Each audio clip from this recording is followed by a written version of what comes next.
Hello, welcome everyone to another live Worth a Damn Gaming. My name is Jake, your host for this evening, and joining me as per usual is my comrade Street Rat Atlas. How are you doing, sir?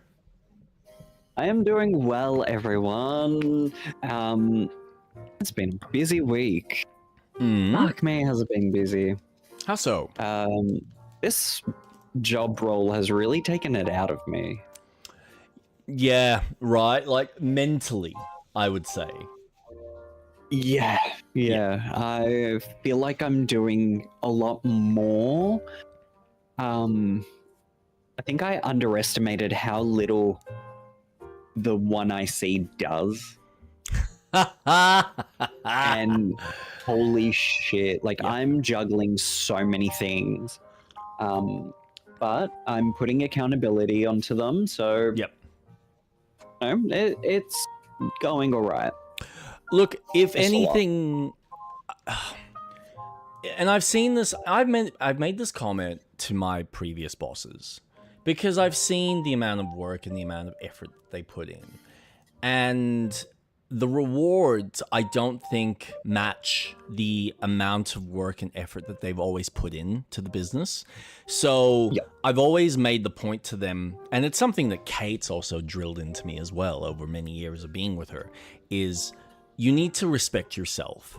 Take the opportunity, take the learning opportunity, put yourself in that corner where you are moving up, you're doing something from a managerial role. And if you feel that after a year or two, there isn't really any growth, or you feel like there isn't really any kind of reward for your efforts, move on. And at least you've got that experience under your belt. So the fact that you've taken this on is like a step in the right direction. Just don't let it ever get to a point where you feel like you have to be there because you've committed so much of your time and you've invested so much of your energy. And then you end up being like a lot of my bosses from Officeworks that have been with the company for over 10, 15 years. And I just go, yeah, but what have you actually got to show for it? It's not like you've moved up in management. It's not like you're actually making, like, all the years of experience that you have moving from store to store to store. You should be in a much higher position or in a different kind of league, helping from a support center or just, from some of the other aspects of the business. And they don't get promoted that way. They don't look at the staff that way. And I just go, well, that's bad. As a business, that's bad. You've got all this experience there, and that experience is left over the years because they just don't feel rewarded. They don't feel the merits of their efforts. So why be there? But to each their own. It's definitely not a place that I see myself long term. And I'm already feeling like I'm there long term. So this job is primarily just get the experience so that you are ready for that next career jump. Because I don't want to do what I'm doing. I fucking hate it. Yeah, I mean, I'm in the same boat. Like, I don't passionately love doing anything around air conditioning, but I'll learn it and I'll put in the effort and I'll show, my interest to stepping up if I need to, and, within reason. Because I want those opportunities, but it's still got to be on my terms to some degree. Like, I will happily do what the company needs me to do, but it's still got to fit within my parameters of my lifestyle. And that's it. It's that simple. Because I don't see myself... I'm not the kind of person like so many other people that go, well, I'm in this business and now I'm here for the rest of my life. Like, I haven't found that yet. When I find that, different story. But, yeah. Still got to have a job. Still got to do the, the rigmarole to pay the bills and, show that you're, interested and you're motivated and you're keen. And it's like, I'll do all of that. I'll do all of that so that when I go into the next job, I can show that, hey, these are my responsibilities. This is what I was in charge of. This is what I helped improve. These are my team building skills, my managerial skills, my admin understanding, and all of that jazz. So, Yeah, it's good. But how have you been? I've been all right. It's been a pretty uneventful week for the most part. We caught up with Kate's sister and mom today because it's Emma's birthday. So we just stopped by, said hello, dropped off the present. The little one was kind of playing there and having a bit of fun, so that was cool. She's been still struggling to sleep. We had like one good night. I caught up with a couple of my old workmates, which was a little bit of fun, but it's interesting. I won't go into too much detail, but it's interesting how sometimes there are certain people that just feel like after a year and a half, nothing's really changed. And they just don't grow as people, which is kind of sad. But they're living their life. They're enjoying what they enjoy doing, and that's fine. I am never going to question how they choose to live, because to each their own. But yeah, overall, it's been pretty good. Been playing a couple of games as much as I can. I think I've done 3 this week that I've kind of bounced around in like sort of semi ways, and that's about it. Like I said, pretty uneventful. Oh. Yeah. Oh, the only strangest, man, my father, like, Oh god. fucking hell. It's nothing major. It's just I always find it funny. They're actually coming down tomorrow for a cup of coffee, which Ashula had called on. What was it? I think it was Friday night, yesterday, or like the day before, and just said, "Hey, I'm just wondering, like, you know, can we come down? What are you doing on Saturday?" I'm like, "Saturday, I'm going out because it's Kate's sister's birthday." All right, what about Sunday? I'm like, "Look, apart from swimming, why?" So I'm just wondering if, you know, we can come down because we haven't seen the little one in a while, and we'll just come down for a coffee. I'm like, "Yeah, it's fine." You know, we got swimming at 9 a.m. We're going past Costco because we just need to grab a couple of things, and then we'll come back. So I'll let you know when we come back. She's like, all right, cool, awesome. Well, you let me know when you're like, when you want us to come down. She calls me again today, inquiring about about Sundays. Like, what time am I coming? Like, are we still, you know, can I come over? Like, can we come over tomorrow? I'm like, yes, we discussed this. Okay, but what time? I'm like, again, I don't know what time we're going to be done at Costco. I will message you when we're leaving and we're heading home.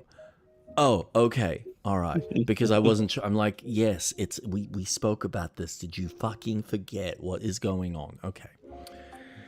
But no, what was funny was before all of that, I had a text message, not just from one source. So he's texted me on like the normal texting app, and then he's texted me through Messenger, basically saying, "Hey Jay, can you come over for like, you know, for an hour, maybe on Saturday? Come down. I've got an issue with the video program. It's not working."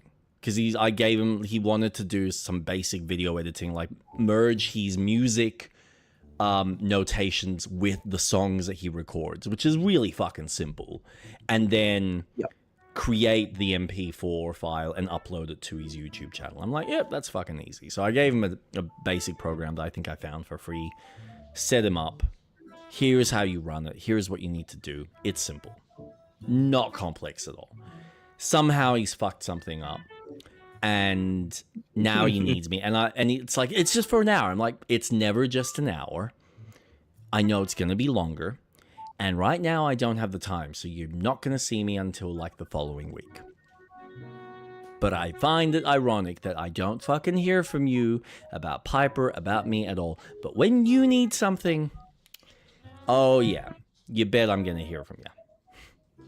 Yeah. Just priorities, man. You wonder why I don't have a relationship with you, but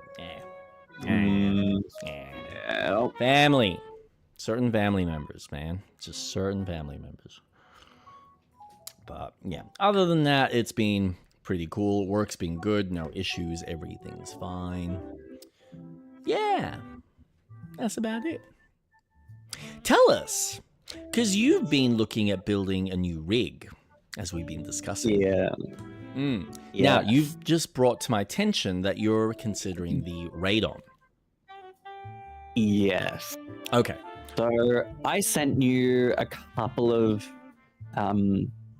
three things. So the CPU package. Yes, Which I was is- impressed by that. So that's CPU, because I was looking at it, I'm like, what the fuck is this? And it's the high-end CPU with the motherboard and the RAM. Correct. Yeah, which isn't too bad. I know that sometimes it looks like it's pretty good RAM, so if they've matched it correctly, it should be A-okay. But I know sometimes those packages, the RAM that they use is pretty average. But it looks like you're getting a really good motherboard, and it looks like pretty decent RAM. So other than that, the CPU is the only other. If it's a good CPU, awesome. Check whether you need a different type of fan. I think that's my only question. Hopefully your fan should mount A-okay, because I know the AMDs were a little bit weird. Depending on what you had previously.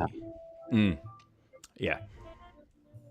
And then I was considering, so I was going to stick with NVIDIA and go with the 5070 Ti. Yep. I was like, yeah, you know, NVIDIA, I've got it, whatever. Then I came across a Reddit post of someone asking, out of a 5070 Ti or a 9070 Radeon. And I was going down a rabbit hole of how, well, if you want performance, you would go the Radeon. Yep. Especially From a pure if you want to rasterization, do, yes. yeah, for streaming, for gaming, that is a better choice. And so then I went down the rabbit hole of, oh, maybe I just get a Radeon 9070 XT. Yep. All right, 9070 XT. Awesome. Cool. So let's have a look here. Yeah. 9070 and then the 5070 Ti. Yeah, all right. So they look about. It's a little bit better in the performance side of things. What's the price difference? Because I haven't actually looked at that. So currently, GorpTech has it on sale for $1,000. Yep. Normal price is $1,300. Yes. How much is the 5070? 5070 is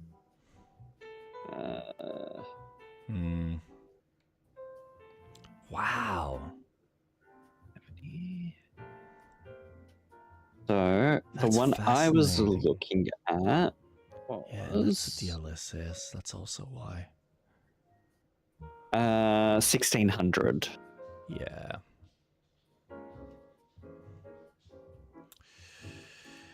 Yeah, this is always the interesting thing, right? So, I must admit, purely on frame rates, they are almost like for like in what you're getting versus what you're paying. It looks like Batman's actually performing better on the 5070, but it's like you're still getting above 70, 80 FPS. So that's not. Now keep in mind, I'm not going for 4K. What are they? I'm either going to play. Oh yeah, that's fair. Okay. 1080p or 2K. at most. 2K. Yeah. That like I makes- don't give a shit about 4K. I think it's a scam. But 2K, It's fine. not, but I understand how you I get where you're coming from.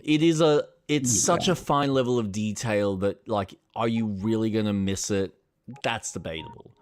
But there is a difference. Like I've got my 2K and my 4K, and I noticed the difference. But it's like when you're playing it, at the end of the day, it doesn't technically matter.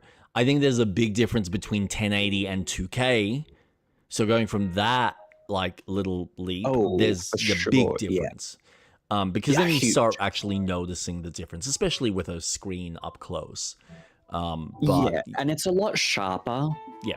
When Yeah. you look at something at 1080p, it is a bit blurrier. Yeah. You can tell Yeah. once you jump to 2K, it's just really sharp. Yeah. My goal is I need to be able to play Crimson Desert. I need to be able to play Fable. I need to be able to play Tomb Raider, Legacy of Atlantis, and Catalyst. Yep. I also need to be able to play Kingdom Hearts 4. Yes. Those are my 5 main games that I'm building my PC for. No. There's one more in there. You forgot one more. One very important one. Seriously? Do I have to spank you for being like this incompetent? No rest for the wicked? Well, yeah. Not well. Oh, fuck off. No, I can. You know what? I'll just play it by myself, and I will stream it, and I'll have a glorious time, and you'll be like, ha ha ha ha ha ha. Oh, you want to join my world, do you? Oh, go fuck yourself. You're not allowed into my realm. No, Rest for the Wicked is another one, which I need a much stronger PC than what I've got now because mine is at a low mid range. Yeah. And unfortunately, these games are not being developed for that range anymore. Yeah, I know. It sucks. I know you spent a decent amount on your rig, and it feels like you got a decent amount out of it. But it's funny how much, with all the ray tracing and the DLSS and all of that, like, AI tech that's really just taken off. You were just behind that curveball, whereas I just waited that little bit longer, and then I like jumped in and spent the money on what I would consider at the time that was like we hit our peak, or we hit like that trajectory where it's like, all right, we've polished it, we've got it to a really good place, because the difference between the 4090 and the 5090 is like it's negligible. You're getting some of the extra DLSS features, and that's really cute and all, but it's not necessary. It's not like there's a massive jump in power from what I've read. It's just, there's no point. So, yeah, the fact that you're kind of making that decision now so that you can cover the next, I would say 5+ years, because I honestly feel like the way between the economy and I think the way the industry is looking at figuring out ways to cheapen the availability and the accessibility of these kind of systems, you're probably going to find that developers are going to be working within these like lower tier limits, and they're going to be utilizing all of this newer kind of rendering techniques, or like this AI tech, to maximize that performance. And the fidelity and everything else that comes with it. I mean, like Indiana Jones is a perfect example where there are features that are literally cut out unless you've got the newest. Actually, I do wonder, how does that work? 9070 radon. Indiana Jones. I don't know if you have any interest in playing this, but... Indian Jones? Indian Jones? I love Indian Jones. Alright, I just need you to play the damn video. Come on, YouTube! Okay, and they're playing this at 2K. To be true. Can't take my eyes off of you. Ooh. Well, at 144p. Yes, this is 2K. Come on, or are you just a really bad source? Okay, you are probably a 9070 benchmark. Here we go. Are you gonna run for me? Or are you also gonna be poopy doopy? Poopy doopy? Wow. Here we go. 1440p. 135 frames a second. Oh my god! It's not fast enough. It's not 240.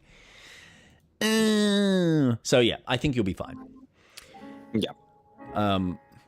Keep in mind, this is... Alright, so the one thing I have heard, and maybe just do a little bit of extra research, because I know that radons typically have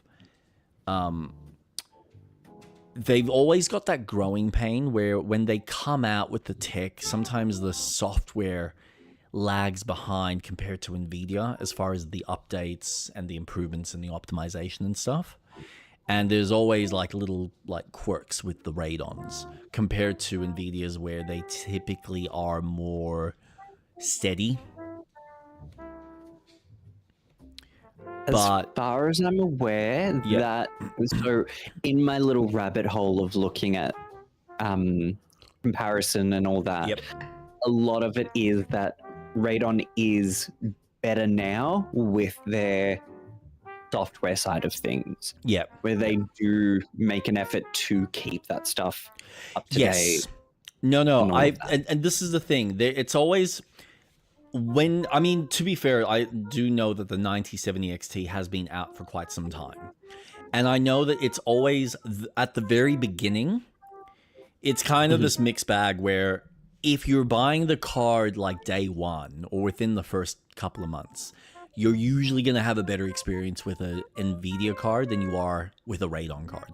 And it's because the Radeons they age like fine wine. They taste better and it works better later down the line once they've figured out all the quirks and the issues and fucking once it's matured. Yeah.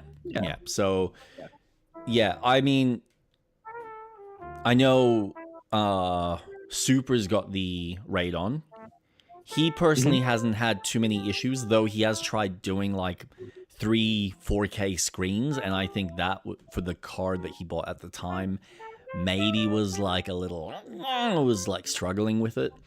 But it would work. There were no issues. He was able to do Is that what he's using for the flight simulator? Yep. But to be fair, the flight sim is more CPU based, or at least the game that he was playing, X-Plane.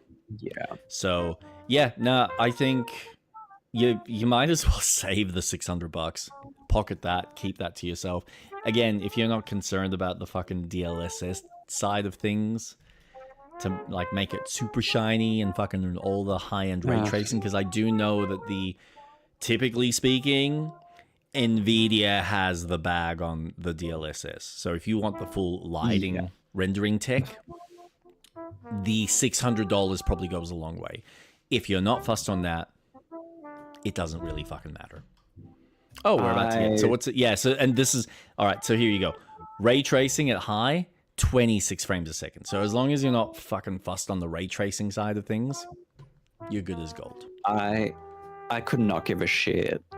I could not. I don't care. I just want to be able to play a game. Yeah. My brain can fill in the gaps and go, oh, that's lighting. Oh. Are you saying you're not going to sit there and fucking like, you know, pixel peek and go, oh my god, it's not reflecting and refracting light correctly. This is just, it's not right. I'm not getting Lara's the proper boobs are not casting a proper shadow when she walks into the sunlight. No, it's not even that. It's more like, okay, when Lara walks into the room, that red cup is not reflecting off of her skin correctly. There should be a slight red glow on her right arm with the water molecules bouncing some of that light back onto the ground. It's like, fuck off, man. Like, now you're just being anal for you know, anal's sake. It's like, just stop. Just stop. Wouldn't give a shit. Yeah. Would not give a shit. Here we go. Here's Star Wars. Because this was my only concern, that I know there are some games like Star Wars had like the ray tracing type stuff just hardcore, like hard implemented into the, like they wouldn't do the light baking in the traditional sense. But like this seems to be holding up. What's this? This is at 4K. So again, I think you're going to be fine. You're really going to be fine. Like, and like I said, for $600, if that's the fucking difference, put that towards something else, or just like I said, pocket it. It's gonna go towards the CPU. There you go. Yeah. Awesome. So you've actually And a saved power money. supply. Yeah. Do you know if you need to change? So what are you doing? Are you building it yourself? Are you fixing it up yourself? Or are you getting someone to do it for you? I was considering getting them to do it Yeah, that's fine. at Scorp Tech. Yep. And I was thinking, I haven't built a PC since my first one with you. I was like, that could be fun. I think I'm going to build it. I'm going to get the parts and just do it. If you want a hand, I'm happy to come down and give you a hand. Awesome. So that's fine. That's easy enough. But yeah, just like I said, double check your the fan, that the fittings on the fan, or if you've still got the old fittings, that's going to be suitable for the mounting. Because if it's not, you might need something else. Whether you choose to get like a water block, like did I get a water block? I think I did. I think I did get a water block one, as opposed to a standard fan. So yeah, look at that and see whether you do need the fan or not. And then the rest is this. And then the power supply. If you feel like the one that you've currently got is not enough, get something a bit more. What's a water block? So it's essentially like the water what are they called? The water cooled fans. So it's literally like a radiator. So instead of it just being a stock standard fan with the fins, where you've got essentially the heat sink, and then you've got fans attached which help regulate the air from the actual heat sink, or from the fins. It's like a water system, so it's like a radiator. It's absorbing the heat from the actual CPU, and then the water is then transmitting it up to the actual radiator, which has got fans attached at the top. Oh. Yeah, so, I mean, I've got... What did I get? Oh, fuck, I don't even remember what brand. PCK, just because I'm so used to this.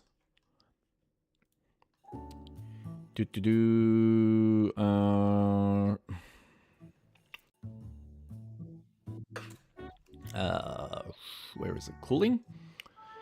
Yeah, so you got standard CPU cooling, or you got water cooling.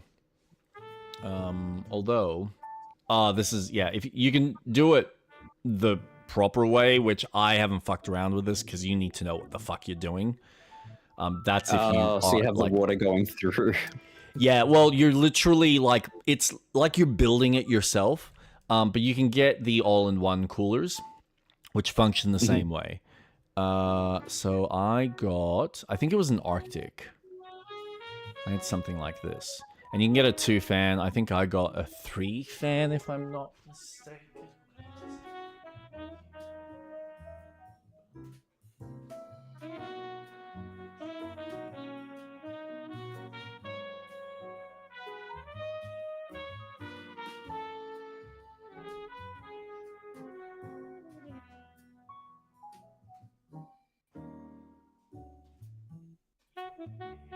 Like,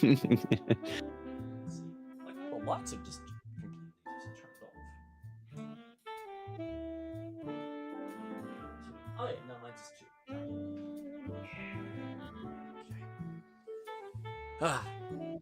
So, yeah, it's literally just something like that. Where we go? Yeah, that one. So this literally just mounts onto the CPU, and the fans just sit up the top. Nice and simple. Oh. Yeah. Nice.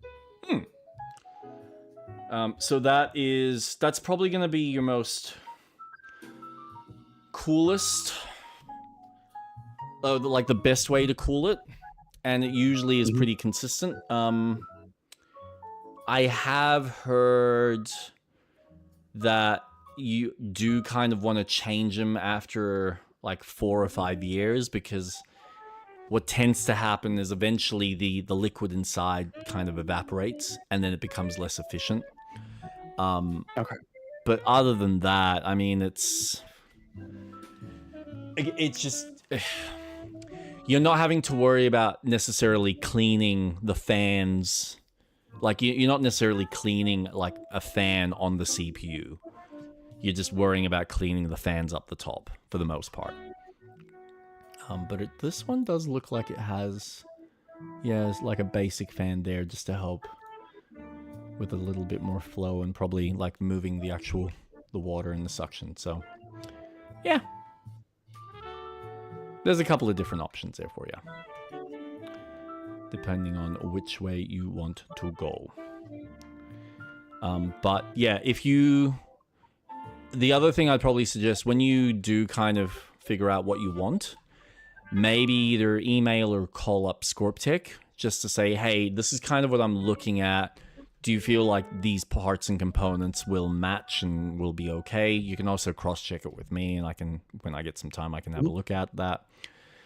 But yeah, other than that, you should be good.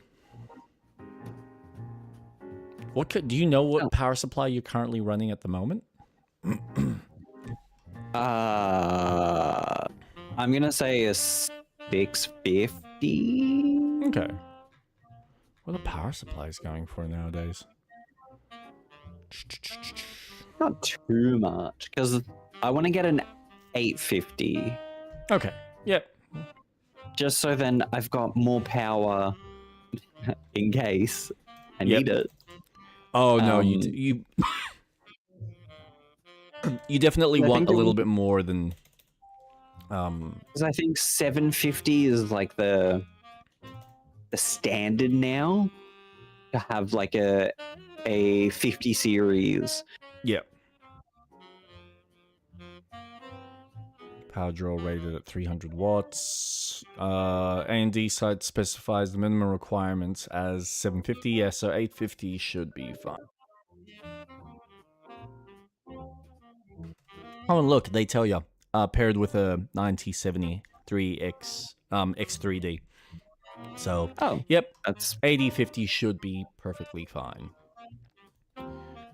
What's Corsair got? 550. Wow. Man, it fucking jumps in price really quickly.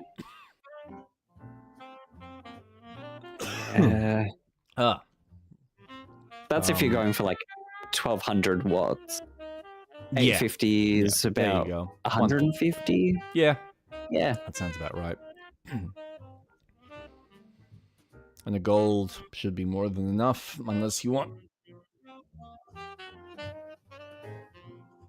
Ooh, you know, I thought I was fucking rid of this fucking cough, and it's just what happened? I don't know. I had like, I think 3 straight days where I was like, oh, this is good. I finally healed. And now it's just like the last couple of days. I don't know how I've aggravated it. I really fucking want to know. And smite the god that's just like trying to play this fucking prank on me. God damn you.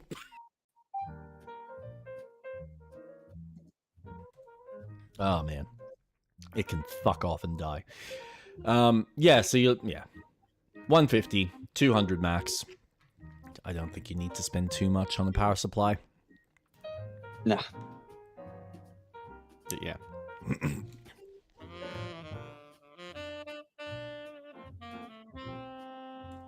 I gotta find out why my PC doesn't want.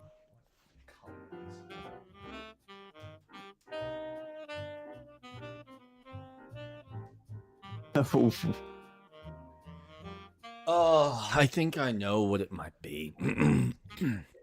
I got this. What's happened? No, I reckon because Windows has recently done its update. Classic. Now, if I'm not mistaken, because I believe I've got, is it ASUS? No, there must be a driver or something I'm missing for one of the things. Nah, it's not really a concern. It's just now it's annoying me because it's like, oh, there's usually all this color and it looks pretty. And... now it's like, nah, pitch black. Pitch black, man. So something's changed. And I don't know what it is. But yeah, that's exciting, man. When are you thinking of sorting that out? Well, I'm gonna get in contact with Scorptech in the next coming week to see how long the special for the Radon is. Yep. Did they give you a game with it? No. Bastards. But the NVIDIA 5070 Ti, the one that I was looking at, had James Bond as a free game. Ah, cool. Until June 16th. I was like, oh, that would have been nice. But it's fine. Well, Yeah. That's another game that I wanted to play, but I'm more excited about the games that are coming out in the near future than I am for games that are out now. Other than Crimson Desert. Because I'm really in the mood for fantasy because I've been playing Dragon Quest 3, Baldur's Gate 3, and I'm just in the mood for just fucking around. And I've been talking to my friend, and he's like, I'm flying around on the Wyvern, and I'm getting overwhelmed. And I'm like, oh, awesome. So happy for you. So happy. Yeah. So I do want to play it, and just seeing all these updates. So for me, I don't care too much. As much as I'd love something for free, it is what it is. But I want to get in contact with Scorptech, see how long that special goes for. Yep. Because I might buy it in parts instead of just one whole purchase. Yep. And I might get the graphics card either next week or the week after, then maybe save up a little bit more to then get the CPU package or bundle and the power supply. Or maybe I can actually, no, I'll get the graphics card and the power supply, and then I'll get the CPU bundle. Yep. Easy. So hopefully in the next couple of months, just in time for us finishing Baldur's Gate. Yeah. And then Baldur's Gate will have looked so good. Oh my god. You'll load it back up and you'll be like, oh my god, it looks even better. Oh my, I have to play it again. And again Hey and Jake, do you want to do another campaign? Yeah. I want to see how this game really looks. Nah. No, our next game will look fantastic because we're going to do Split Fiction. Yeah, Jesus. Yeah, that's going to be fun. Not that game is like super demanding, but I'm sure it'll pretty it up a little bit for you. Yeah. So. But I have continued playing some more Dragon Quest. I'm in the final act. Much like Dragon Quest 11, this game just keeps going. It's like, oh yeah, you defeated the bad guy.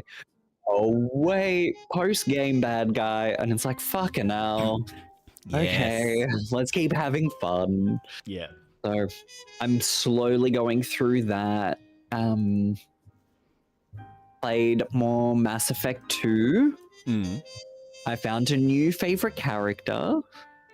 And I hate, and I was chatting with Impulsive about this, I fucking hate that you can only have 2 other people with you. Because I want Kasumi, I want Garrus, Jack, now I've got Thane in the group, and I want him on my team. I love always. Thane. Thane is such cool. Oh, he's such a cool assassin. And his story is amazing. Which I need to do. Where did I finish? I'm infiltrating a ship. Whose quest am I doing? I have no idea. Who's the other character you unlock with Thane? Oh my gosh. The other character, who I've called the Scarlet Witch, is the Asari woman, Samara. Yeah. She's literally the Scarlet Witch. She's got her red crown, red outfit, and when you first meet her, she does like the flying move pose that Wanda does, and I'm like, oh my god, it's the Scarlet Witch. Holy shit. And I want her on my team. Like, I hate that it's limited to just 2 people. I know. I want so many of them with me. Fuck everyone else. Every time, like, when Thane joined Cerberus or joined the team, and Jacob had a little fucking smartass comment, and I was like, fuck off. Fuck off. Like, you are so expendable in my mind. I don't give a shit what happens to you. So, leave the fuck alone. Thane is my lad. He is the good one. And I'm worried that my feelings that I had at the start of 2 is going to happen at the start of 3. And I hope, without too many spoilers, I just hope that I don't have too many new faces show up, because I'm getting really attached. Like, I really grew attached to the team in 1. I really like them. Not really Ashley, because I was fine with sacrificing her. I didn't really give her any attention. I didn't give a shit. You can die. But I grew attached to them. Yep. And then in 2, it's like a whole new cast, and you've only got 2 returning characters, and the others are just NPCs that you do missions for, and that's it. And it's like, oh, yeah. But now I've fallen in love with such a core group. Mm-hmm. Like, I couldn't give a shit about Zaid. He's just there. Yeah, Zaid is just kind of... He's an interesting merc, but he's not that interesting. That's why I'm shocked that you connect with Kasumi, because I honestly feel like him and her are just undercooked as DLC characters, because they were the add-ons. They just got like dumped in as like, yeah, here's some extra characters. I think because so my team usually consists of myself, obviously, Kasumi, and another character. Because Kasumi is fucking OP as fuck. Yep. When she goes invisible and does like a rogue attack, she chunks health. And she comes in clutch. So when I'm doing missions and she's there, when she gets involved in a cutscene and she has her dialogue, it's just like, oh, yeah, I love your input in this. I think that's why I've grown more attached to her, because I bring her along and she gets involved in the conversations. Yep. Whereas some missions that I've didn't have her, and I've had other ones, like at the start it was Miranda and Jacob. I was like, yeah, like, come on, Shepherd, we need to work with Cerberus and stop the collectors. Shut up, Miranda. You're hot, but shut up. Yep. And then Jacob, I'm biotics and my father, and yeah, I don't care. You don't do anything cool. You're not special. But Thane, as soon as I saw Thane and he started talking and he had that fucking sick voice modulator type of voice. Yep. And how he like prays to his gods, I was like, oh, you are an assassin with a mission. I love this. Yeah. But I do have I think it's Samara's quest that I finished on, where we were about to no. Fuck, what's her name? Fucking Liara? Yep. We're going on the ship to face the, what's his name, from the black market guy. Yeah, I know what you're talking about. Oh, it's my favorite mission too. So me, Kasumi, and Liara are going to infiltrate the ship. That's exciting. What's his name? Shadow Broker. Shadow Broker, that's it, yeah. So that's where I such left a good off. quest. That is, honestly, I think out of all the DLCs, that one was by far the fucking best. That's DLC. Yeah. Yeah, that was added. What? Oh, so that planet is DLC. Yeah. Coruscant Exactly. is DLC. Holy shit. It is such... I love it. Walking around and all the Asari that I didn't even think were like this were all fucking dealing in like this heavy laws of slavery, and there's crime is very well under control, and it's like, no, this place is riddled with crime. It's so fucking cool. So far that planet has been my favorite. And yeah, I played that. Yep. Because I'm excited for Kingdom Hearts 4, I reinstalled Kingdom Hearts 1.5 plus 2.5, and I was playing Kingdom Hearts 2. And all I can say is, holy shit, I'm really good at the game, because I can finish a world within like 20 minutes. I mean, how many times have you played the game? Probably like 10, 15? Maybe a bit more. Maybe a bit more. Oh. Yeah, I mean, you love the game, so why not? It's just so much fun. So I've uninstalled it, and now I've reinstalled 3. And I am going to play a heavily modded Kingdom Hearts 3. Did they? I forgot. Is 3 available on PC? Yes. Yeah, so it was awesome. locked on Epic for 2 years. Then it came out on Steam. Yeah, cool. But the bonus is, because Kingdom Hearts is a Unreal Engine game, you can easily mod the game. And I have downloaded a mod where you can play as Riku from start to finish. Yep. In like his storyline, so to speak, in this mod. All like updated moves and all of this stuff. And I'm like, yep, fuck it, give it to me. I've played this game so many times. Fuck it. So I haven't played it yet. I installed that today. Yep. I also installed Fable Anniversary. I mean, like, I'm umming and ahhing whether I want to replay that. You know what I really want? I really want to play 2, because I never really got to experience 2 properly. And I've heard nothing but amazing things about it. And I just can't get the emulator running the way it's supposed to.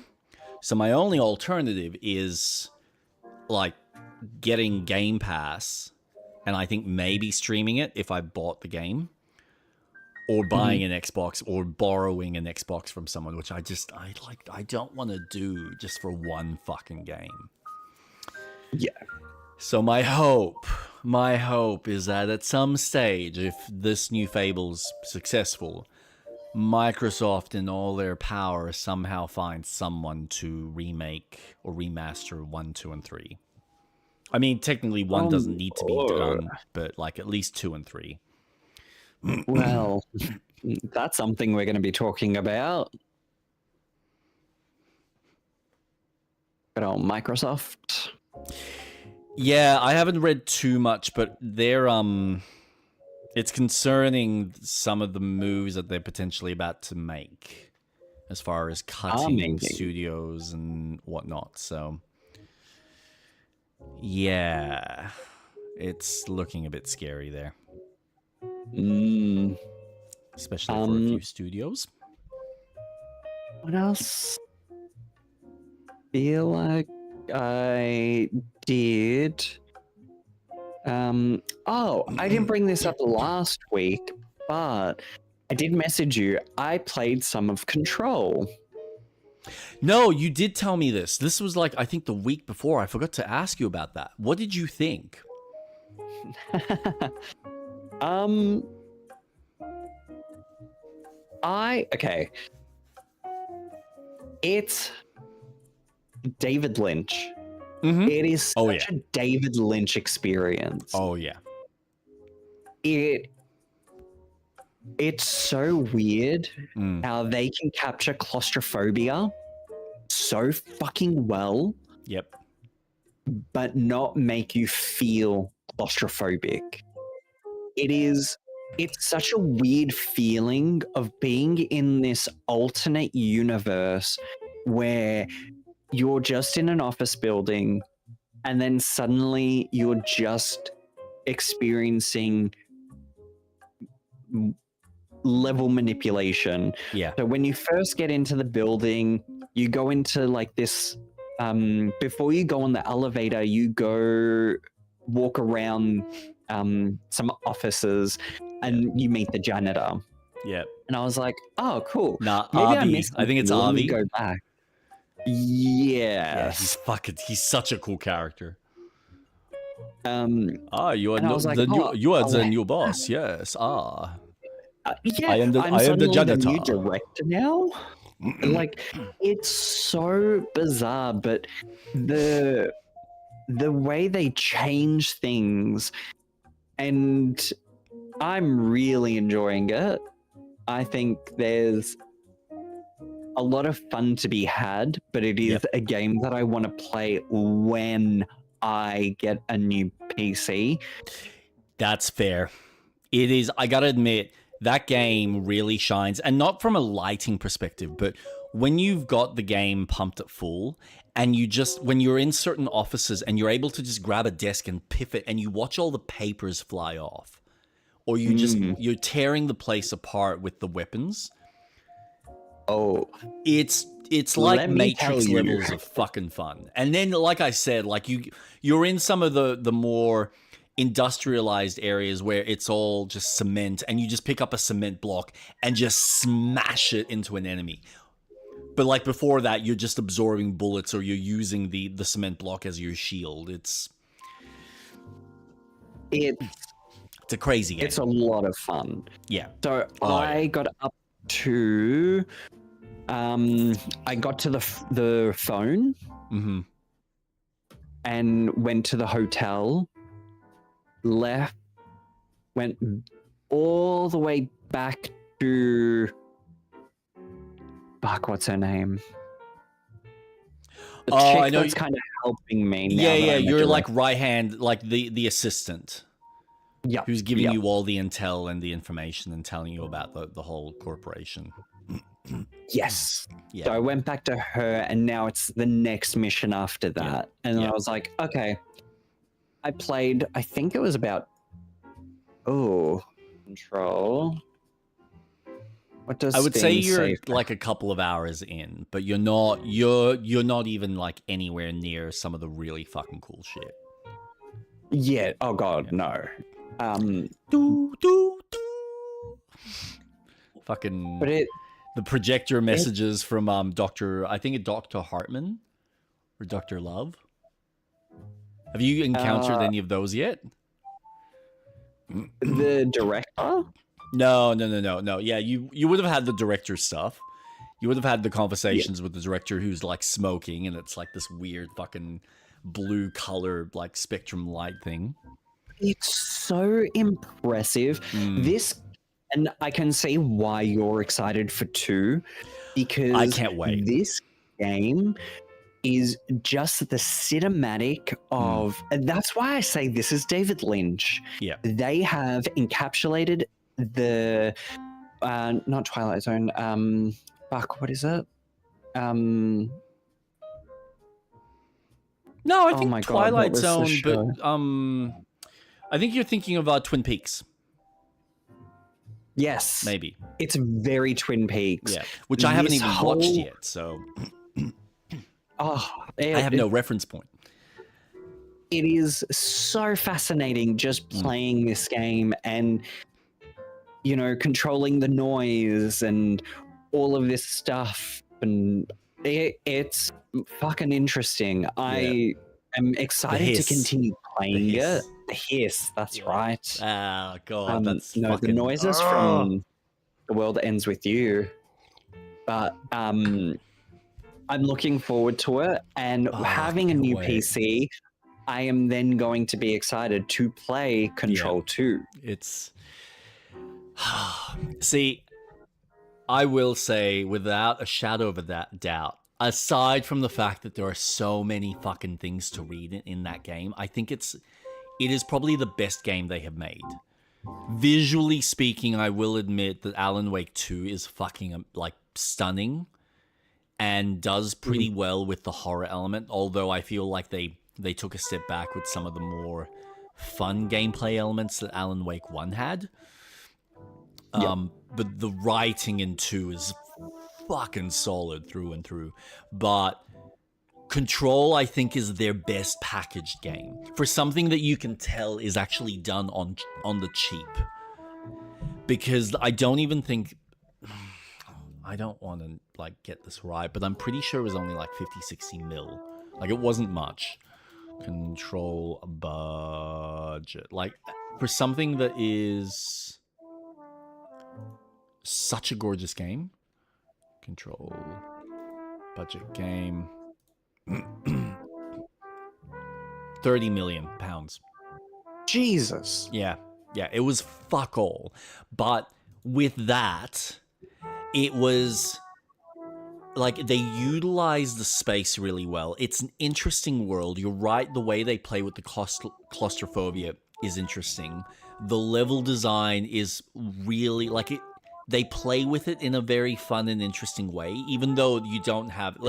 You're exploring one type of space. You're literally just in an office building with some industrial stuff, and then there's some other weird shit that you see later on, which I won't spoil for you. But how they utilize all of that, how they explore it, how they play with it is really fucking fascinating.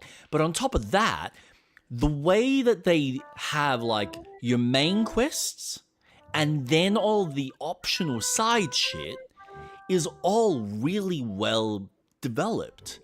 And even if some of it's kind of like, all right, this is really basic, there's nothing too complex, but it's still in-universe storytelling-wise and world-building-wise really fucking fascinating.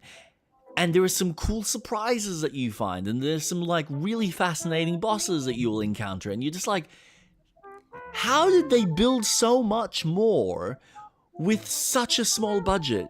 And it feels like this really great fleshed out game, and yet you put in more effort and probably a bigger budget into Alan Wake 2, and, like, I know the Epic deal probably also screwed them over, but just it feels like apples and oranges. And then the game feel like it just gets everything right. The story's on point, the gameplay is on point. Yeah, it probably doesn't have the same level of exploration from, like, you know, the variety of, like, biomes to explore, but, like, I think they do a good job of trying to find interesting ways to distinguish the different areas of the office building so that you know what you're exploring and what you're doing in any kind of given space. And they've got areas that are more smaller and tight, and then other areas that are, like, big and vast, and you're kind of like, whoa, I almost feel lost in this area. And there's a really nice play with the exploration at the same time. So it's such a beautiful, stunning game with all this complexity in the storytelling and the world building and the philosophy, and you're just like, there's always, like, these questions in the back of your mind as far as, is this actually making sense, or am I going crazy here? Or is, like, what the fuck is actually happening? It's great. Like, it really just, it doesn't hold your hand. No. And no. It's so fun having that mindset. Yeah. Yes. It's like a proper game. When you're playing, it's this, oh no, this is a normal thing within this universe. Yeah. And, you know, we contain it in this building, but now it's starting to leak out. And it's like, what the fuck are you guys talking about that I don't know, but you all fucking do? Yeah. Yeah, it's like, for them, it's like, it's just happening. This is what we have to deal with. Yeah. And you're like, what the fuck? You as the player, you're just like, okay, I hate that you're all talking like this. And even the main character is just so, yeah, okay. Oh, this is weird shit. Cool. Oh, okay, yeah. Oh, She's something happened at my country farm, and this makes sense. Yeah. Well, I And it's mean, like, to be "What fair, about me? she's I don't and, know." but- and like that's the other fascinating thing, because you find out about the fact that she's got her own fucking inner voice. Like she's got, I forgot what it's called. Oh, What see, the name? I thought that only happened when she became director, that she No. started getting that second voice. No, she's had that. So it goes into it further on, because you find out about her history. Because obviously, the main plot is she's trying to find her brother, and she's being like led by, I think it starts with P. Polaris? I think it's Polaris. So she's had this thing since she was a kid, because her brother and her had this encounter. And so they've known about her and her brother. The brother was obviously taken away and kept in, this building. And you've, with the help of Polaris, have like found the building just as things have just happened to fall apart. And through being the director and like getting the clearances and going through the game and helping them, you're also uncovering what happened to your brother, what happened to you. So you get all of that backstory, as well as everything else that's happening with the hiss and all of that. And then some basic understanding of what the fucking, like the board. The concept of the board is amazing. Yes. Like this higher being power, and the way it speaks to you in like this, like it'll have two words for a phrase, because it's like, it could be either this or that. Because as far as like, this is our concept, or like how we're trying to communicate this idea in your human kind of way. It's like, oh, this is so fucked up. So fucked up.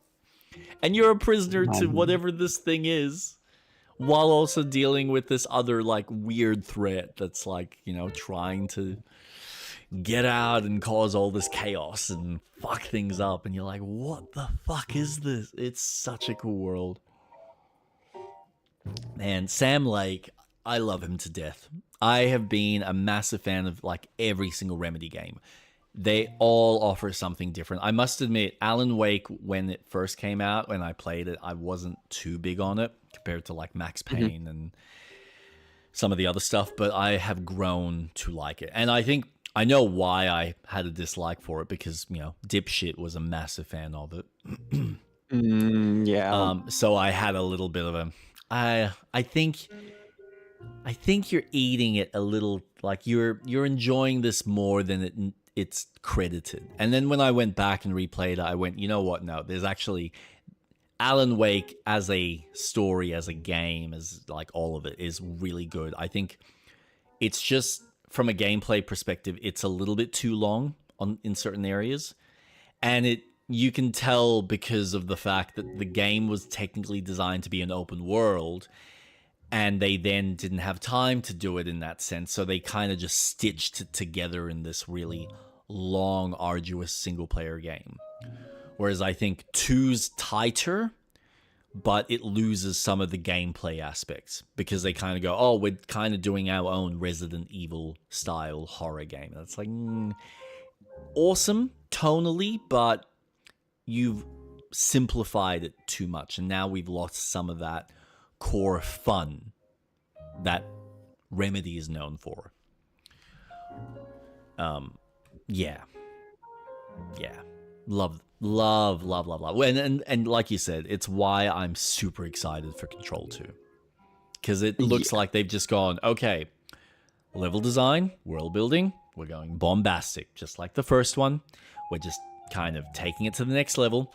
And, instead of pistols and long distance, we're now doing melee. And I went, well, that's fucking different for you.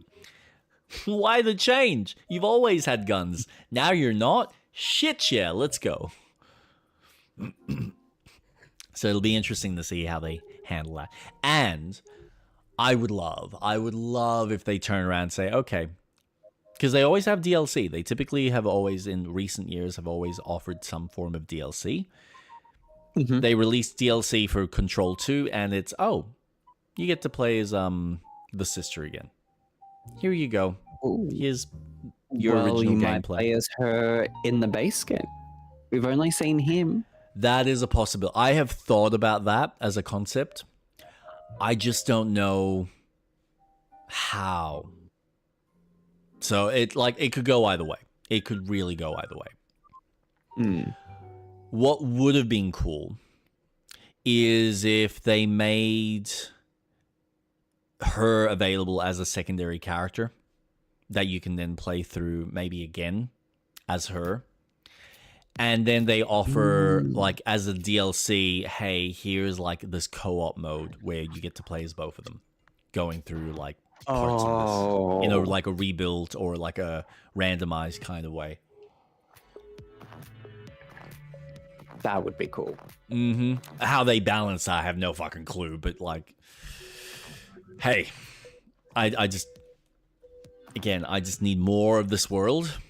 I want to see what they're doing with the story, how they're building it, how they play with the level design, because that, like, I mean, it's something you're picking up. And they have always done that. They've always known how to play with level design, with gameplay, and they know how to make things fun and interesting and unique. And you're always kind of sitting there at the seat of your fucking pants and going, what the fuck's going on? It's very engaging. Love it.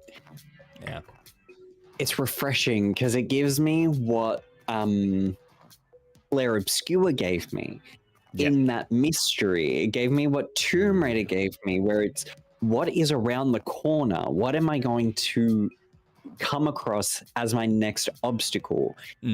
It's exciting. And I really want to do both games. And that'll come in time. It will. Focus on the new right rig. now. That is my main focus because holy shit. If I don't play No Rest for the Wicked, Tomb Raider, Fable, Kingdom Hearts 4 at a consistent level, then fuck it. I'm necking myself. I'm out. I'm done. I mean, that or you just buy yourself a console. Just buy yourself a PlayStation. Nope. Come on. Nope. Just give in. Don't worry about PC. It's overrated. No. No. Well, actually, I could just play them on the Switch too. You could, in, poopy potato mode. Hey. Sorry. It's an upgrade from potato. It's potato, potato X. Sweet potato. Sweet potato. Ooh, yeah. Sweet potato is better than potato. Yeah, well, depends what you're, like, in the mood for. There's a very different kind of flavor profile. Love sweet potato. Delicious. It is nice. Been playing anything else? What have you been playing? We're on to me. Okay. So I finished 007. That is done. Oh, wow. Saw the credits and all. Saw the credits and all. It was, I gotta admit, from a story perspective, it really comes together just flawlessly. You can see that they are so close to that Uncharted level. They don't have the same level of finesse that I think Naughty Dog has garnered over the years and just nailed down in Uncharted 2 onwards. So there are just moments, and, like, to be fair, it's like the first time they're doing this style of game. So I go, you know what? I get it. I can forgive it for a lot of things that they're trying, that they're utilizing, that they've got some of these mechanics that they want to make the most out of. There were a few bits near the end that I think it dragged on more than it needed to, just to pad out the gameplay. And I was kind of like, all right, let's move this along. Like, there's like the second last level or like one of the last type of levels that you do has like another one of those, oh, go and do your Hitman-esque thing where you have to go and get the key card and do this and do that, and then you go into the next part of the level and you got to do it again in a very different way. It's neat, but it's like, do we really need this at the end? We're so close. And it might have just been like my mindset where I'm like, let's go. I need to see the end. Like we've done this. It was cool. I appreciated it in those levels where it feels like it makes sense. And I feel like here it's just, we're already at the end. They play with some cool stuff at the very last leap of the game, which I was very impressed at. Like it was such a unique mechanic. Like they essentially have these AI bots that you cannot kill. And they blatantly make it evident that you cannot destroy these things in like a specific section of the lab. And there was one puzzle that I got confused at, and I think it was Impulsive, where someone had mentioned how to solve it, and I was like, oh, I'm such an idiot. Like, you actually control the bot, and you go up to a window and you break it so you can then get through. I was like, okay, cool. Very specific way to do the level. Awesome. But then they play with this mechanic where you get to control this little ball and you use it to move to all the different like bots that are trying to attack you. And I'm like, this is like tense, but really fun at the same time. You've like struck that balance where I feel weak and I feel like I could be taken down by one of these things really fucking quickly. But I also feel powerful by like, oh, I can just control this little fucking sphere that just goes around, rolls around, and like just runs them over. And then you got like a little section where you have to deal with it in a very unique way. I was like, oh god, it's like the Terminator.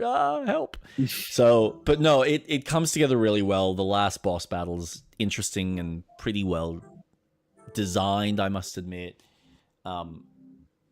Yeah, no, it's just overall really fun, really exciting, really, really good James Bond game. Not going to complain.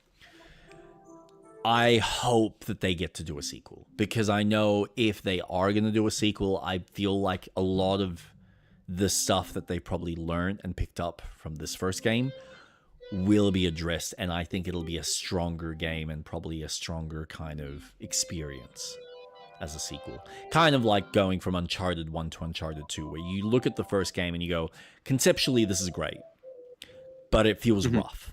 And then you go to 2 and you go, whoa, oh, guys, you just fucking leaps and bounds.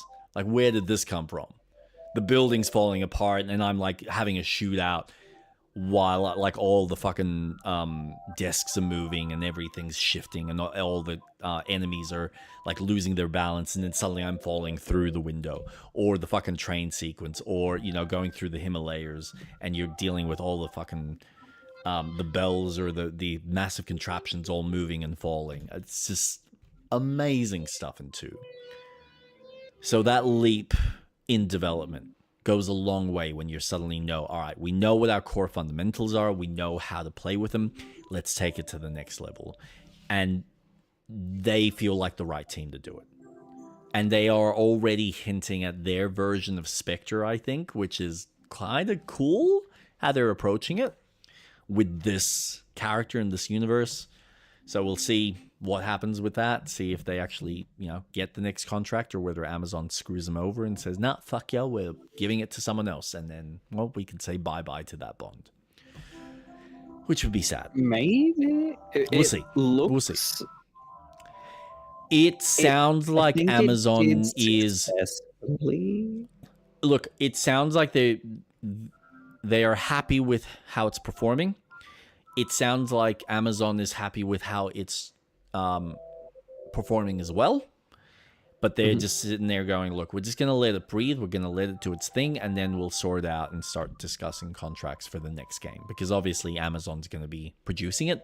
So it'll be their money, not IO putting their money on the table as a whole. So we'll see what happens. Yeah. Time will tell. Well, but I thought I read somewhere that DLC was in talk. Yeah, they've got plans that they're going to add. They already announced, I think, at the PlayStation Showcase or the Summer Showcase, there is already DLC on the way, and it's don't be reacting to my reels while streaming. Lol. Oh, okay. Fair enough, Sixer. Hey, don't call me out. No, so there is DLC where you go back and you do a mission with Lenny Kravitz's character. That's which I have no idea what that's about, but I'm kind of like, do I really need this? How you doing, Sixer? I don't. It's unnecessary for me because this game just covers what it needs to in a nice, neat package. Yeah. So, yeah. Hello, Sixer. Thanks for calling me out. The other thing, so I played a little bit of Kingdom Come Deliverance 2. Yeah. As I said, I did that like massive side quest where I was helping the fucking the gypsy type of clan and helping them out with, or the father and the daughter, and hi, what a quest. That was just a massive runaround. It was good, like I really enjoyed it. Tough at points, but very rewarding in just how it was structured. So I'm really loving, like, so far all the side quests that I've done, because I haven't even really gone back to the main mission. I've started on it just recently. But all the side quests have been very detail orientated. Like, they're not just like do A, B, and then done. It's more like do A, then B, then C, then back to B, then like back to A and back to C. And you're like, wait, this is really involved. Like, I'm actually kind of having to spend time and talk to these characters and figure out their problems and then go back to someone else and go, yeah, but I need more information, and then go back again. It's like, fucking hell. So there's like a lot of this weird, interesting detective style of mechanics to it. But the most recent thing I did in the game was I finally went back. Like, you've got two options with the main quest. You can either go learn and help out the blacksmith so that you can eventually make a sword to go to this party, or the other route is, I think it's like the Thieves Guild type of thing where you like steal your way in. How that works, I don't know, but I'm doing the blacksmith. I'm doing like the quote unquote the good way. So I've been learning blacksmithing, and wow, that is intensive. Like, that is proper, like, okay, we're gonna make a sword. Grab your steel, like heat it in the fucking furnace, in the bellows, and you like need to move the sword up and down while you're watching the color, and you don't want it to get too hot because then you can fuck up the steel. So you gotta get it to that right color where it looks like hay. Then you pull it out and you sit there and you fucking move the hammer along the sword to watch the spark so that you can like start bashing it, and then you turn the sword over and you do the same thing on the back, and then you turn it around, and if it gets too cold, you put it back to the bellows, you heat it back up, get it back up to that temperature, put it back on the fucking anvil. Yeah, it's super immersive.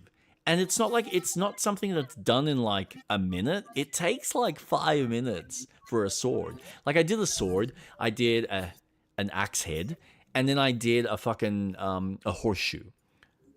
And so these are things that you can just build to then sell, so that you can then make a little bit of money on the side, so that you can then eventually maybe buy a slightly better kind of, you know, schematic, because you do need the schematics in order to make the actual thing, and then you need the resources as well. So it's like, okay, I need to have the schematic, learn it, awesome, and then I need to go have the resources, so I need to buy the correct metal and the stone or whatever I need in order to make the fucking thing, and then you just start hammering it into existence. It's neat.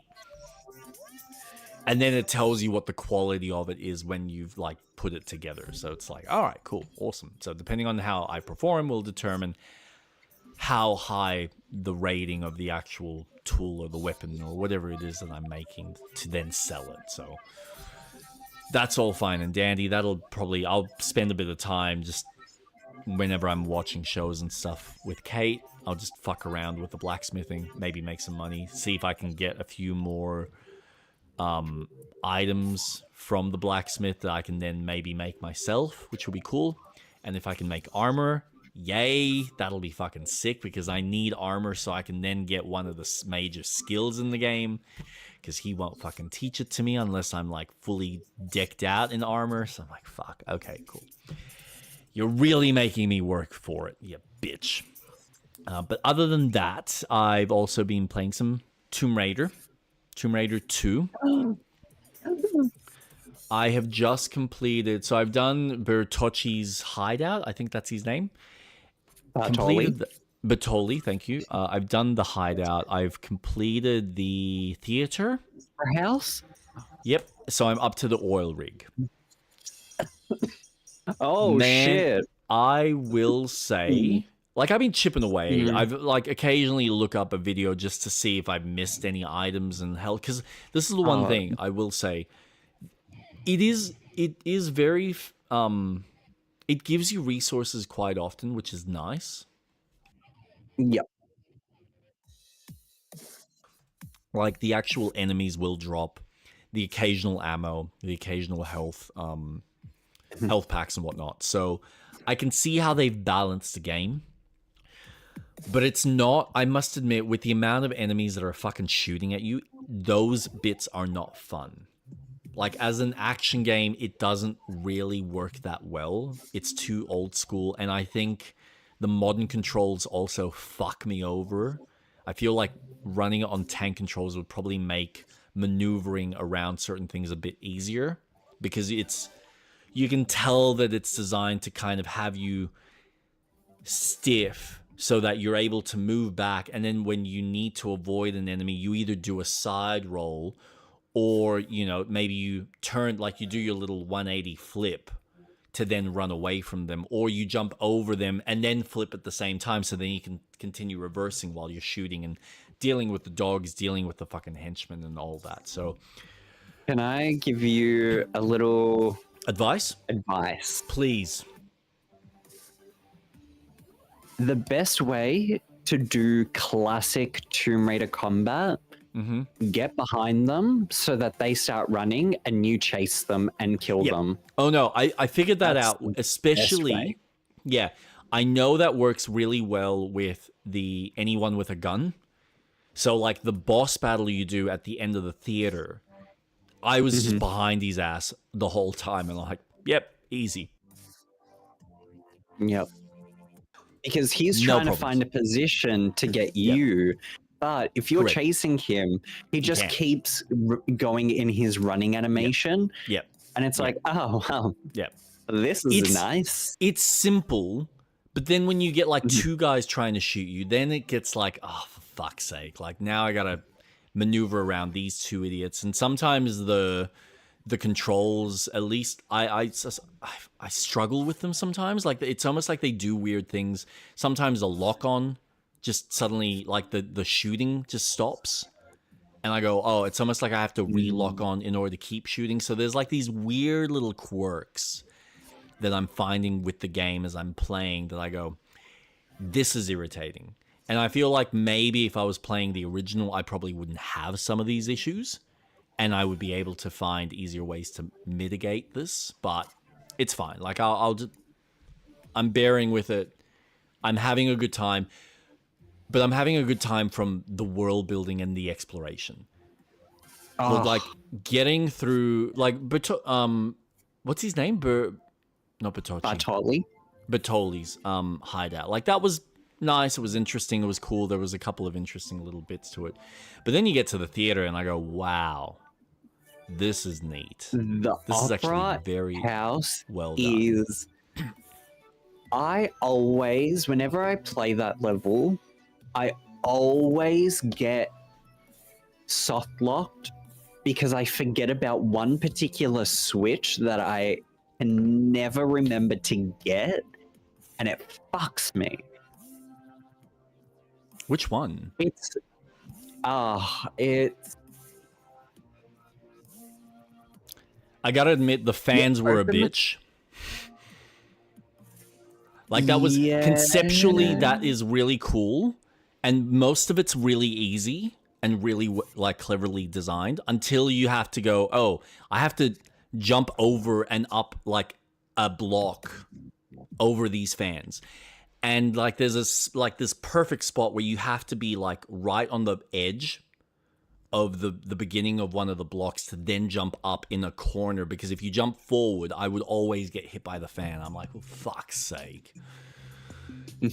So yeah, there were a couple of like weird bits like that, but like conceptually that sequence was really fucking cool. And just the general, I can imagine in my head like this perfect redesign of this game, and I go, this would be an amazing remake. Like, I know one's like the one that everyone goes back to, but just what I'm playing with 2, I go, this is the next level. Like, this is going from Uncharted 1 to Uncharted 2, and I can see how this would work from a rebuild, where I'd almost imagine going through that theater would be fucking cool if you're doing it stealthily and you've got a couple more obstacles and stuff, and you can kind of come out of the water and fuck up some of the guys that are like just chatting on the theater. Maybe there's dogs there as well. Like, it's just really, really special game. And I hope that if they are successful with this remake of 1, that they then look at 2 and then potentially 3, because I remember 3 just was on another level as far as the exploration and the world building and everything else. So my idea of what would potentially happen is we get Legacy of Atlantis. We then get a remastered of Tomb Raider Legend Anniversary and Underworld with the DLC that was locked on Xbox. Yep. Then Catalyst, because Catalyst plays canonically in the unified timeline after Underworld. Yeah, however the fuck that works. Then the one after Catalyst is the Legacy of Xian, which is Tomb Raider 2. Then they can do Legacy of...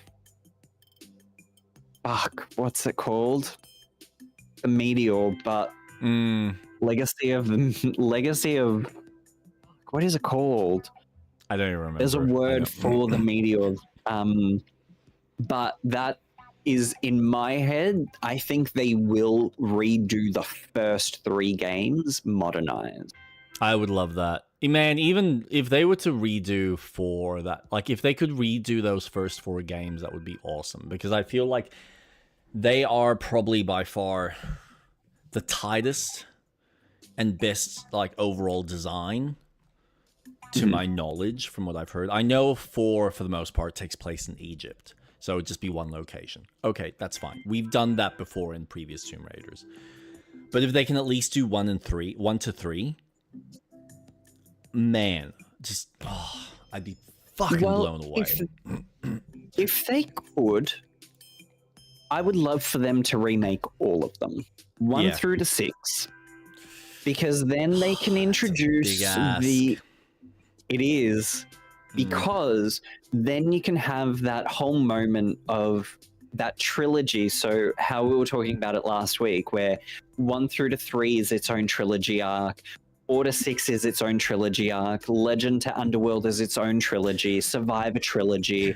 I guess, you know what? You probably, if what you're thinking is essentially, it would make it more justifiable to sit there and go, yeah, look, here's our version of 1 to 6 that actually fits canonically with Survivor going into Catalyst. Correct. Which, yeah, if that's kind of the planning. If that's kind of the planning, I'm okay with that. I'm okay with them spending the next 10 years with, I forgot the name of the studio. Wild Hog? Wild Hog, that's it. With Wild Hog kind of running the ship, and then having Crystal Dynamics just overseeing the projects. For them to redo 2, redo 3, maybe like depending on how it goes and how the sales are and if they are successful with those, because I gotta admit,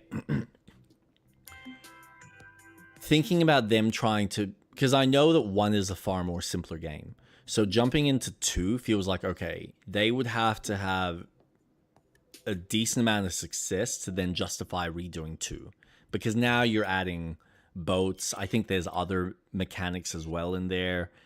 The Maybe. redesign of the maybe. I know there's other stuff, but overall, there's just a lot more that would need to be rebuilt, and it feels like 2 is like the next step.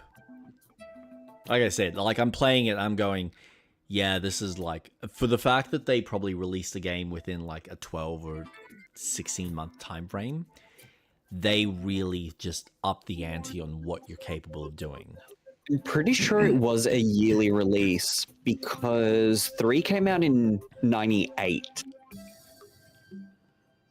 Granted, they were using the same engine. So it's amazing what they've done with it. For them. Yeah. Oh, it's amazing. But it's just like the fact that they've put in all the vehicle stuff and some of the other improvements with like, all right, now you can actually sprint. Like that's a new mechanic that we've now changed the timings on certain things. It's just oh man, you know, I still haven't actually, I don't know what the button configurations are. So I haven't done this yet. I haven't done the swan dive, not to my knowledge. But I love, even though it takes longer, I love doing the handstand when you like pull yourself up and she does like the handstand and then just like does the little I don't know if you call it a cartwheel, but front flip. Yeah. Yep. Yeah, it's just looks stunning. I love that they're bringing that back for Legacy of Atlantis. High impulsive. Yeah. Oh yeah, I mean it's Lara. You gotta. But she didn't have that in the Survivor trilogy. She didn't know how to do it. She wasn't that flexible. She wasn't that well trained. Which, okay, then tell me, in this fucking unified timeline, when she's in Cambodia, she can fucking do it. And she can sprint. When she's in fucking Ireland, she can fucking do it. It's amazing how much changes in a matter of, being now stuck on an island. Yep.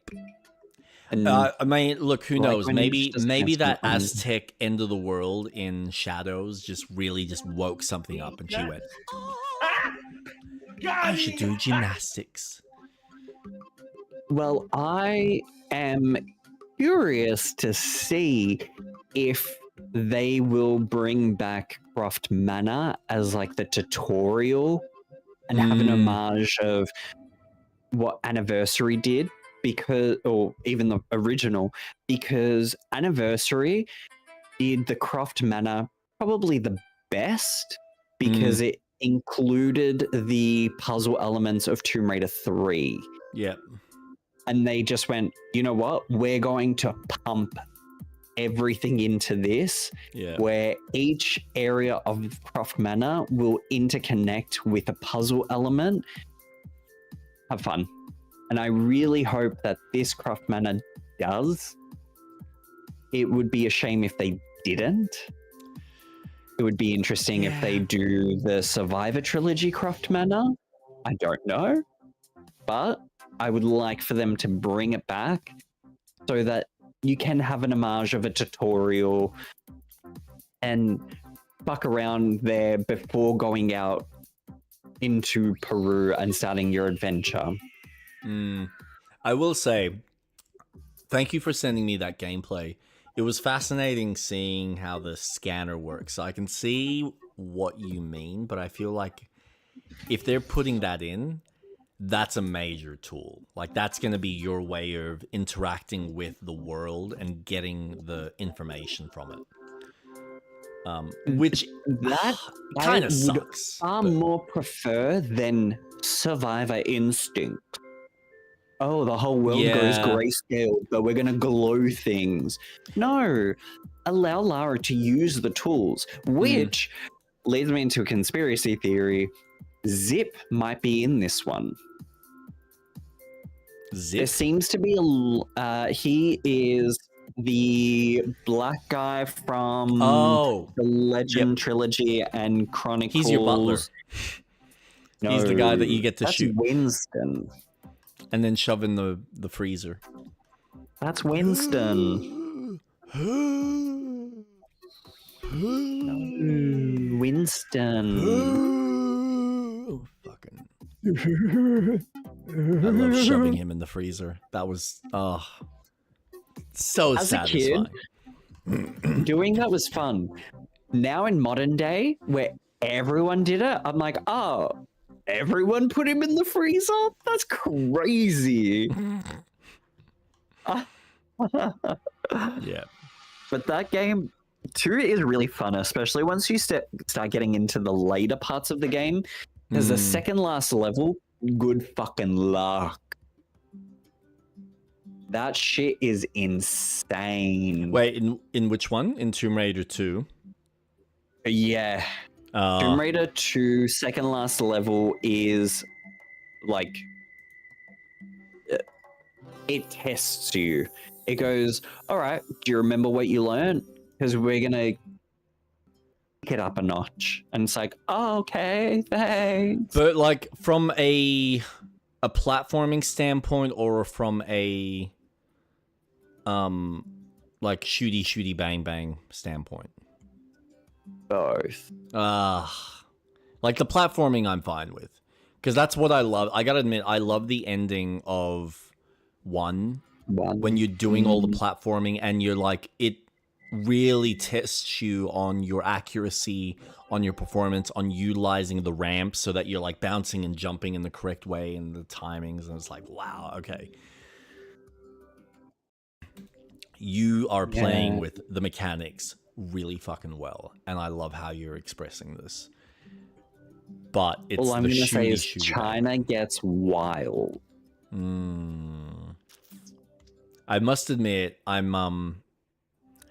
was trying to be very stingy with using some of the guns, but I've just kind of resorted to, you know what?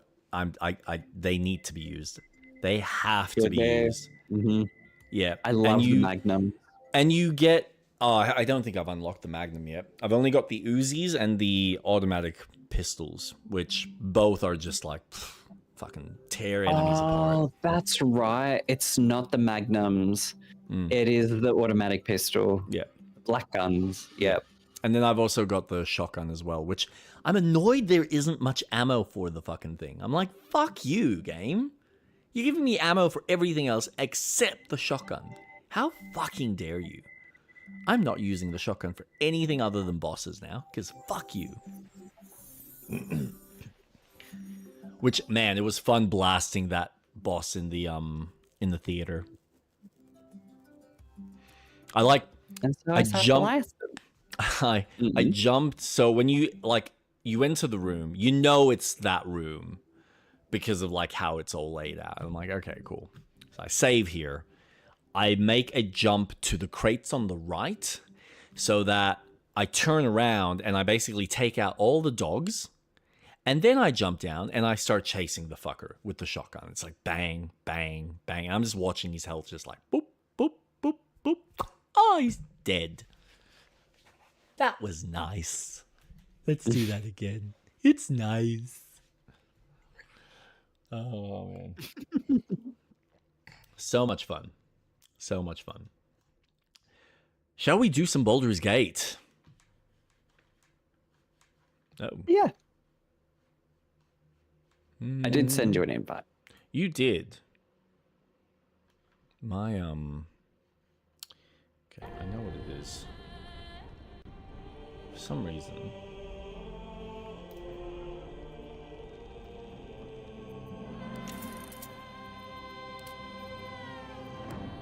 Okay. Borderless Windows mode. Thank you, game. Because then I can just switch to this, and it's not going to bother me. Haha. Alright. I want you. Now, before we get into it, I'm just going to quickly go to the restroom. I will be right back. Okay.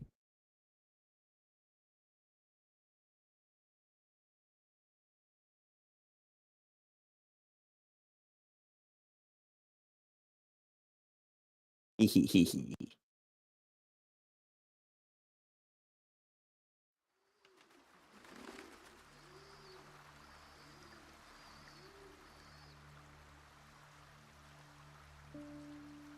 die away.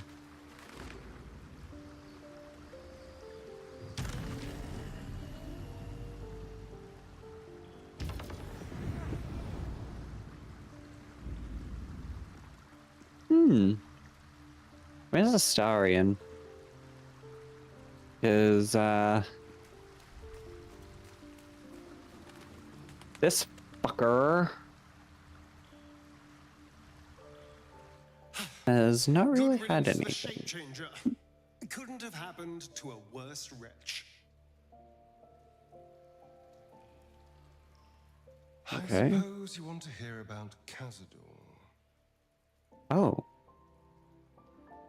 No, not really.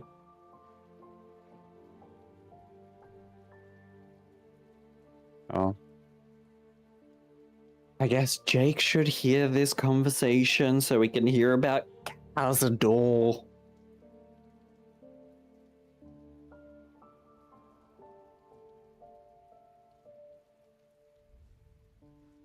But I'm very excited to be upgrading my PC. Jesus Christ. Just to play games. Just want to be free.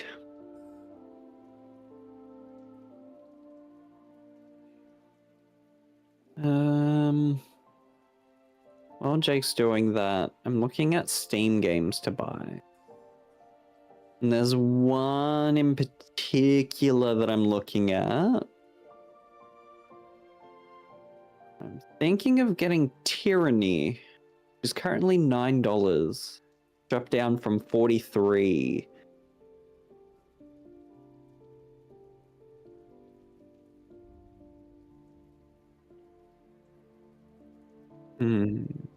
Sorry, you can have the conversation because I got my headphones on.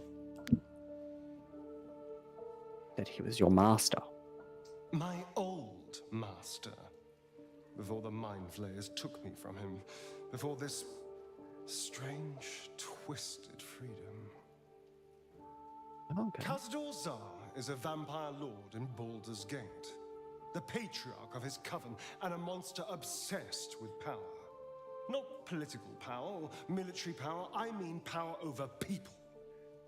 The power to control them completely. He turned me nearly 200 years ago. I became his spawn, and he became my tormentor.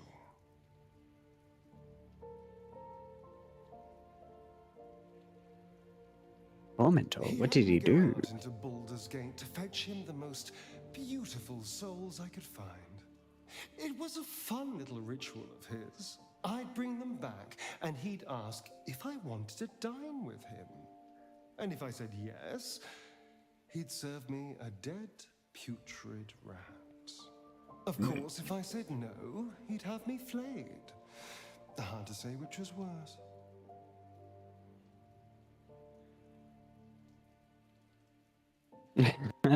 Quite the sub story, but what's your point?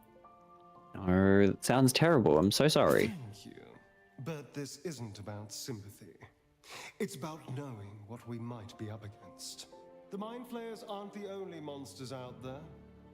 They're not even the only ones hunting us. All I'm asking is that you keep your eyes open and watch out for anything lurking in the shadows.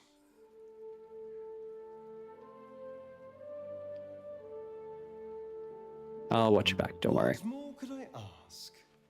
Now, is that all? This could actually work.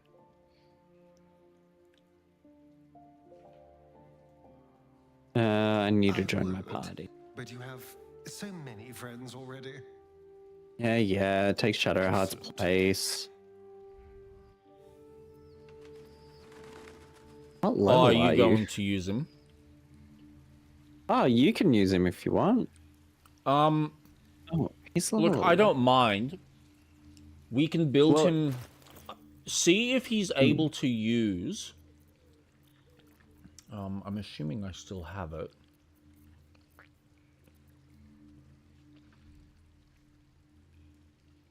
What type of bow is that? Longbows.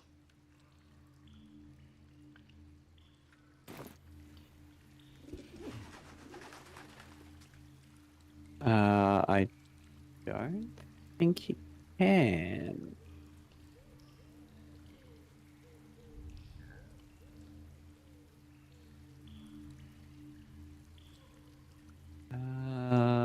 I know there's a way to look. Character sheet.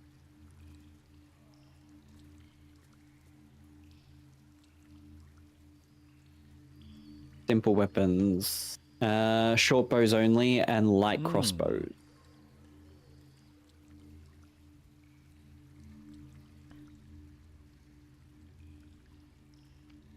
Because we've got some good longbows.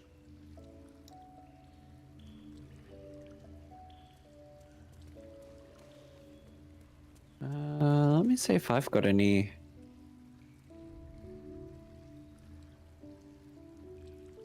That's a heavy.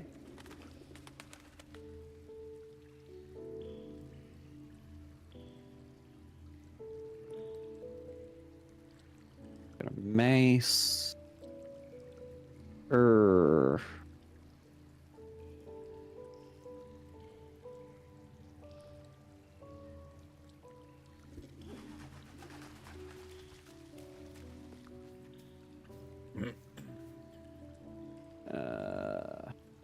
Thick clothes. Yankee short sword. Long sword. Heavy.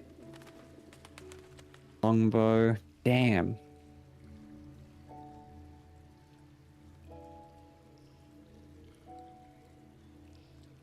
Nah, I don't have anything.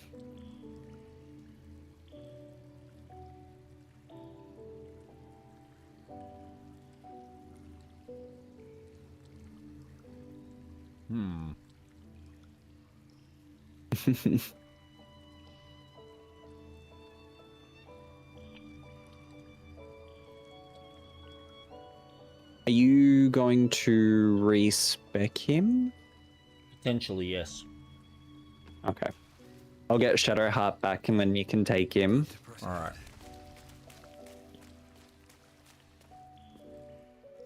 I wasn't expecting it, but your Join dance me. card is full.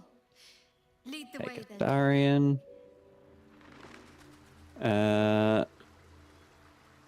Okay, so while you're doing that, I'm gonna go back to town and stock up.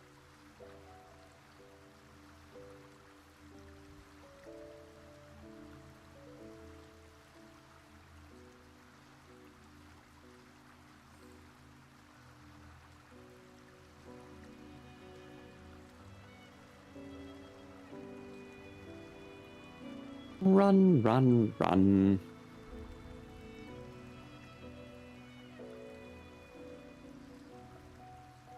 Sure.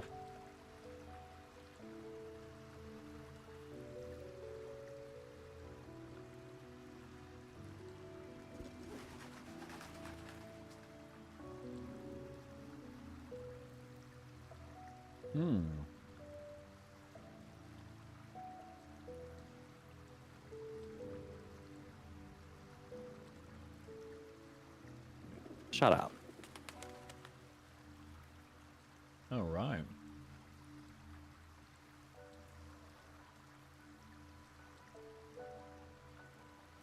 Hey.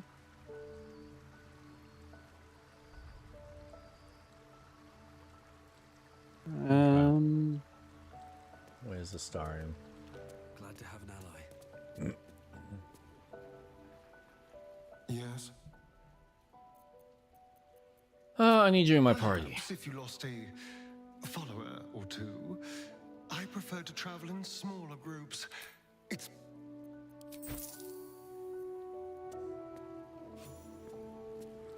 Alright. watch your back. Okay. Let's see then.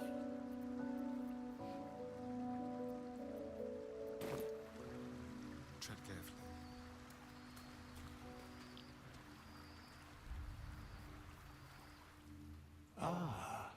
Another I shall be here in my cabinet. Yes. As thou desire. Take that. I'll take that. All right. So, what are we starting with? 8 strength, 17, constitution 14, intelligence 13, wisdom 13, and ideal ability score. So it's suggesting 8, 16 dex, 14 constitution, 12 intelligence. This is so bizarre. 16 wisdom.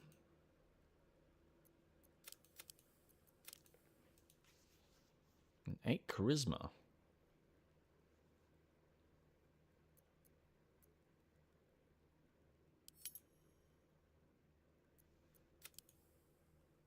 With him, you want to go 4 levels in fighter and the rest in rogue.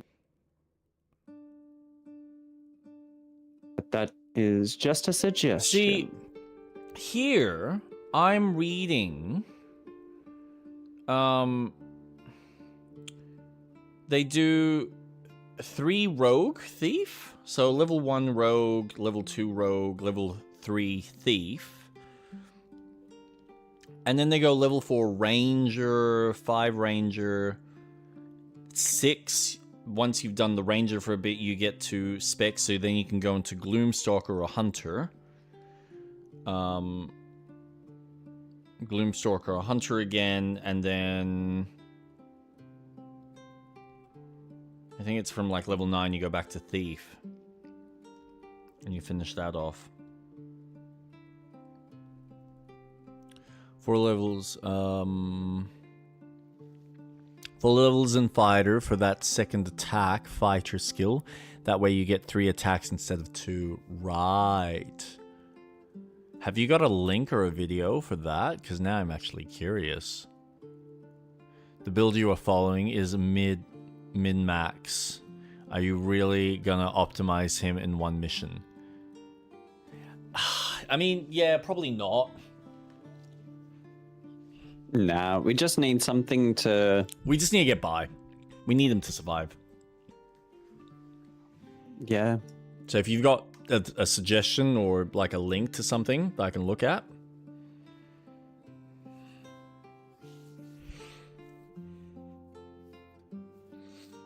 Because, yeah, I'm all ears for this. Because, let's face it, I don't think we have undermined this character so much. And I think we're going to end up utilizing our normal preferred.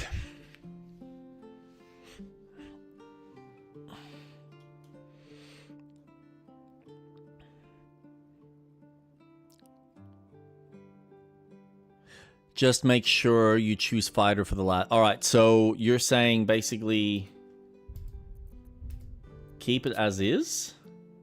You'll lose all. Yes. Let me check my build real quick. All right, cool. Trust no one. Thou walkest alone. On all these harsh nights, thou hast sought no company. My love life is none of your business. Love is no domain of mine, but it is often cited as the purpose of mortal life. Wherefore turnst thou from it? And thus... Oh. Fate, dost thou require a new app as thou desires? Thank you. Okay.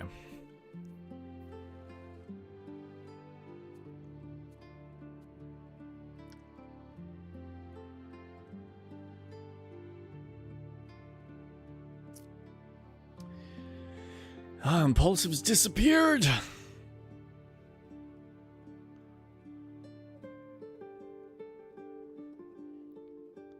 Let's see. Dear sir, as our previous correspondents have gone unanswered, a Baldur's Guild representative was forced to enter your property in order to inspect the premises. The property has been found in gross violation of several safety regulations. See City Bylaws 38A, 39C for a complete list. Until steps are taken to correct this, we are condemning the property known as Old Gallows Place, effective immediately under the bylaw 42A. Should you wish to contest this, please contact your local Builders Guild representative. Kind regards, Arden Low, Council of Four Liaison.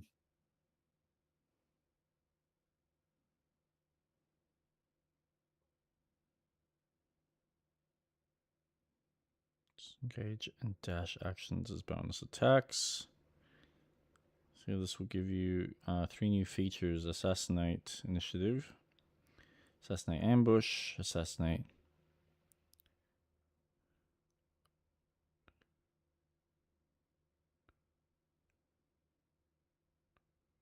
Rogue 3, take your first level in Ranger here. Wait, so what's yours? Because I wouldn't mind setting him up as long range, so maybe what I'm looking at might actually work out. Let's see.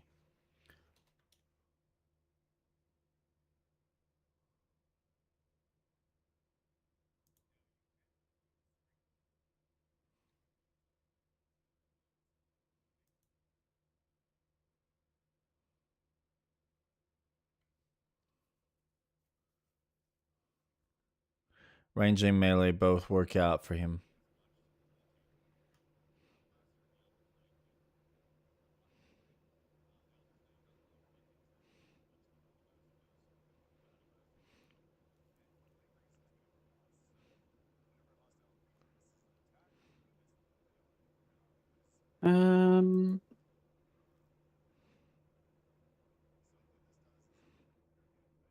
Hey, okay.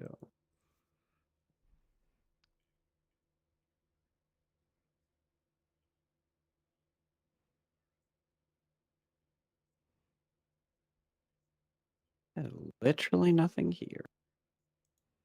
Let me try. Hold on.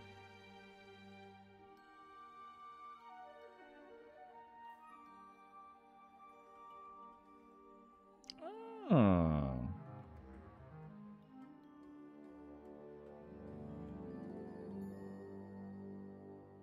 Build up to Action Surge as its second rank. Pick Defense as your fighting style for the tasty extra point of AC. Oh, this might actually be useful. Why do you do Cleric? Specifically take 1 level in War Domain Cleric to obtain the War Priest subclass feature, which will allow Starion to make an extra attack by spending a charge. Ooh. You'll also get some spells to work with.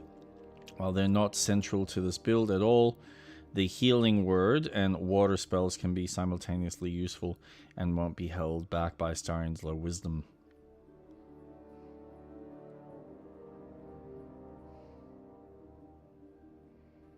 Alright, so what is your...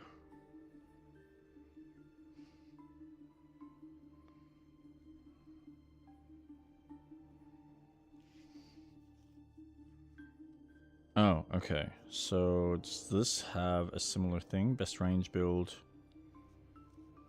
Oh, no. This relies on this one. High Elf Rogue with a noble background. There's also something... 8, 17, 14, 13... Hit stat spread isn't too bad. 17 dex gives him great combat prowess with finesse weapons and 14 constitution. He's a good rogue. Should be able to handle majority of your sneak needs.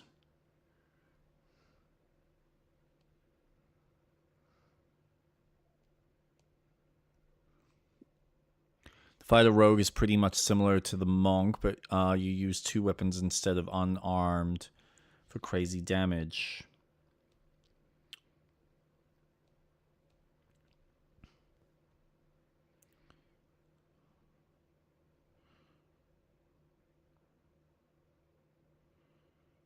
Stick with finesse weapons to ensure you can deal on par damage such as rapiers. Oh, okay. Good to know.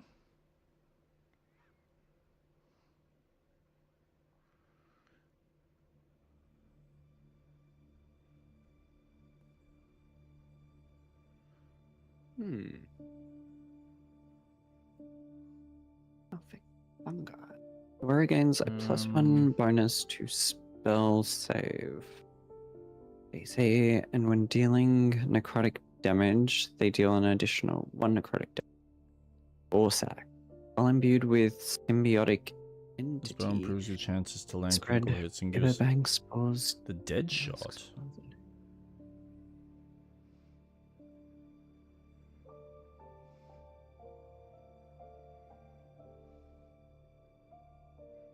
Oh, cool.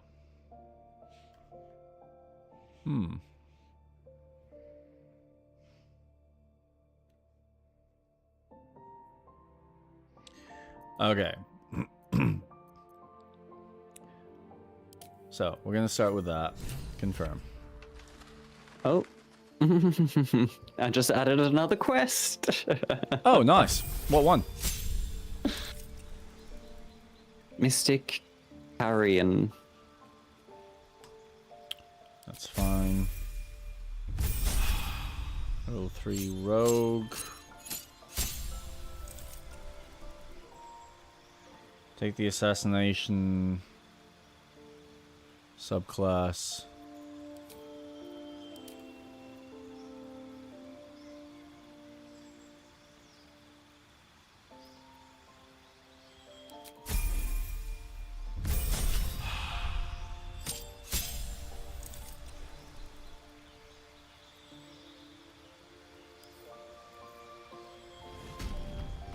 Alright, so now this is telling me go Ranger.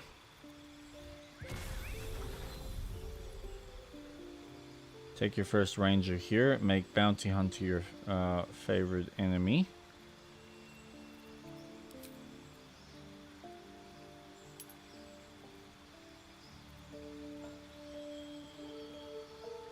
Pick up Urban Tracker as your natural explorer.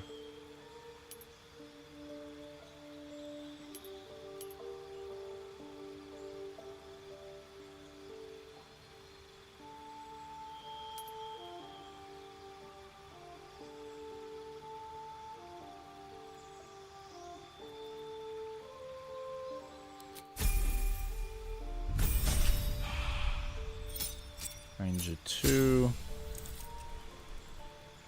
With your second level of Ranger, take Archery.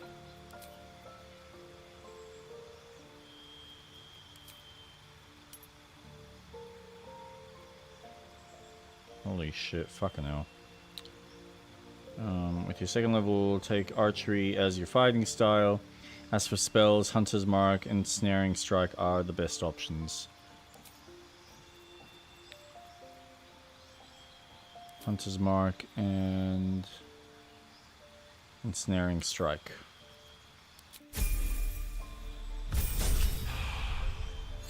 Take the Gloomstalker subclass here.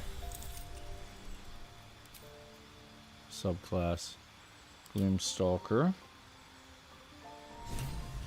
Here with the third Ranger level. This gives Astarion more stealth with his Assassin's Boons.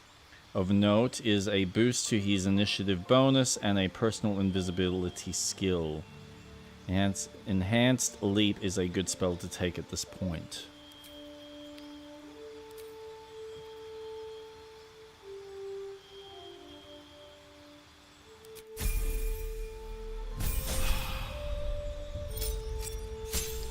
At your fourth level, you'll be given a feat. Use it to improve Astarion's dexterity by 2.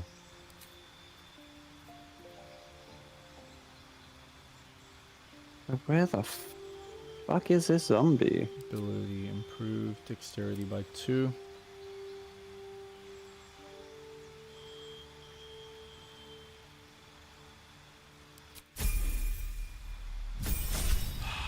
Fifth level of Ranger, Astarion gains an extra attack. Increases damage output tremendously, especially after the first round of combat.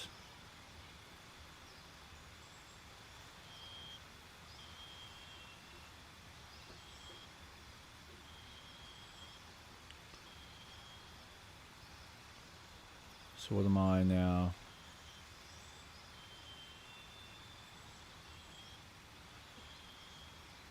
He also gains Misty Step. This level of Ooh, that's Ranger. handy. Alright, so...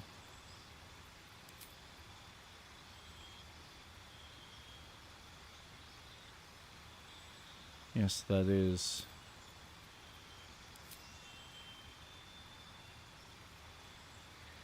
and the choice of another spell. At this point, we recommend Pass Without Trace. Call forth a veil of shadows and silence that gives you and all nearby companions a 10 plus bonus to stealth checks.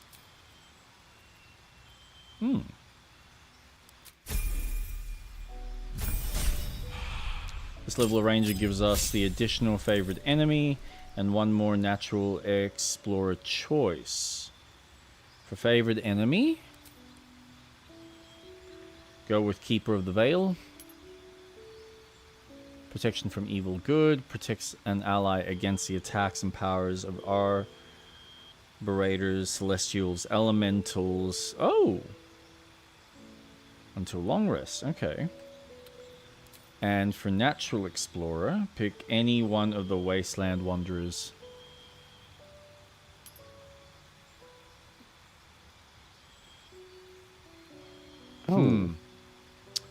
Now, do I want to have resistance against poison, or fire, or cold?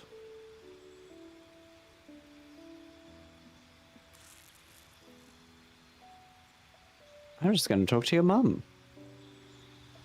My mom. No, I'm talking to a dead person. Ah. Oh.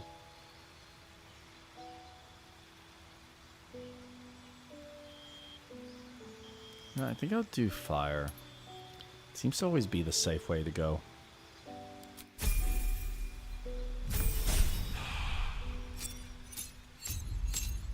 Interesting. Okay. So, this is where it gets weird. So we got level 3. Now we're going to change to one level of Cleric. For some weird fucking reason. Tell us that Thrombo has 3 other zombie companions. If we find them, we might be able to tell us where he went. Level in War Domain Cleric. War Domain Cleric. This is get a little bit. We specifically take one level in War Domain Cleric to obtain the War Priest subclass. Subclass. Feature which will allow Astarion to make an extra attack by spending a charge. You also get some spells to work with while they are not central to the build. Healing, blah, blah, blah, blah, blah, blah, blah.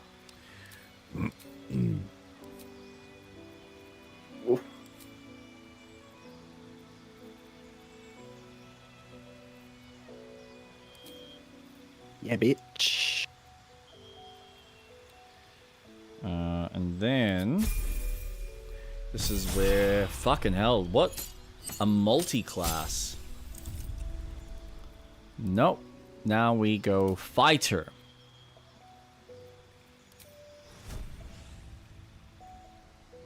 Things get even more complicated. We take the first level in fighter here, building up the action surge in its second rank. Pick defense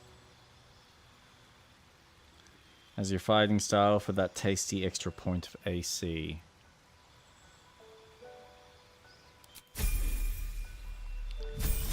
And then here at max level, we get action surge. Immediately gain an extra action to use this turn. That's such a bizarre fucking build. But we shall see how this all comes together. Now, Never a dull moment.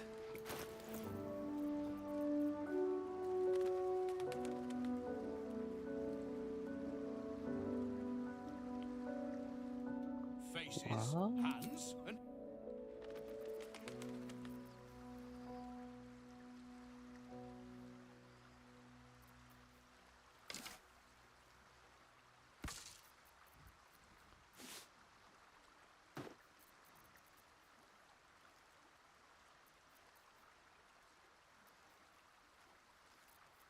Hmm.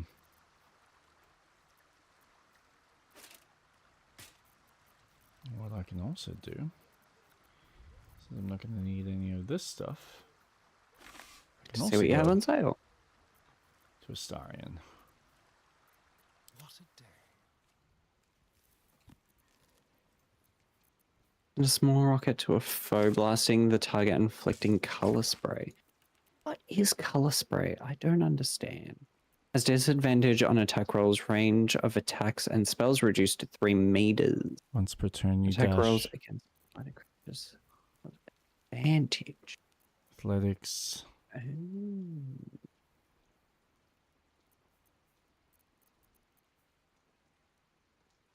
Absolute Bane. On a hit, a possible 1 penalty to attacks roll. Sleight of hand.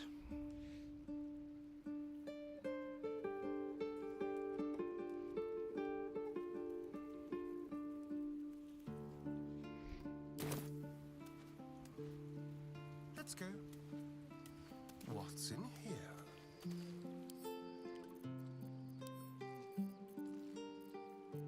Alright, what do we got?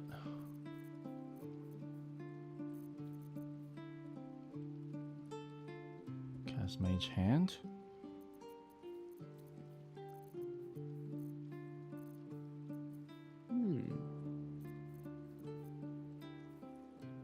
Dead Shot.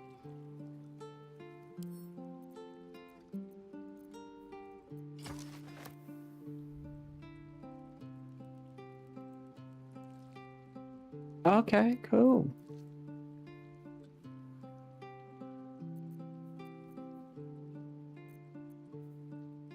employees only past this point.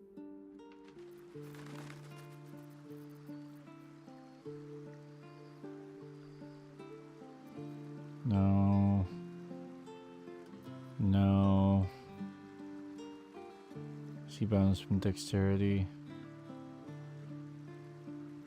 You take 2 less piercing damage, disadvantage on stealth checks.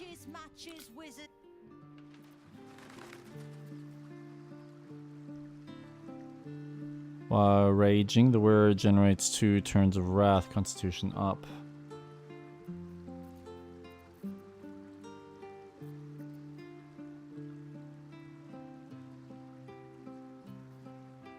Medium armor.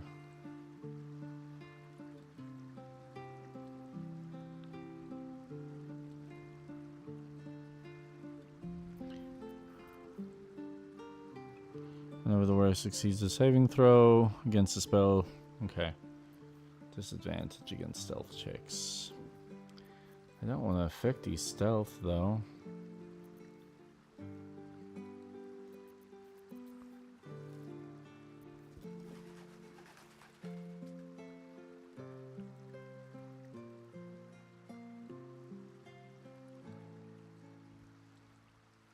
Oh, do I have a potion? While obscured by shadow, the wearer gains plus... Oh. That might be useful. Potion of it. While obscured by shadow, the wearer Ability. deals... Does that hit them with... Oops.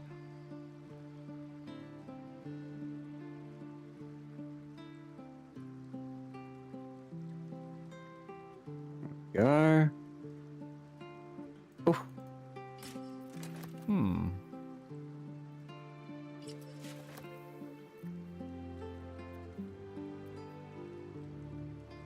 Where it deals acid damage, they also inflict noxious fumes. Not for communal use, it seems. oops.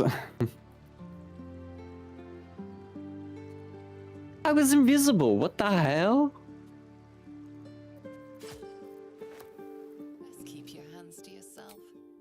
Stop stealing stuff. At least save before you do crazy shit like that. Never. No, I was invisible, and then it took me out of invisibility. Yeah, when you apply a condition with one of your smite spells, nah. Cast Mage Hands as a bonus.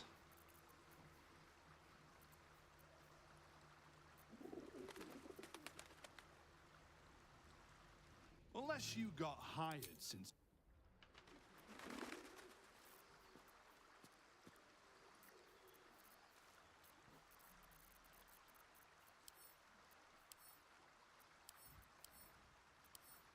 Employees only. Oh my god.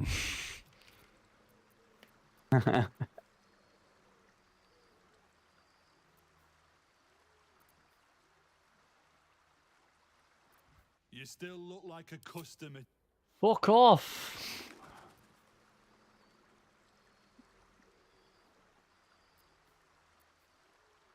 Smooth start to start combat. The wearer gains momentum for 3 turns. Ooh. Unless you got Oh my gosh, I'm trying to walk away. You know, I love the fact that the game needs to also interrupt me. Ooh. Oh, that's a dagger. Oh, I'm taking that. What is that? Bludgeoning? No. Quarterstaff? No.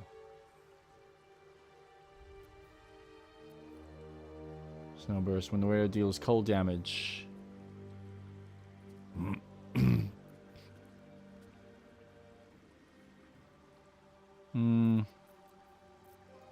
Has its usefulness.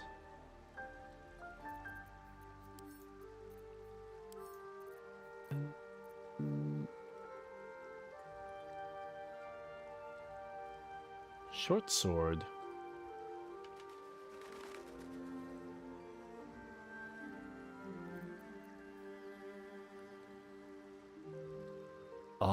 What? When did you pick that up, sweetheart? I'll be taking that off your hands. Woohoo! Maybe there's hope for Astarion yet. Superior padding. Light armor. Initiative rolls. Yes, I'll take that off your hands. Not too worried about that. I'll take that.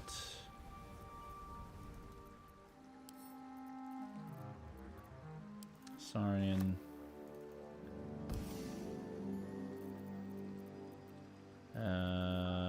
Send to Astarion. Thank you. No. Don't be a dick. Where was I? The wearer's constitution score to 23. The enhancement has no effect if their constitution score is higher without it.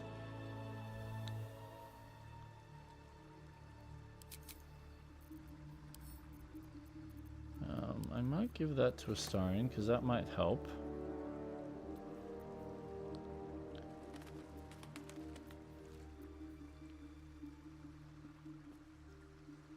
Bonus, medium armor.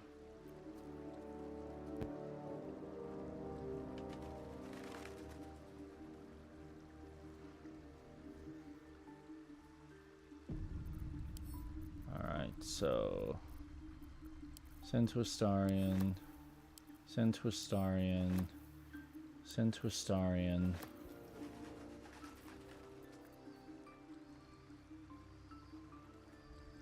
When you rage, hostile creatures in 3 meters succeed a wisdom saving throw. Take... What's this one? You gain dark vision up to a range you already have. The number you need to roll critical hits when attacking is reduced by 1. You can't be frightened. You cannot be afflicted with other emotions. Constitution saving throw. Medium armor. Might work.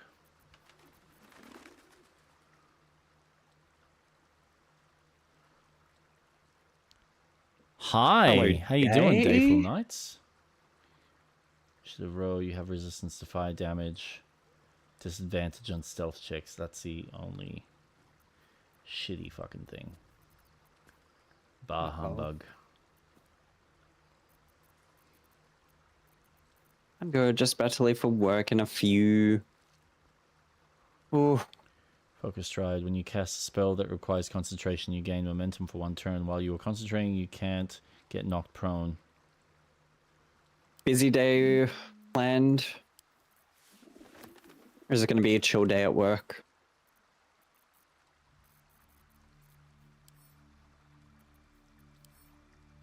Evil, evil, evil.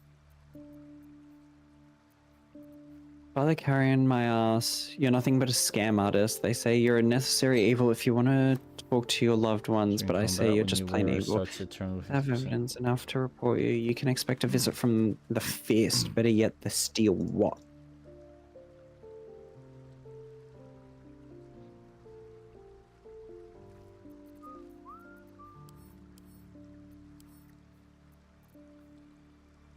Don't mind me. 12-hour shift. Damn. We'll see how the day goes. Oh.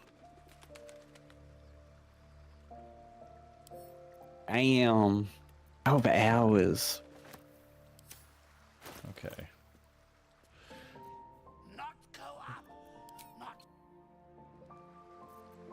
Oh, actually.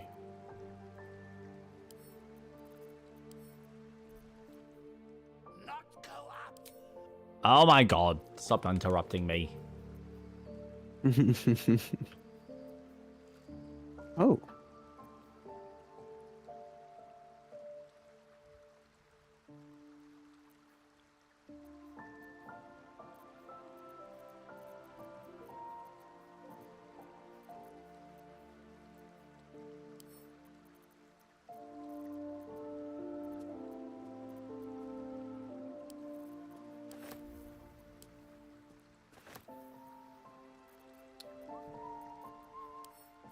Oh, What's up?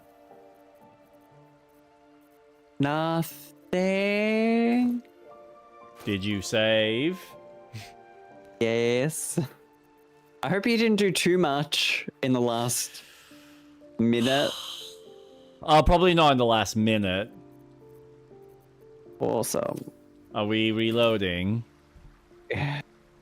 I'd like nearly gotten Astarion to where I need to. I'm gonna let you do what you need to. What did I didn't you mean do? to piss off these people. You Not people, fucking these idiot. creatures. No, I'm trying to. That's what exactly those things. They were about to attack me. At least I'll be sitting at my desk majority of the day. Hey, don't laugh at my misfortune. I'm not the one who gets in trouble. I'm the Bullshit. innocent one in this group. Yeah, sometimes. I don't start shit.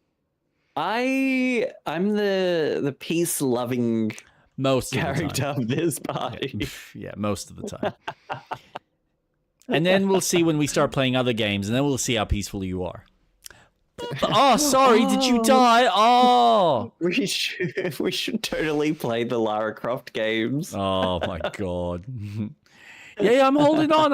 Oh, what happened? Oh, you fell. Did you let go? Or maybe my hand slipped. I don't know.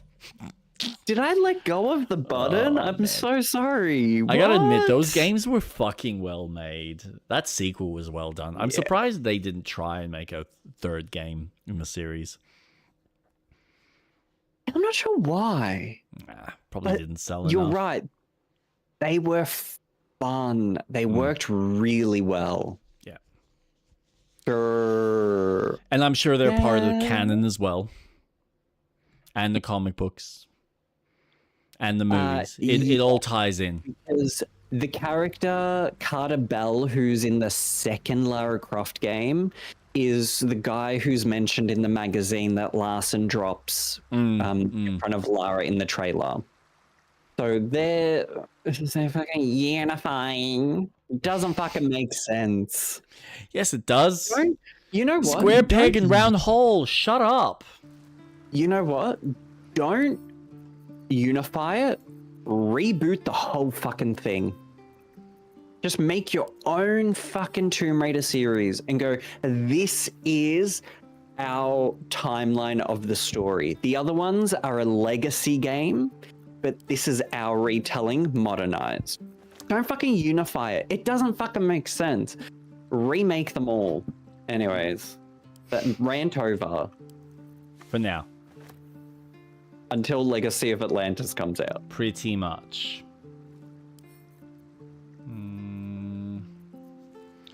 Alright. Give him that. I'll give him that just in case. Astarion. Wait, what's that? Oh, okay. Boop, boop, boop. Boom, boom, ba ba boom. Ba ba boom, boom. Oh, there's so many. There's so many of you. Are you pissing them? Oh, what happened to just waiting? This is a safe. I'm just gonna sit. I'm just sitting. And everyone who's watching my stream can see that I'm just sitting. I'm just chilling. Sure. Mael can sit there. Okay, now. Well, obscured by shadow. Okay. Well, I will be back then.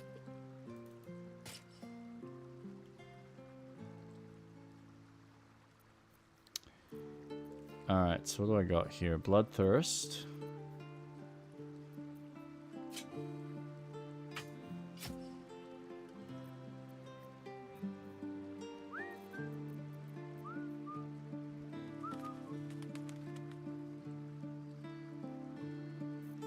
Dun, dun. Da, da, da, da, da, da, da, da. After dealing damage with an unarmed attack. No. That can go fuck itself.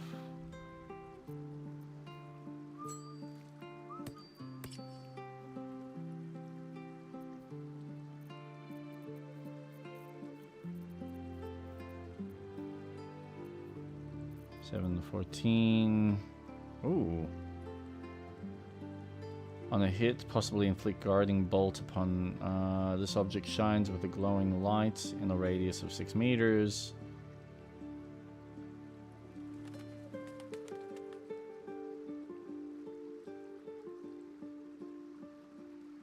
Keen attack. The wielder doubles their proficiency bonus when rolling ranged attacks with this weapon.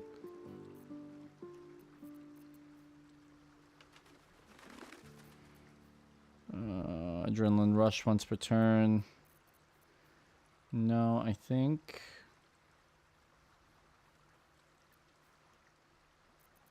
It's that or stride, or you gain athletics +1. You can't get knocked prone or be moved against your will. Oh, that's good. I like that. Inflicting wounds, necromancy, dimension door.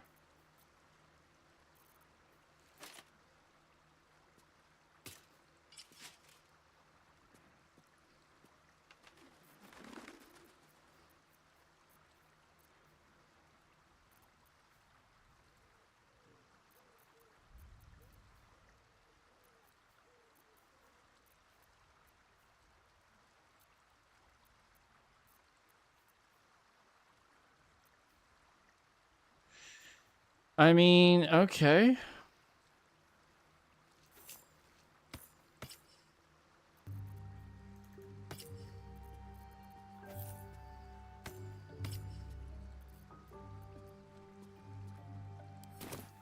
Might as well. Give him more health. Can't complain.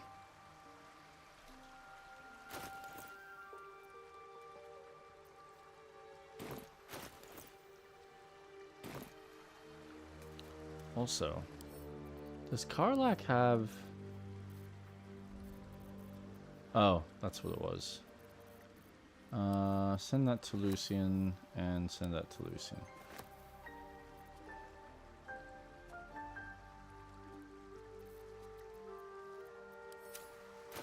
So how much money have I got? Let's move. Alright, 11k. Alright, cool. Mate, let's leave camp. Now, was there anything else they suggested? The Stormshore Armory in Baldur's Gate. This bow improves your chance to land a critical hit and gives a massive boost to your range attack roll. You can pretty much go with the same one you for any stealth character. Mobility and stealth enhancements are the way to go. Crucial accessory for Astarion is Killer Sweetheart, which can turn Astarion into a killing machine with good stat investments.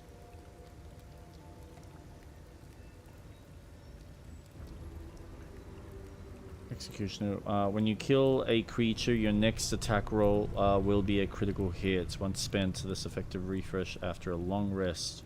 Though the ring is highly polished, dark and silver of blood still cling to small scraps of corners. I mean, that's pretty useful. It just sucksy. Long rest. Fucking hell. On my way.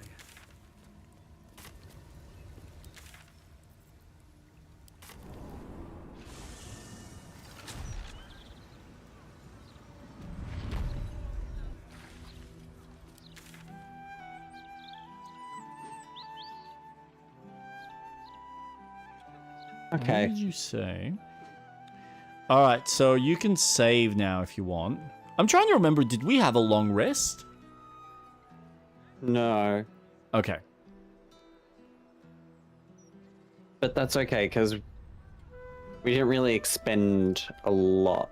No, we did pretty well. All things considered. At the Stormshore Armory. Ah, there.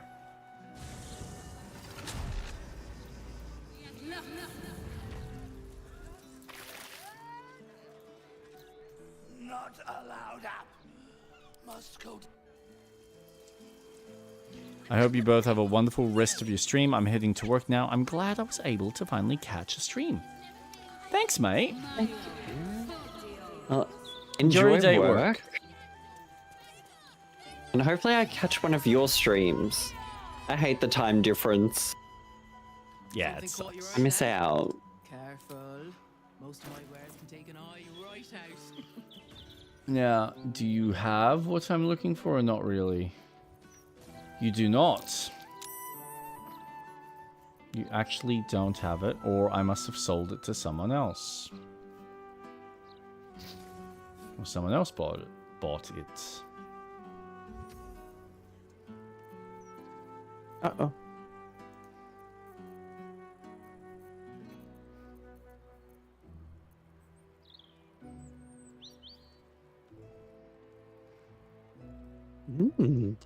Range attack inflict 2. Huh. And that has its usefulness.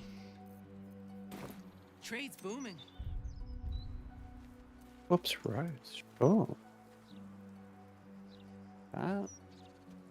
Easier to don some armor than learn to swing a sword. If you can I'll manage take the extra that. weight. Oh, stone wall.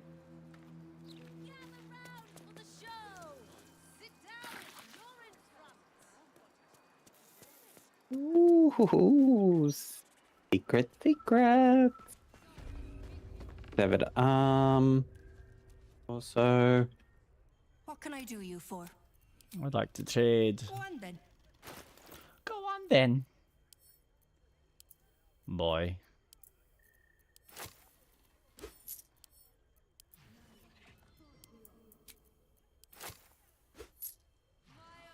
Oh, thank God you've got another one. Oh, yes, I'll buy that off you. Thank you very much. Oh, yum, yum, yum, yum, yum, yum.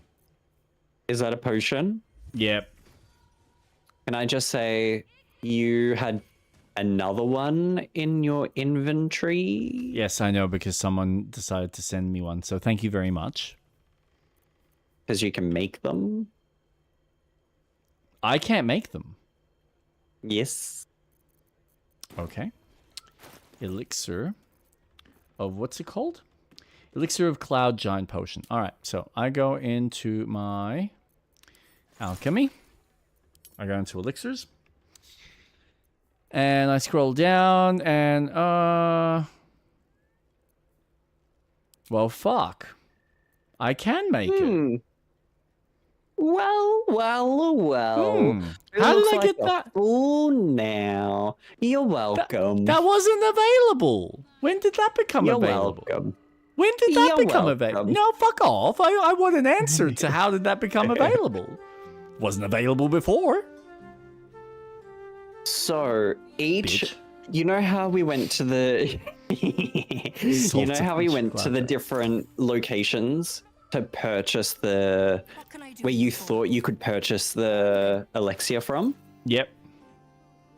They were the ones who actually sold the ingredient to make the elixir. So I purchased them, made the potion from the ingredients that they sold, which is just another way of learning it. Giant's thumb. Yep. No, that's how you learn it, by getting that specific ingredient. Right. And then So I made it. Nice. Nice. I like that. Yeah. Thank you. I like that. You stole my trailer. I like that. But also, it's nice that I know I can also buy it. That is also very handy.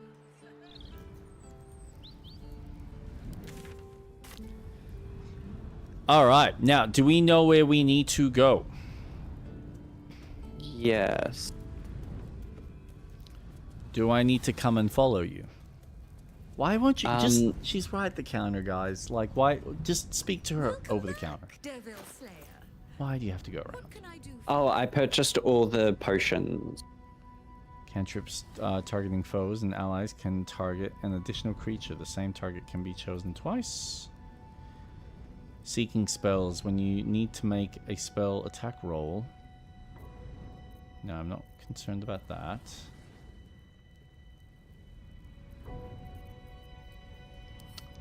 I will buy that. And I will also... Alright, my mouse is being very weird. Buy that. Cool.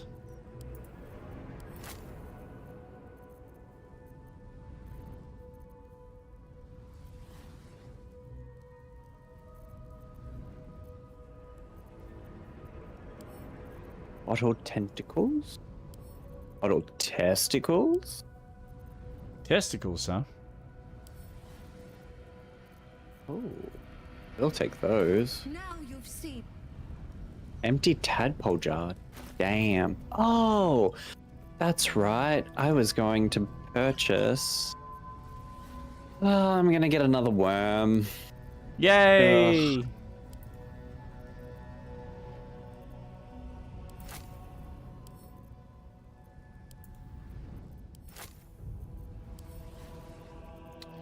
Okay, send to Astarion and send to I can't believe I'm Astarion. doing this. Now, Astarion, you have... Whoa! Still alive, so that's progress. More than enough potions. Butthead? Actually.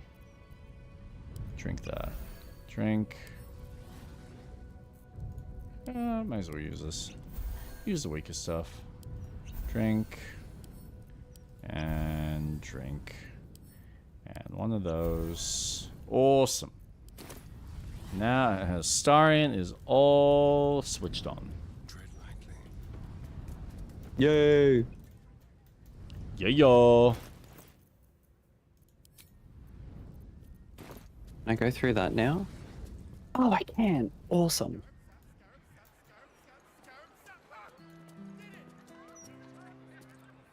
Oh, what the hell? No one stops me yet. How does my character look? Oh yeah, he's still like that. Yeah, cool. Alright, now, whereabouts are ya? Where do I need to go? What do I need to do? Wait, you were here. Where did you go? Oh, I was right here. Oh. And then where did you go from there? I went here.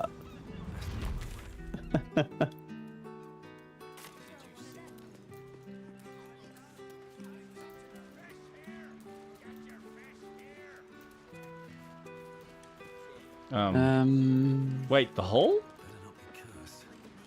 Yeah. Not a chance I'll fit in there. I can't fit in that.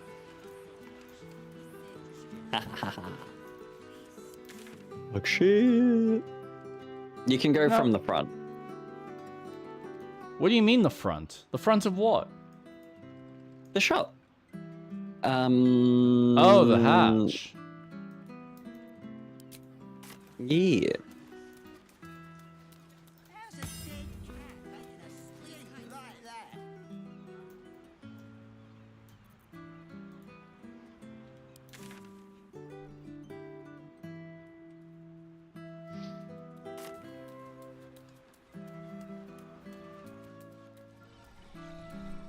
But This dude. My width is very faint, thank you. Nothing a little. how do I get upstairs without starting a fight? But of course, one must never be scared to part with gold.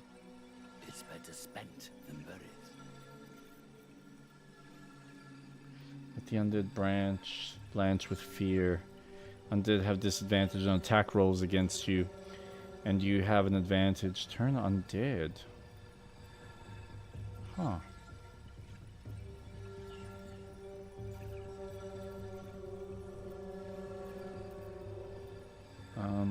Okay.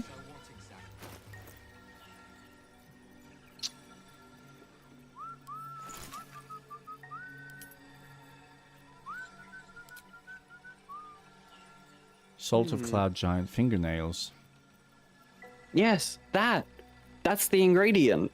Where the fuck do you get that? From the 3 merchants that we went to Before. But of course, one must never be scared to part with.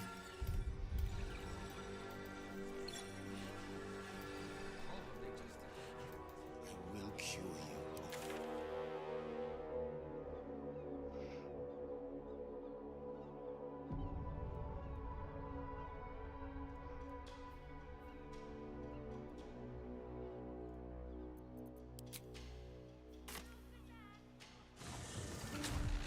So.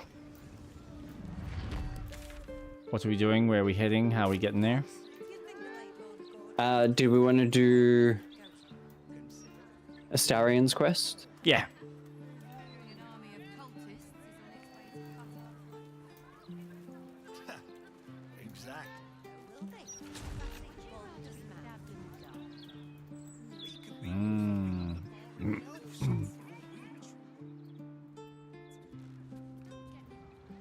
Right. How do I get up here? Do I have to jump? No. There's a ladder. There's a ladder?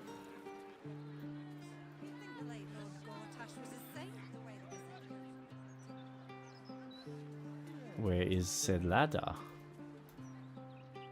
If you scroll your mouse up and just click where I am, you'll automatically come up.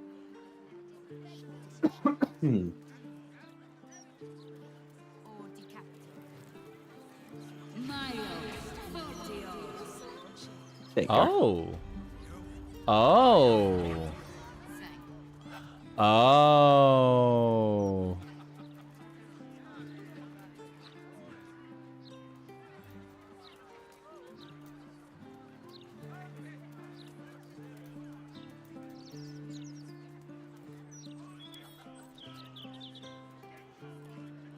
Right. This is a no-go type of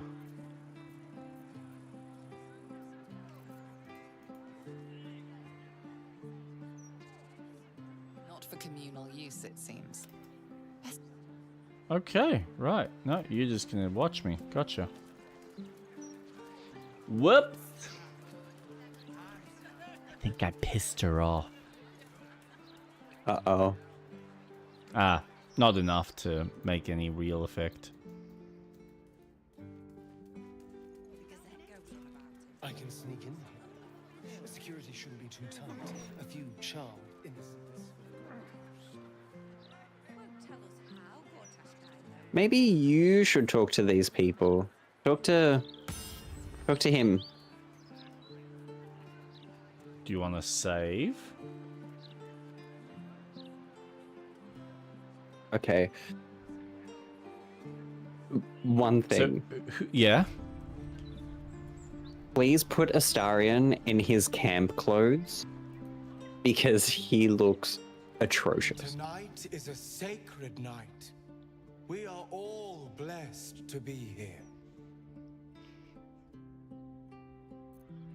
Okay. Oh. You had nothing else to say. I thought because Astarion was there. Don't touch me. You must hurry.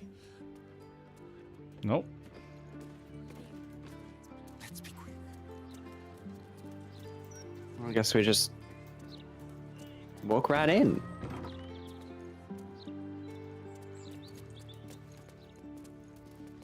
Is this the way to Astarion's quest? Or is this something else? No, this is it. Oh, cool. Because the quest marker is at the end. What should I expect? Well,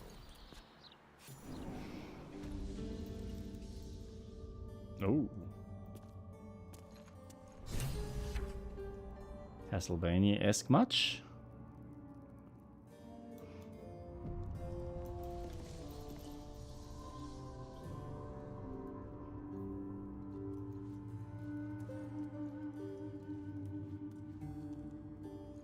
I love. Sinister door. I'm gonna take this. What are you taking? I just took a painting. Oh. Uh-oh. trained.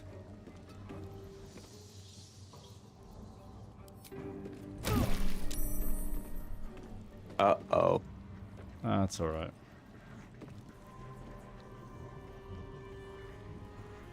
There's, like a dead body in there. And it's being affected by something.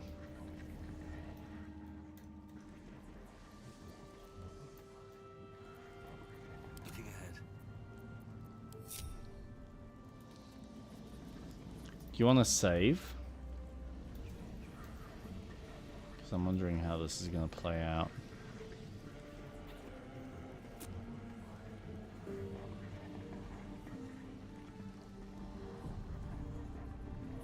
Okay. I'm just exploring. Swift as my feet can carry me. There was a door you ran by.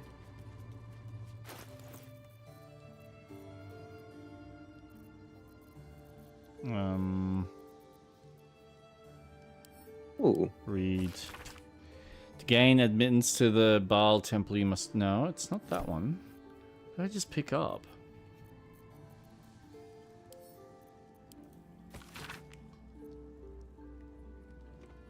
Snowy passage. That can't be it, can it? Oh, there we go. Victoria's. Victoria, remember to read that ancient language book. You'll need to know some of the vocabulary to be able to move freely within the palace. Father.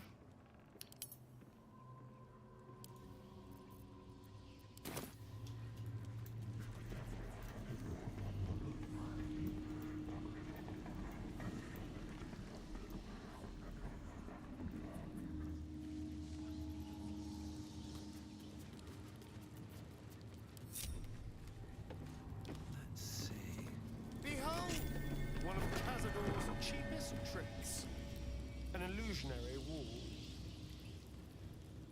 behind Where? it is the kennel. A fetid little cell he'd throw us into when displeased. Let's lockpick. Prime spot for an ambush. I have something to ask.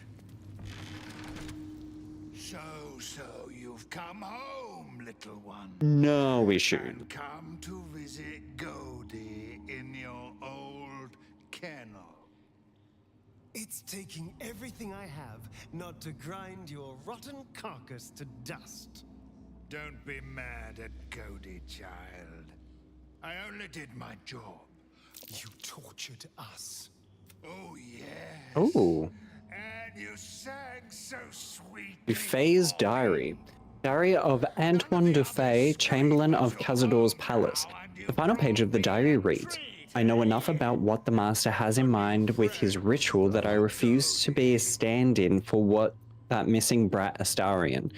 Even if Cazador finds my body, the potion Bone Cloak sold me is promised to provide a convincing illusion of death, especially since I'll leave behind a look-alike potion of acid poison. My one regret is dear Luriana, but I simply cannot trust her with the secret of my one chance of escape. When the potion wears off, Cazador will have ascended and will have need of my services, or he will be no more, and mastery of the palace will fall to me. Okay. Oh, there we go. Didn't even need it. But you're too late Loot. to see the Master. The doors can be unsealed. I'm so confused. Who are you? Undead level 1 vampire spawn. Chamberlain Dufay. Oh. Just put that there. Oh, that's funny.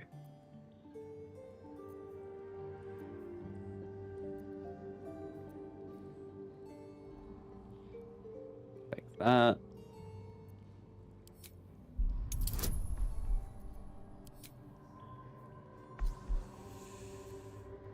This ain't good. Uh-oh.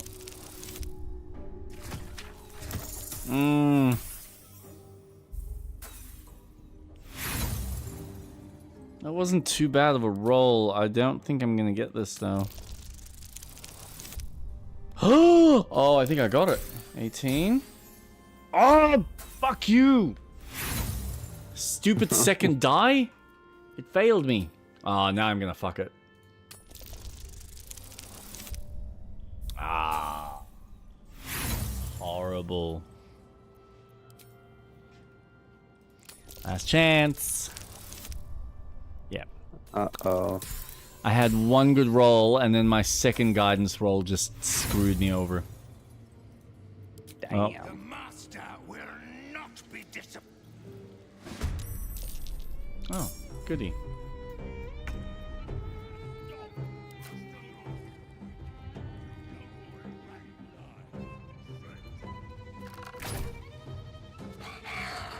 Oh, that's a... Whoo! Astarion. Roll? Astarion, baby!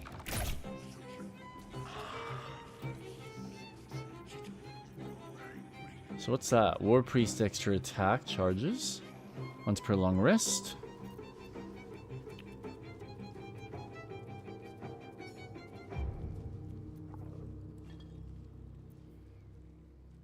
I like that you don't care that I'm On stealing the first turn of each combat at... Ambush a target with an additional swift. Oh. What is happening? Dude, I just killed a guy with Astarion by himself. Nice.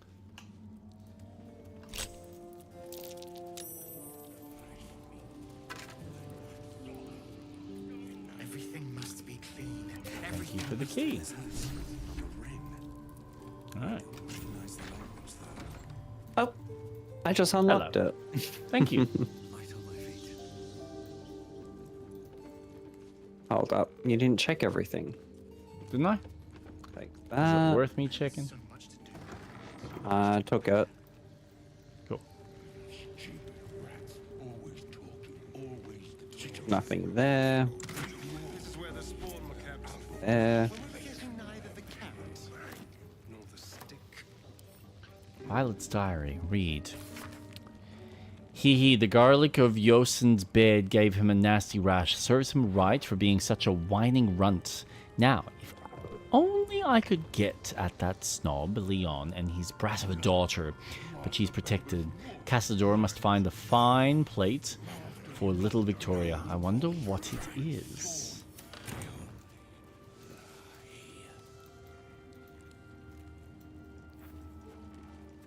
I'll give it a shot.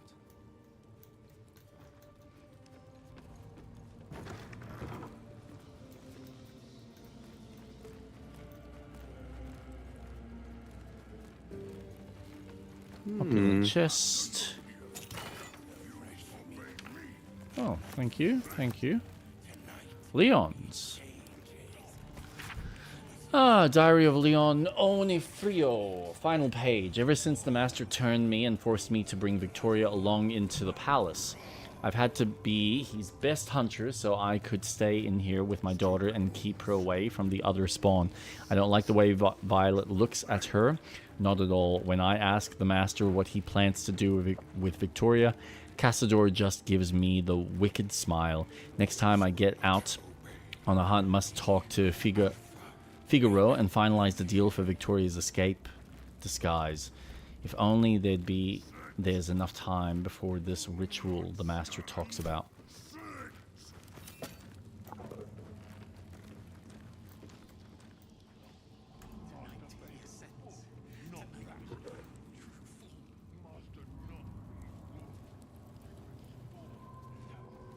Okay. I would say... Did you end up I'm assuming you exploring- checked out the wooden chest that's in here. What's in here? Yeah. Yeah, empty. Cool. Rusty dagger, scalpel, that should be fine. Have you been in this room with the dead body? Yeah, I got the diary, the note. There wasn't much in there, unless you feel like bringing Victoria back to life to see what she says. You just need to be mindful that there's a curse, so you will take some damage. Ow.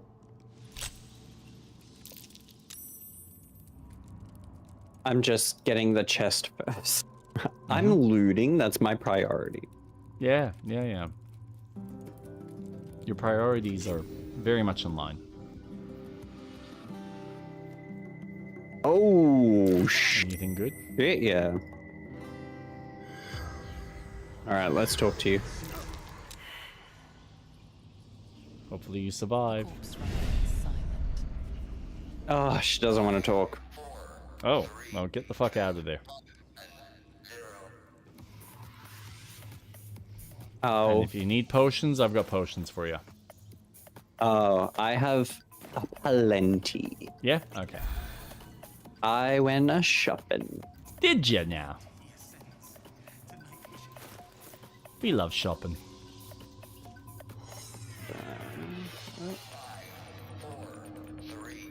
Alright, I think... Where am I? Not now? Mr. Door? The door is covered in intricate text, but you can't see anywhere a key might fit. Only a small round hollow engraved with a family crest. In the deepness, you will find your way. The ring slots perfectly into place, but nothing happens. A strange writing on the door glints in the candlelight.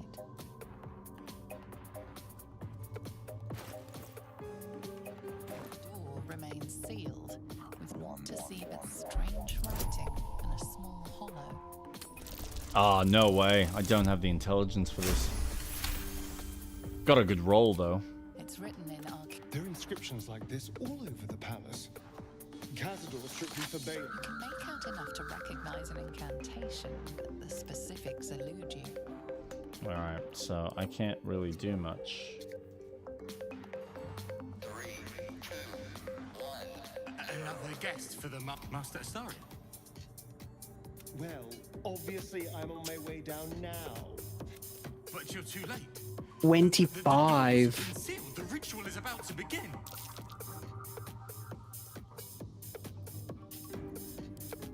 Perhaps we should not Nope. Damn it! What's going on? It's the Master's ascension. Once the ritual is complete, he is to be reborn. You should be there. All his children were to attend. He'll be furious you're not. Arcane lock. It's too late. Who are you talking to? He has sealed the doors and will not open them until the ritual is Cazador gave the key to Godin. 3, 2, And where is... It does not matter. The Master will be so angry that you missed the ritual. I do not have any more time to waste.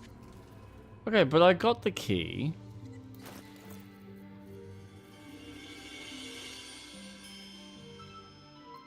At least I thought I got the key. Was that from Goody? I think it's the Tsar family. This ring carries a symbol of the Tsar family and has an inscription in some crusty old language.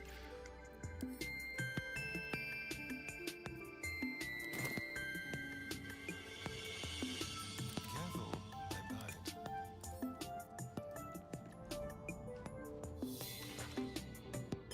The door is covered in intricate text. Can't see anywhere a key might fit. Only a small round hollow engraved with the Tsar family crest.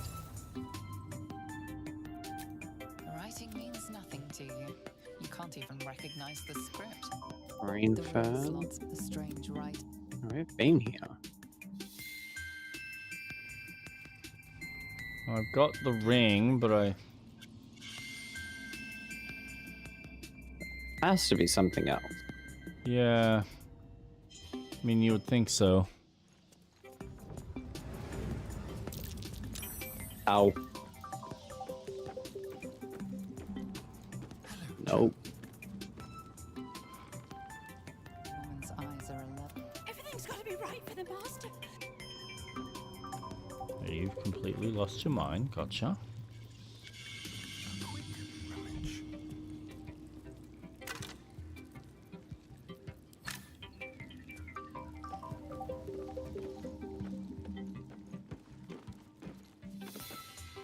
The book is a dictionary of the ancient Kozakuran language from the distant land of Karator. Flipping through the pages, you find certain words and phrases underlined. Open, enter, beware, forbidden, sealed. Oh, you might have figured it out.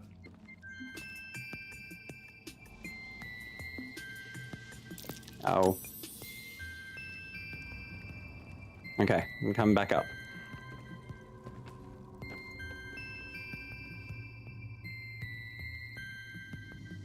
Where are you? There. There. There.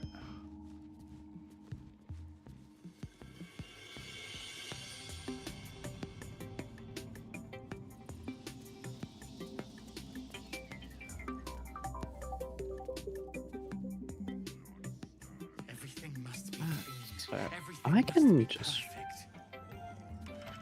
The door remains sealed, with naught to see but strange writing and a small hollow. Looking closer, you recognize the writing. It's the Yeah, same it was the Kozakuran dictionary. script from the dictionary you found. There you go. You did it. The ring slots perfectly into place, and the door swings open. Woohoo! Yay! Before you run in. Saving. I ain't fucking moving until I see that lovely little icon pop up. What the fuck? Oh. You can't be here. No one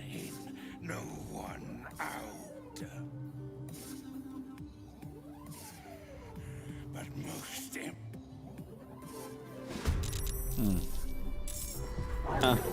Easy. Nice. Oh. Alright, how do I want to do this?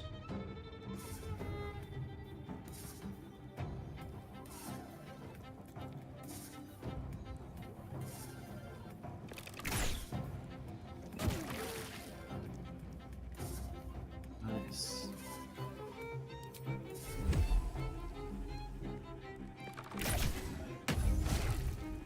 Oof.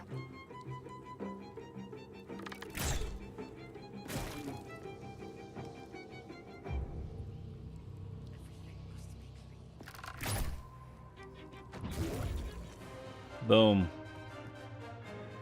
That's how he starts.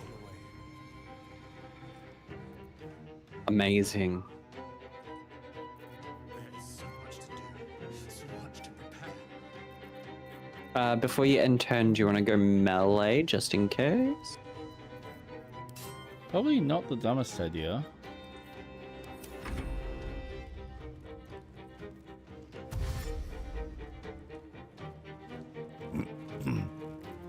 Oh, puppy. Oh, okay.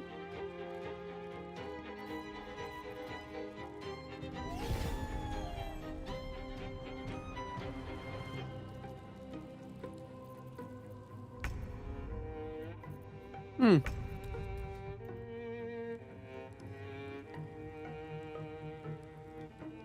How big is this? Holy shit. Well, I guess... might be handy. I can get most of them put into a space. You can get 1, 2, 3, 4, 5, 6. Okay, well, I'm going to jump over here then. I'm gonna start.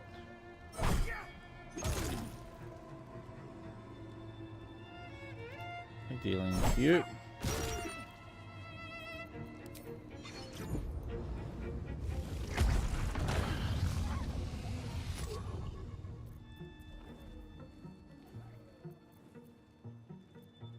I wasted my opportunity. Fuck. Oh, no, I didn't because I used my jump. Nope, that's fine.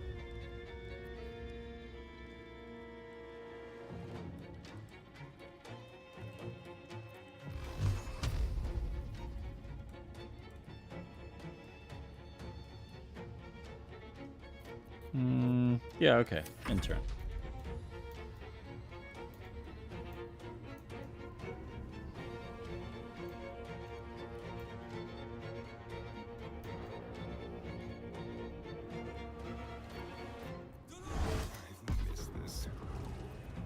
What have I got? Firebolt. Main hand attack. True strike. Gain advantage on your next attack roll.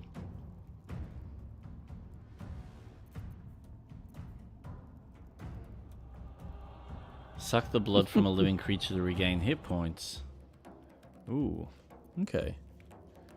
Offhand melee, and then what else has he got? Brace range, short rest. Spend 6 meters of your movement speed for the rest of your turn. Roll range damage twice and use the highest. Oh.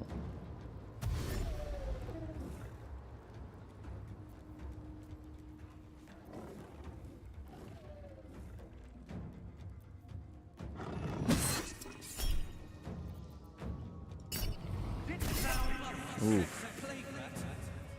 Charm. Do regular damage and possibly inflict gaping wounds, which causes extra damage on attack. Short rest.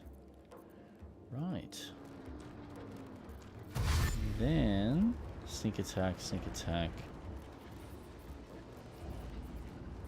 Complete change.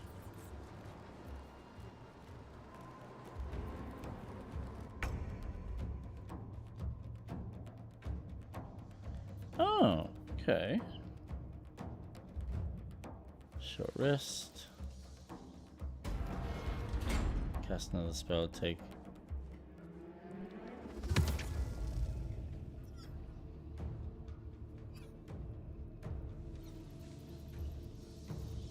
do that about here. Is that a concentration? There we go.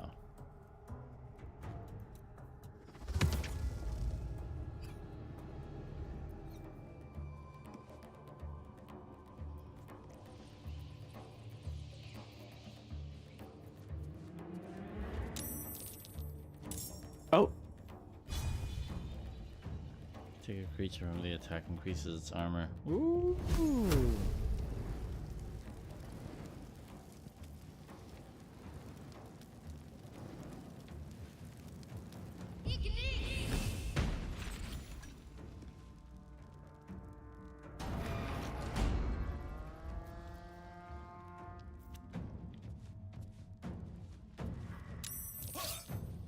Oh.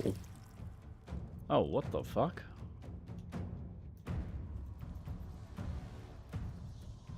Ah, right. I didn't realize they are now part of the fight.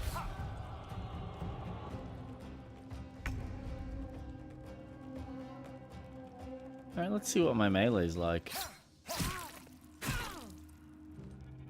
Oh, nice. Not too bad.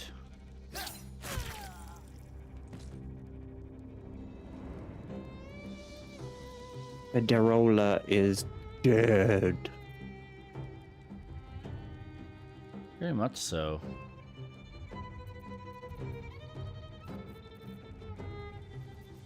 Hmm.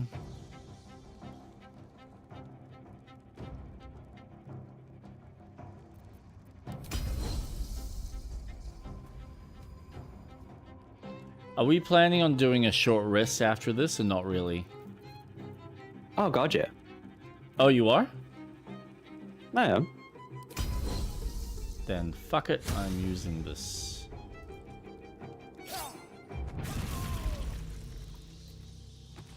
He did.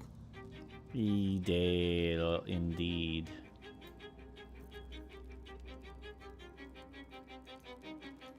Hold on.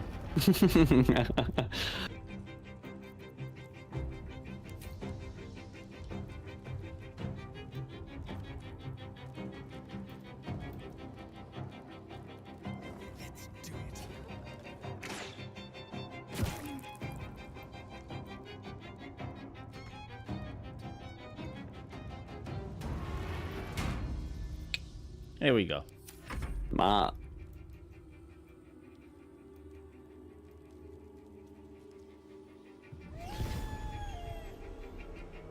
Oh, that's never good.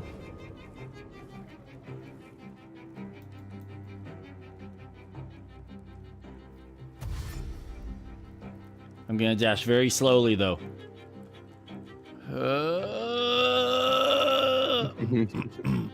I'll get you.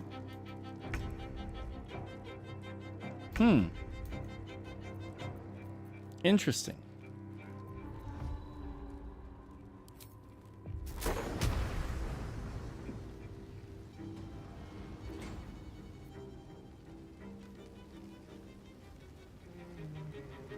What are they weak to? Psychic.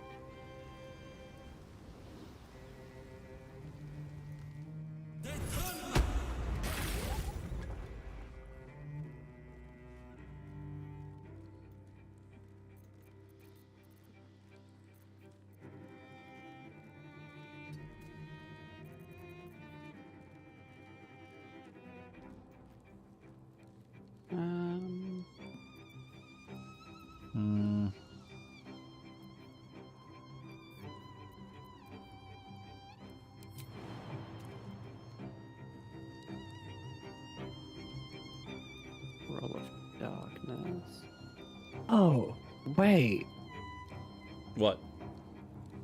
I can conjure someone.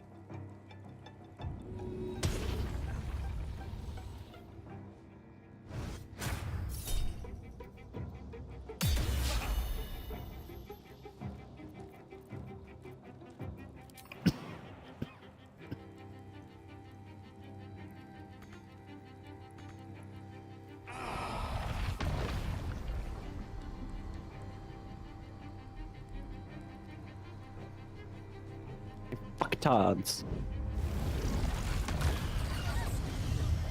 Thank you. Hey. I like that.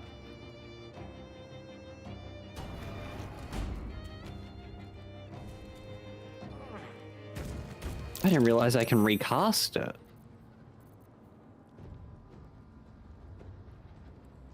Awesome.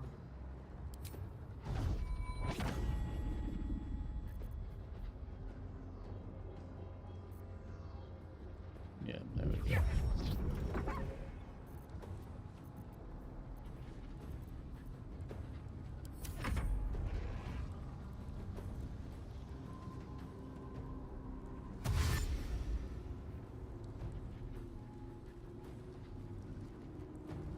Now, I am surrounded. None of this is good. Man, you're fine. This is all part of the plan.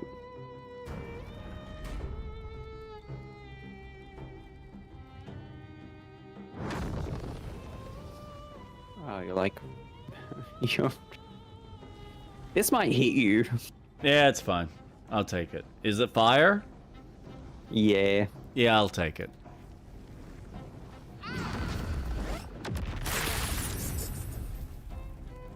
Tis but a scratch. There's only 2 left now. Nice. Yep. Mate, we are handling this like fucking pros. What the hell? Yeah, it's called being pro gamers. Yeah, okay. Man, look at that. Fucking go Astarion, mate. Oh. And again, love your work. Oh, one more. Yeah, no.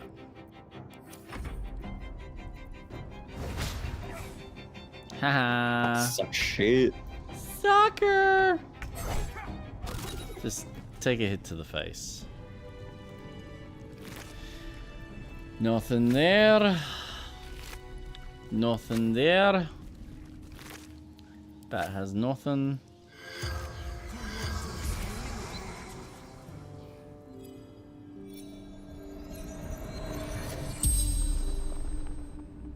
The Who are you corpse risen? regards you lifelessly.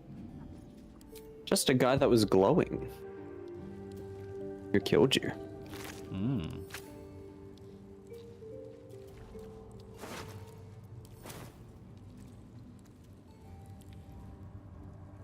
Where did your host go?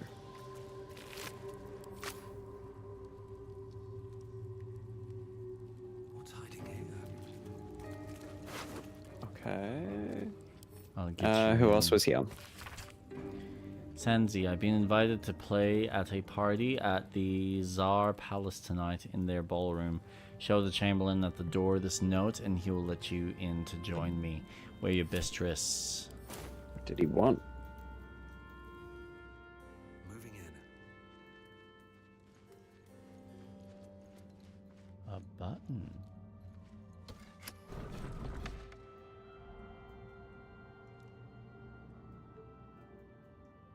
Okay.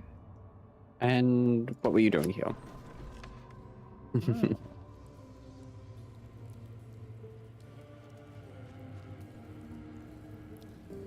good here, I hope.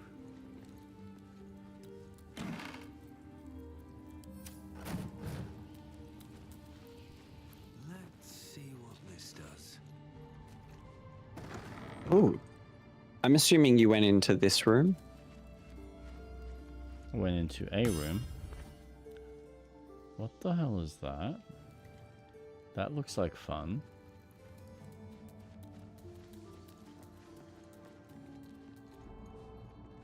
Party planner.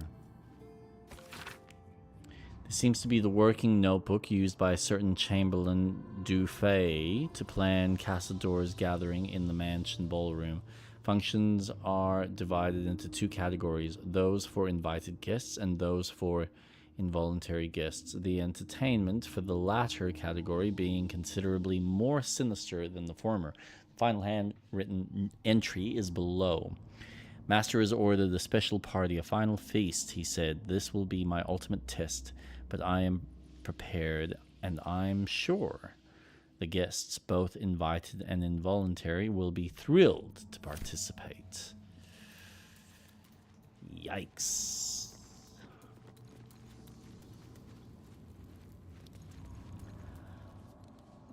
Ooh. You stand on a clean metal platform, but there are some scuffs to show its age, signs of things dragged onto it over the years. Jump. But it seems What in the hells?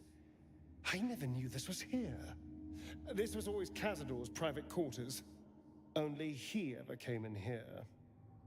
Well, him and the unfortunate souls we brought to feed him.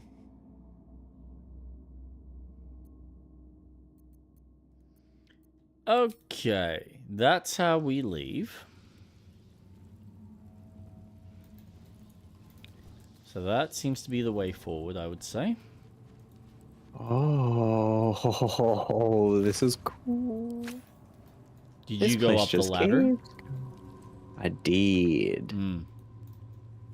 Oh, did you press the fucking button? No. You did press the button because it's closed. Would you like me to press a button? Actually, hold that thought for a second. Huh. You have been recommended to Czar's mansion as a musician of both talent and discretion, and we have need for both. Consider yourself hired to play at the fete in the mansion ballroom on the first evening of the next tendre. Dress is reserved rather than ostentatious. Chamberlain Dufay. P.S. Be prepared to play requests. Okay, we boss. Tarsak, 1477. On my 13th birthday, I was summoned to the city palace by Uncle Cazador. Old Drossel hitched the team to the best carriage and drove me to the Black Dragon Gate, where I was met by porters and a litter to carry me through the upper city to Czar Palace. The Chamberlain was waiting to conduct me to the ballroom, a chamber mysterious to me, as I'd never been allowed to enter it before. Amanita Czar. Okay, now I need you to press the button. No. Ugh, don't be a Lara. Wait. No. There you go. You figured out the soundboard. No. Where is it?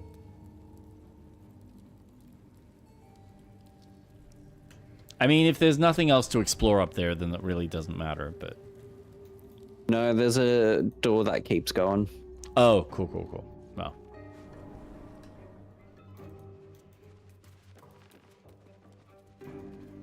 Ah, that door.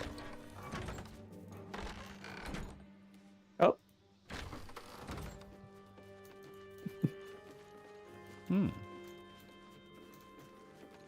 A button.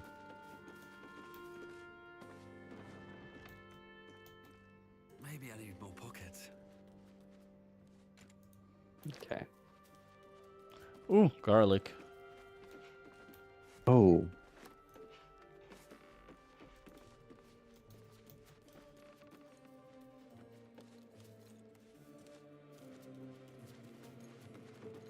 Holy shit.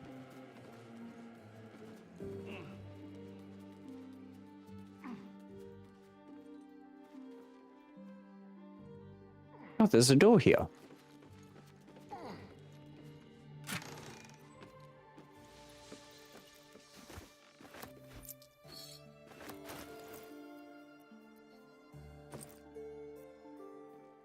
Oh, piss off.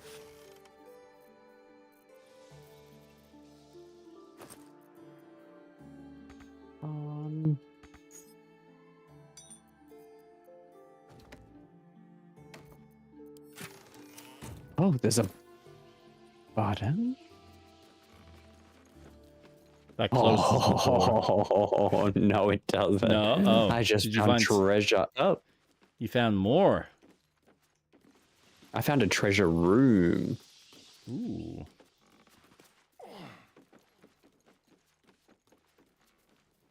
Oh, you literally... Yeah, okay. Oh.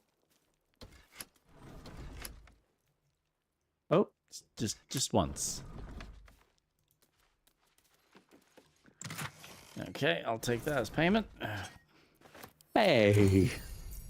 Oh. Ooh. Thank you.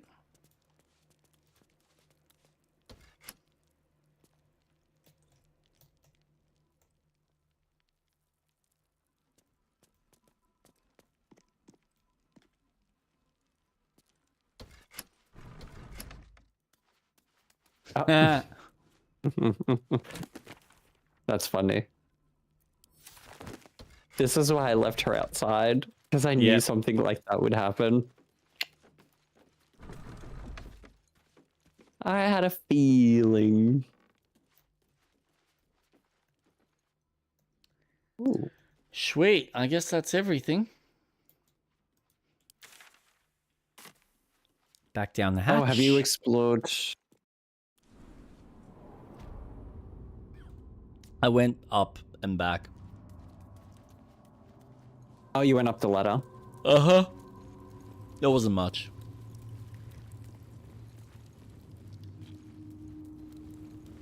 We're ready to maybe do a short rest and start heading down to Casador. I can't believe I've already used that up. Fucking Standing hell. on the elevator's platform, you can feel a cold draft from below.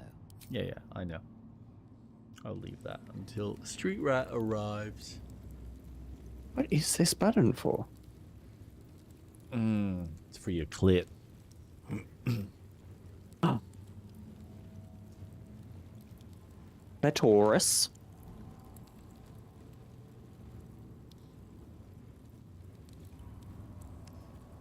Actually, I have been watching a show as of this morning because I woke up very early.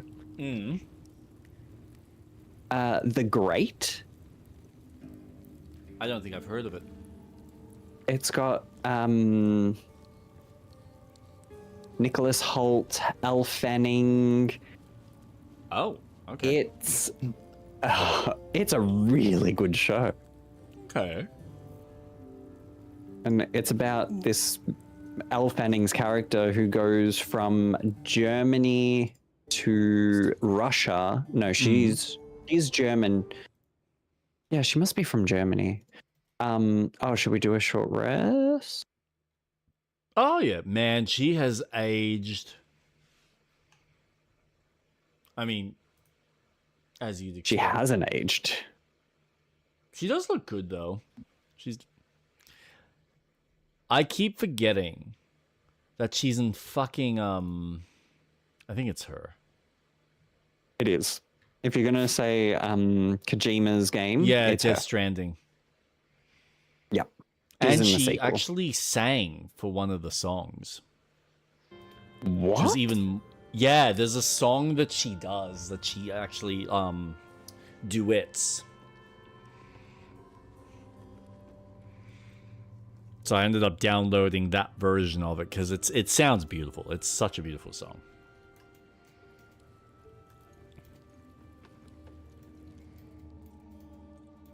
You stand on a clean metal platform, a beautiful but antiquated elevator. I'll give you antiquated. Scuffs to show its age, signs of things dragged onto it over the years. But it seems to be in good working order. I swear, I feel like every time I stare at you, you get more and more naked. I don't know why. I wish I had this outfit from the start. It Oh, honestly is the best. Oh, just me and Mayel, no one else. Yeah, I don't exist. It's part of this equation. Oh, literally. Yep, no. Because I can go fuck myself. On the elevator's enters platform, you can feel a cold draft from... Here we go. Oh, cool. All right.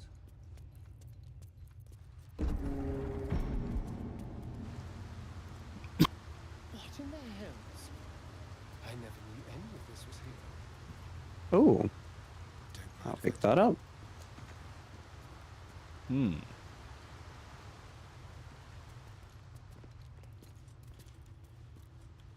This will certainly be interesting.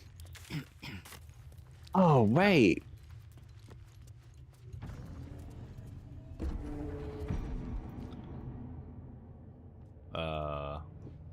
Down we go. Did you say down? Yeah, bitch, I can fly. You can fly. You can fly, you can fly, you can fly, you can fly, you can fly. Uh-oh. Did I just get locked? Oh, oh.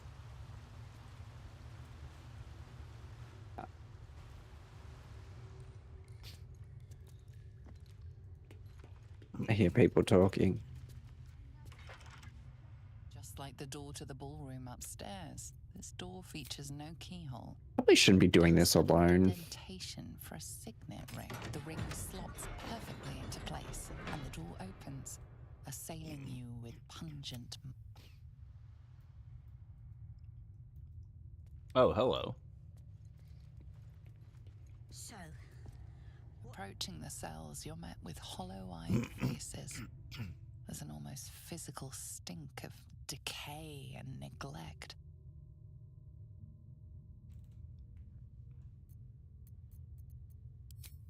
Hardly. Cazador didn't keep me in luxury, but I've never seen anything like this. Locked.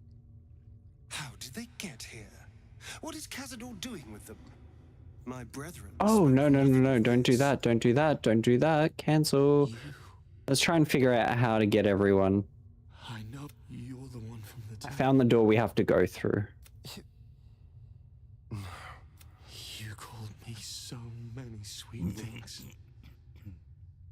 Sebastian, You remember. you were handsome. Shy. You'd never been kissed. You taught me how. Oh. And then Oh, shit. How are these things being kept alive? Ow. It can't be.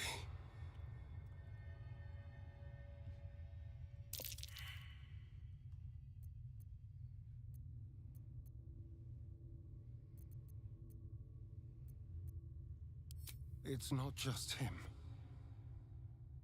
I know so many of these faces. They're my Conquests. Seduced them and brought them to Cazador. He told us he was feeding But he on turned them. them to spawn. He turned every last one, so we'd have so. how long? What?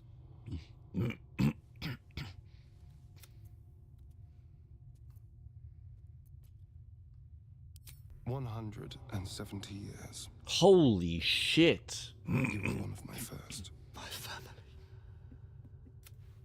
You took them from me. You took everything from me. I can only try.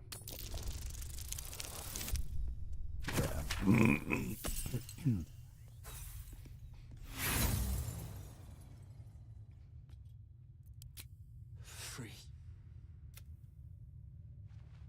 This nightmare never ends, and it's your fault. I damn you to the Ooh, curse. Ooh. yours neither. Keep a blade They're all close. red and bright. Gods above. I feel ill.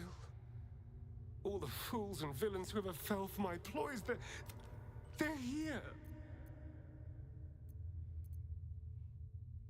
If what you've told me is true, it's colossal. There's only one reason they'd all still be here.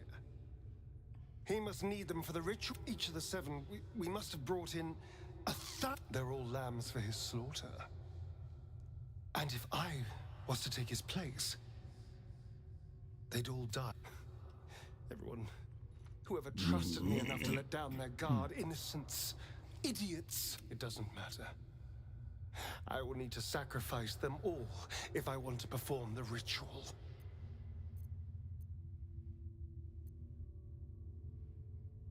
This is Cazador's cruelty, not yours. You've kept them alive in this way. What's the point? They're as good as dead. I thought they were dead. If they are unleashed, they will cause incredible carnage. They will be ravenous. They must die. Better they serve a purpose.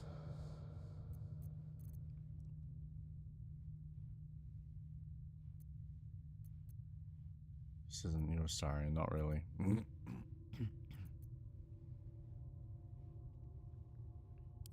They're in a state far beyond anything that ever... Decades of hatred will have piled up inside of them.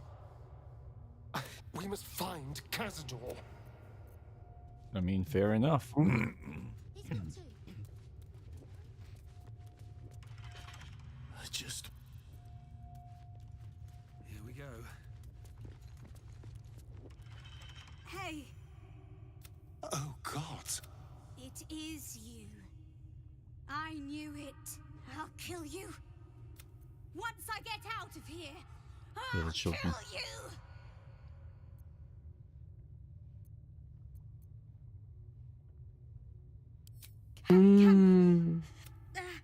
Chessa folk. Didn't he tell you? He's the one that. Yes. Oh, don't look at me like that. Quite the deviation from my usual routine, of course. Capture, not lure. I didn't bring them in with sweet... I really forgot about them. Felt nothing the moment I handed them over to him. Jesus. Oh. I suppose there's a good chance they will. What use is it, though? They're lost. Ravenous. All these people were ruined because of me. Parents. You've seen my parents.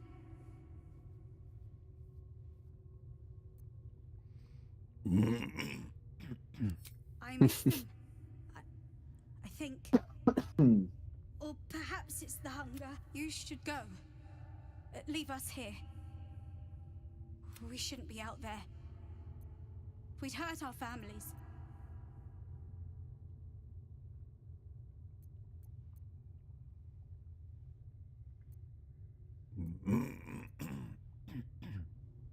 Behind the exhaustion, starvation, and fear, recognition stirs. You... Cazador's got this staff. It controls the doors. If you get it, you can set everyone free. If you get it, somehow. Can't promise anything, but I'll try. No. Please. Get it.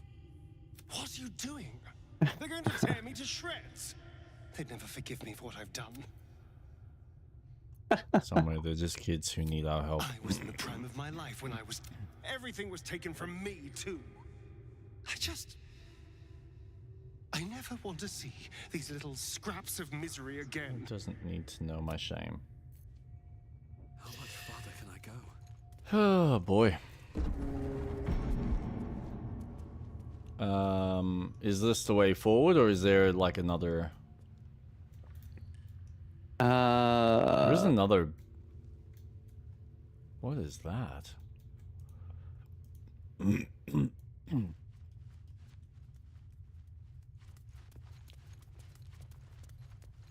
Also, where the fuck are you? Just like I the went door to the hallway down. upstairs, this door features no keyhole. The ring slots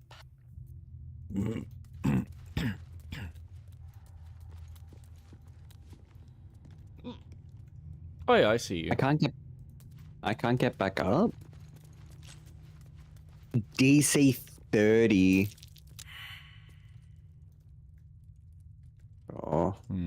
Power structure of Baldur's Gate. The mortal view eyewitness accounts of the Bal spawn crisis. Not 20? God damn it. Let's have a look. For my sins, my soul was made ink and written onto this parchment, where it crawls sleeplessly for eternity unless you free it.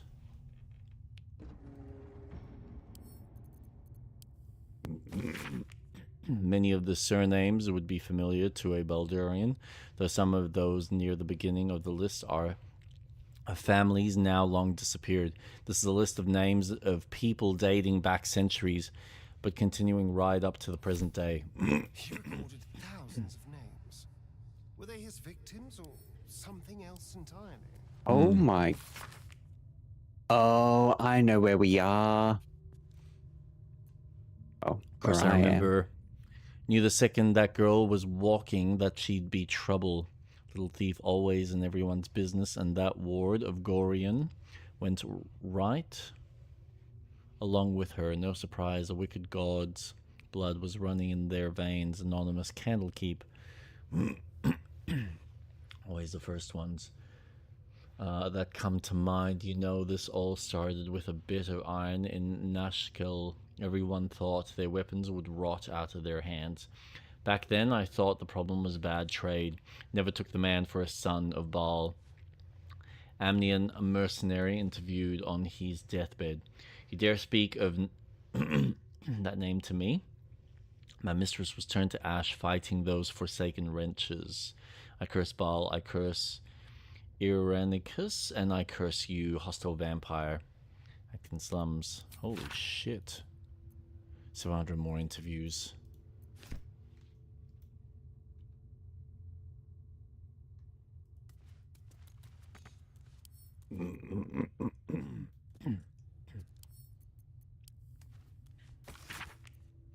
Journal of Cassador Side records the movements and actions of his spawn with particular attention paid to Astarion.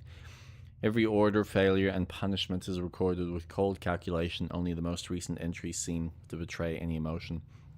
Astarion failed to return from his hunt this night.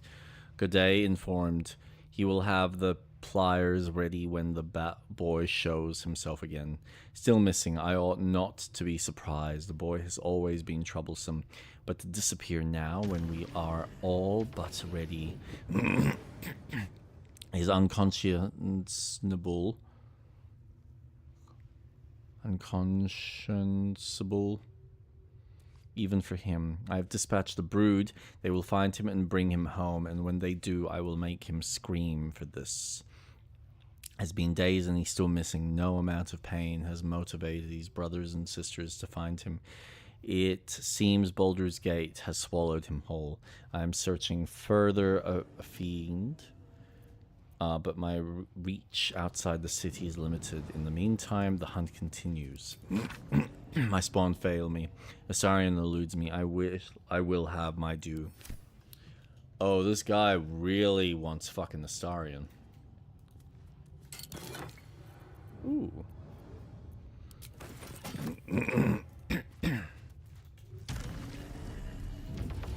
So, how goes it? Did you figure out how to get up? I sure did. Good. So that links to the sewers where I went. Okay. Remember how we went on that boat in the sewers? And there was that woman who was talking about the pate? Maybe, yeah. Alright. Do we want to save?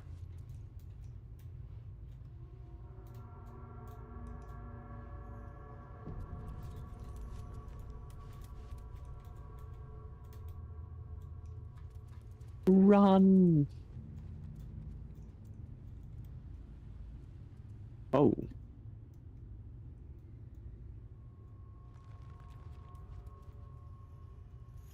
Before we do anything.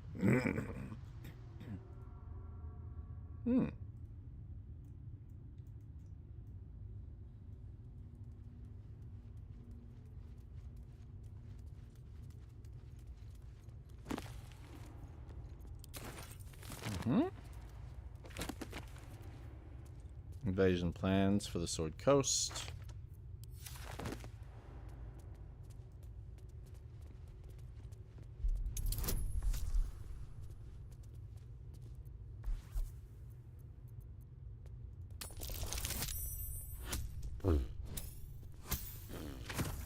I don't even need my bonuses, but you can have them.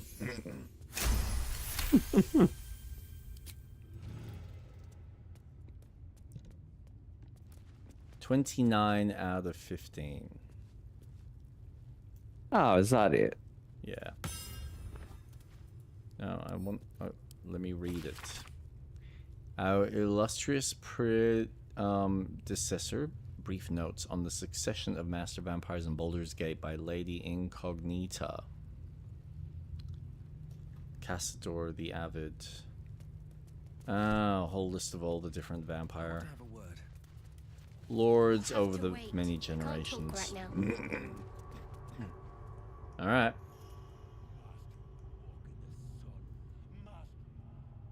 I guess we're gonna start this fight now. Yes, now's the time to do it. There's Cassador.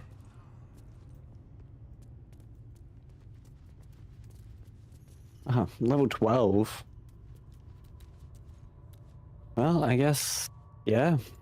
Who stands before us? Is this truly our prodigal son? Do not slouch before me, boy.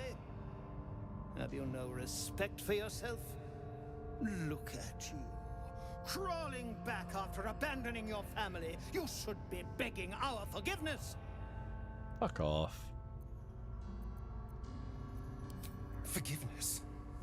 You've never forgiven anything.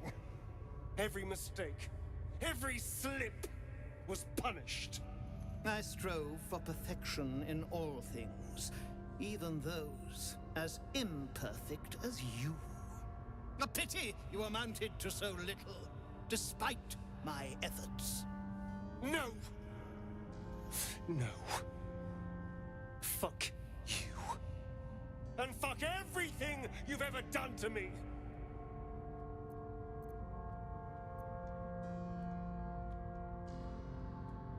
You came here wholly ignorant, with no concept of what you were about to witness. This is the rite of profane ascension, attempted only once in legend. 7,000 souls, each bearing the scar of the one who brought them to me, stand ready Titties. to be sacrificed. In their blood, I shall be reborn, free to walk in the sun's rays, free from sanguinary hunger, and free to crush any who stand against me with merciless power. Blessed Yeah, I think we're gonna take you out pretty easily. You reckon? Oh yeah. Ascendant. That's what you think, you son of a bitch. Well, ooh, maybe not.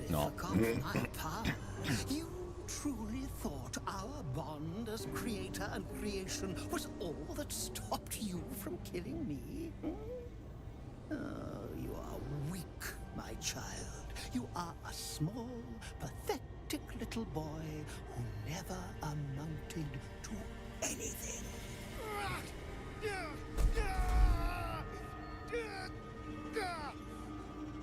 But today, you will finally do something worthwhile. You will burn, and I will ascend.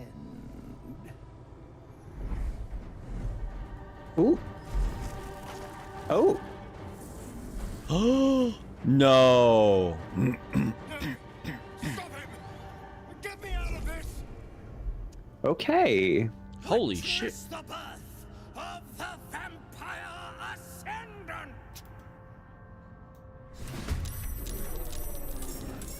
Fight on if you must, but I am only growing stronger. How do I get Astarion out of that, though?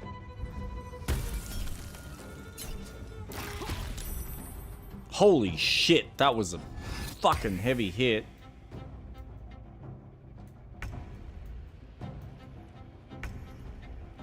Shit.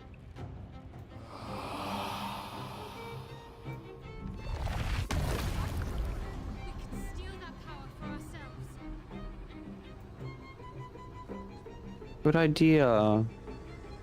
Good idea.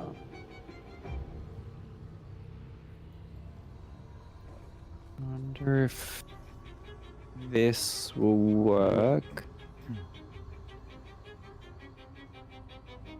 Can I do anything while he's in that form? I don't know.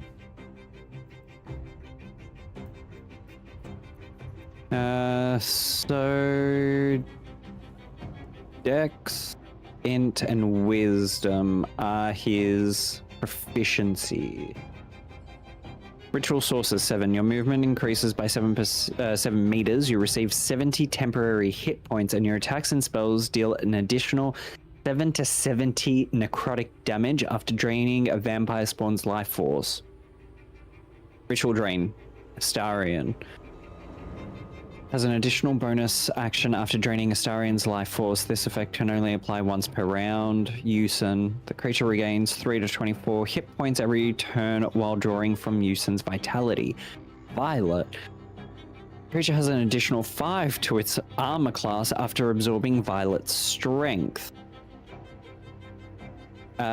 Mist form. Transformed into a cloud of mist, now immune to all non-magical damage. This status is removed by sunlight.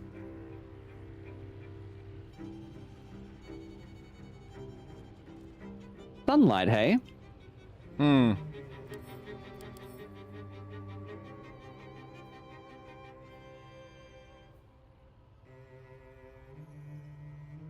non-magical damage.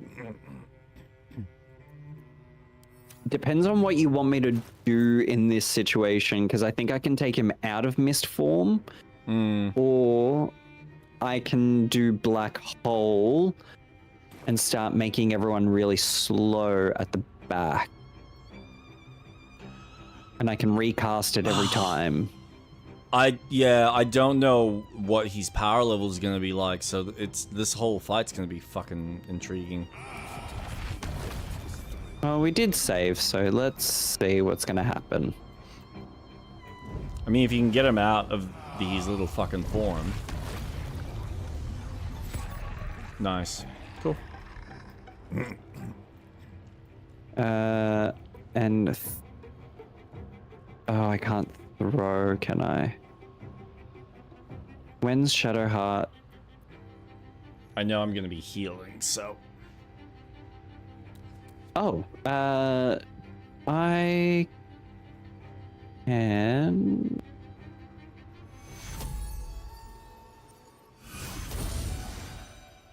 Oh, there's 5 for you. All right.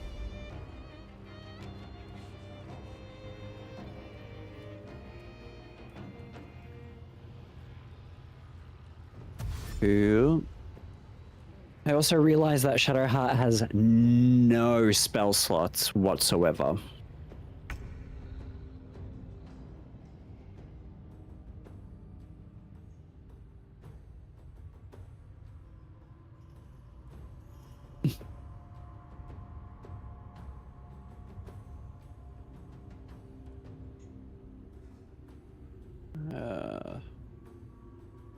I wonder if you can just. I think you're saying, and that's we should have had a long rest. We can reload and do the long rest and then come back.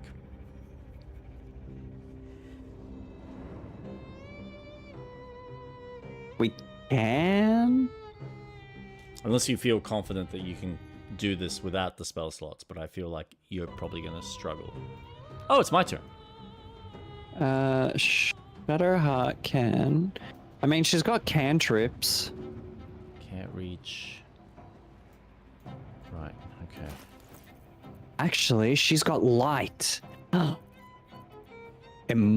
think I can do it without needing the spell slots. It would be helpful, but I think I can do it without. Let's see how we go.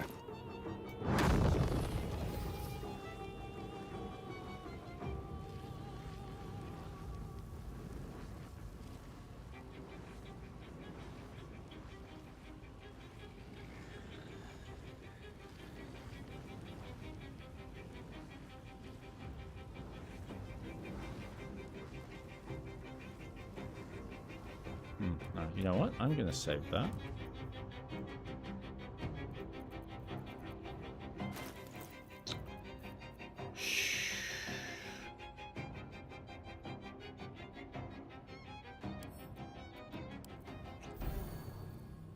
Okay. Smart. Yeah. Now, this functions as a bonus. So if I do this... Nice. Then... 1, 2...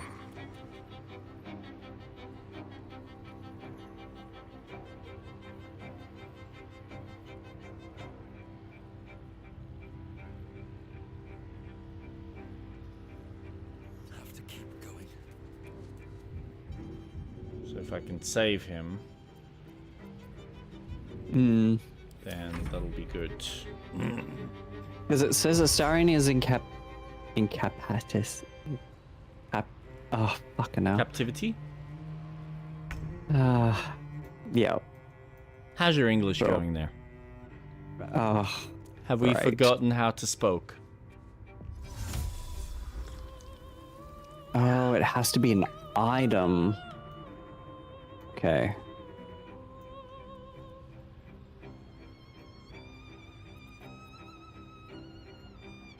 That's fine. These are all concentration.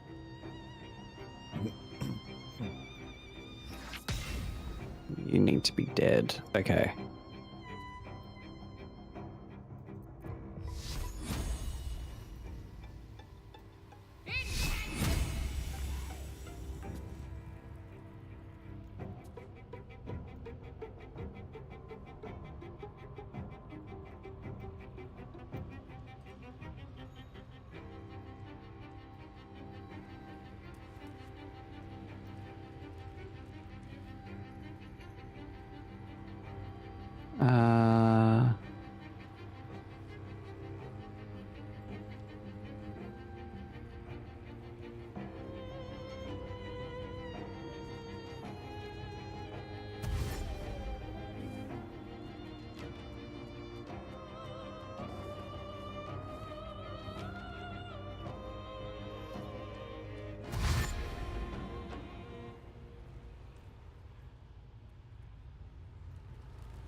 Alright, this is gonna be fun.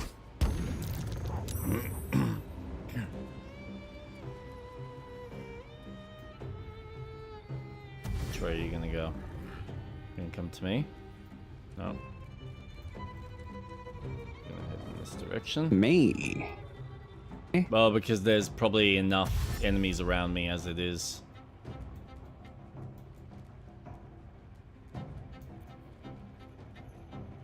Awesome. At least I've got that ability. So... which direction are you going? You're going in that direction. That's fine. Now what are you gonna do? Oh, that's not what I wanted. Fuck you in your sleep.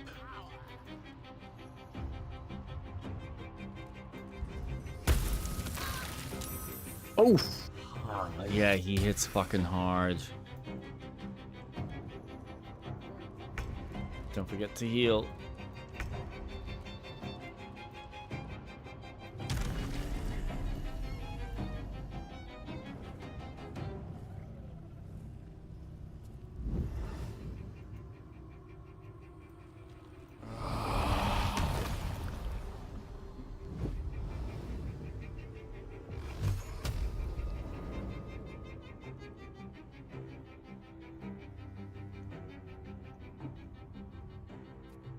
okay. If I fly, I'll take you. You. Cool.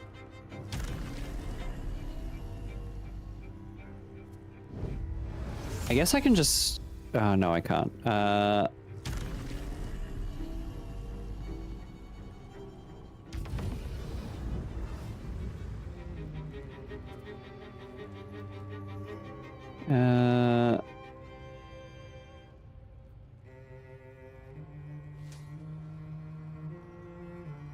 And then I'm going to. Fuck me. Don't like the fact that I'm fucking asleep. That's for 10 turns? Oh. How'd you do that? What? Wake me up.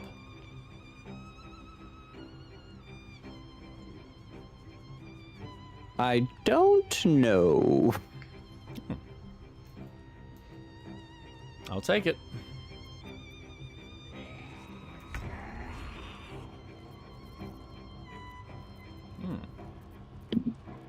Alright, what do I got here?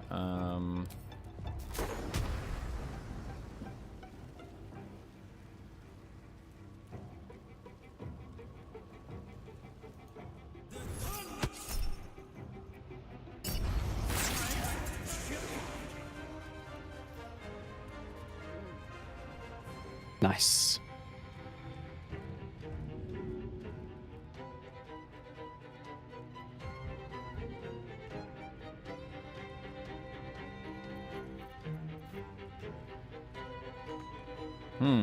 That's annoying.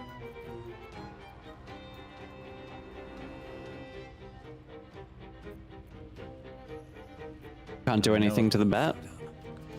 I can, but the bat's not worth it for 1 point. No. So what I'm gonna do Oh, yes. is use it on him. Oh, I broke his concentration. Ah, that explains it.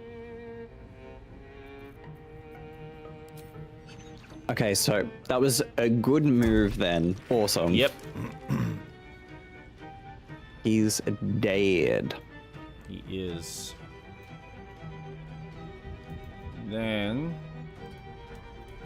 I can now get a bit closer, which helps me. And I'll end my turn.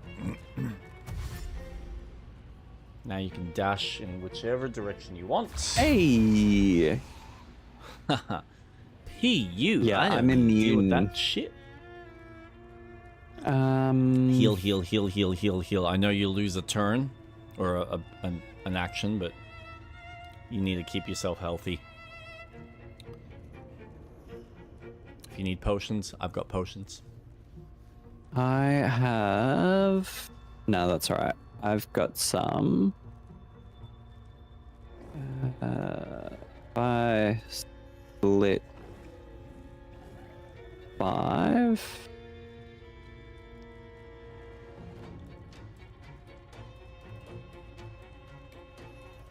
Beautiful. There we go. Nice. And then...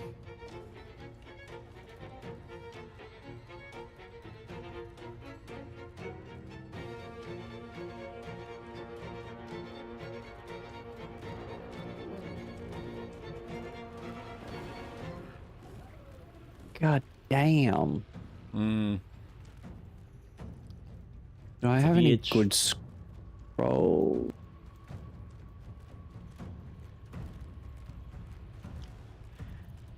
If those damn wolves were to just congregate in one area, I can give you a scroll of fireball if you want.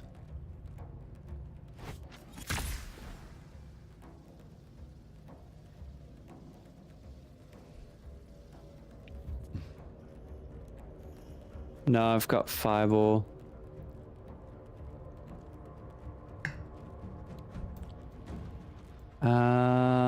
I'm just trying to see if I've got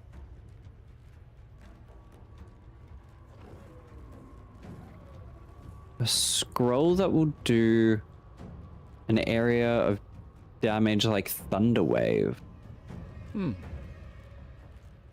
But I do not. Okay. It. I don't have any other.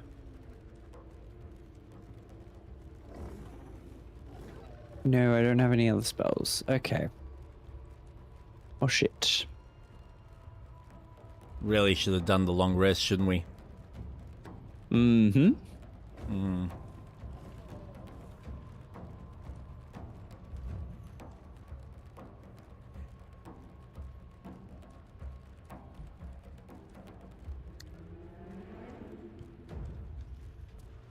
Oh,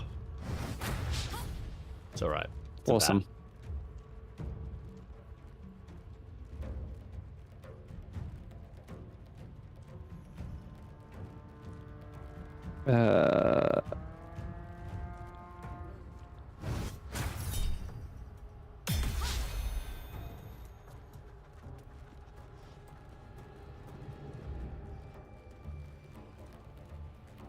Okay. Now that I'm out of that kind of pickle, I can go to my actions.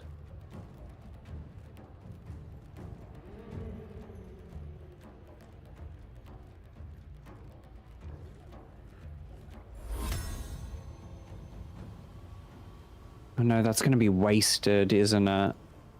On him for now, yes. I know, this is what sucks. We need to clear the field. Oh, I wonder if I can...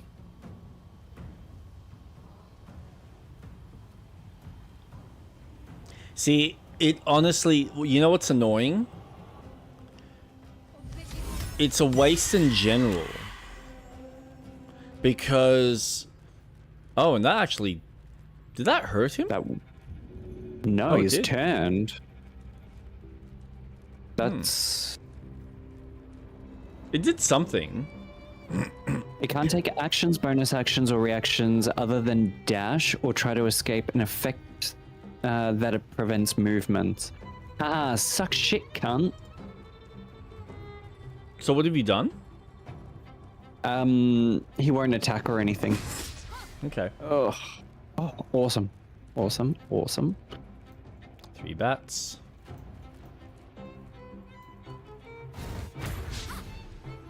Fuck off. Fuck off. This is great. Fuck off. Oh, amazing.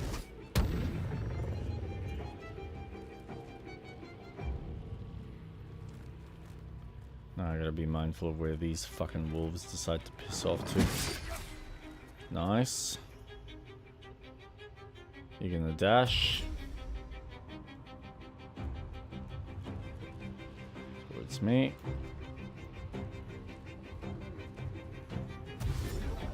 You're gonna dash as well.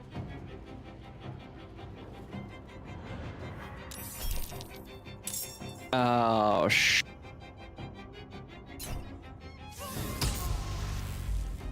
Nice. Damn, I thought he was gonna drop his staff.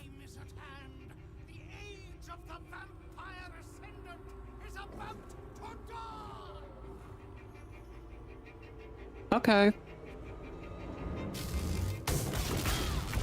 Oh! Yeah. Oh, shit, stunned.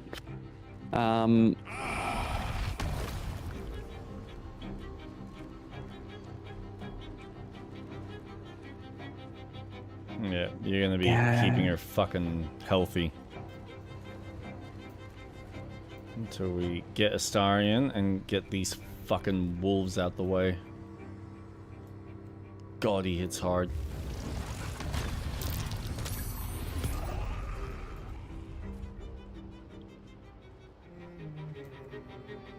Well, that was mostly helpful.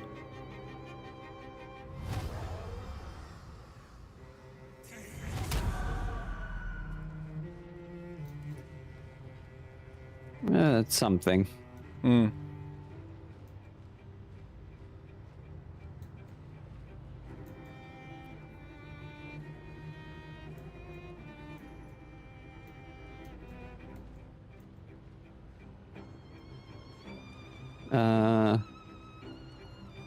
That's all I can do until it's her turn.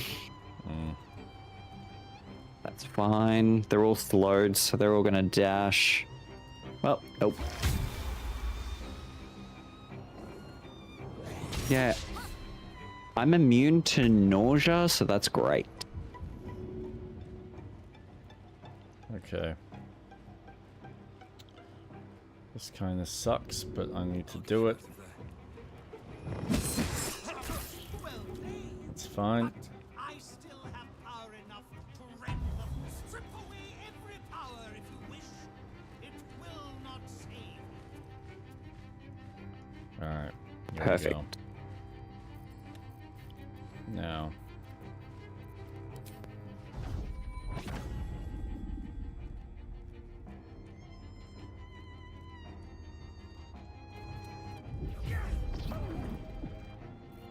Suck shit, werewolf. Predator werewolf? What is it? A pedophile? Eat a dick. Because I get to fucking heal for 10 points. Nice. Oh.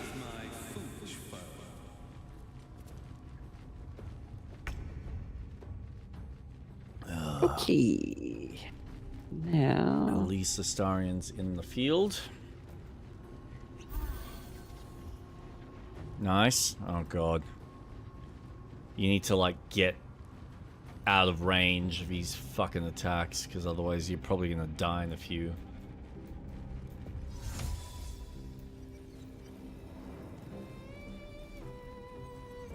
Let someone else take his fucking beating. Otherwise we'll be throwing potions at you.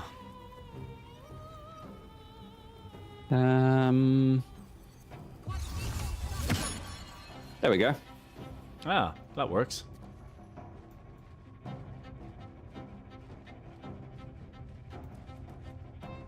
Now we need to stop Violet because that strengthens him, doesn't it? That will give him 5 to his armor class. So her and what was the other one? Him. Okay. On either side. What do the other ones do, I wonder? Not sure. You're so slow.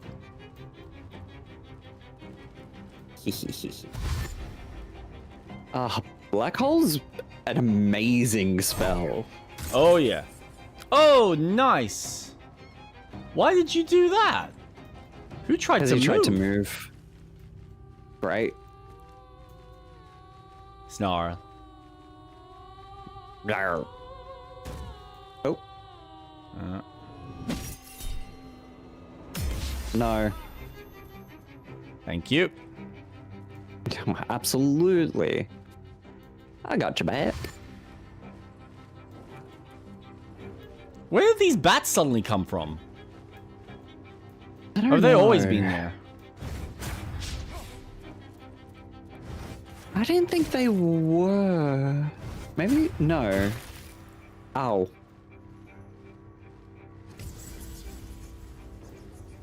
Oh. No, you, no. Oh no. What the fuck? Oh, where's he going? Okay. Oh god. Honestly, that's fine. Oh. Oh. Oh. That's fine. Okay. Okay. Drink. Okay. You for 2 centuries. Have I not suffered?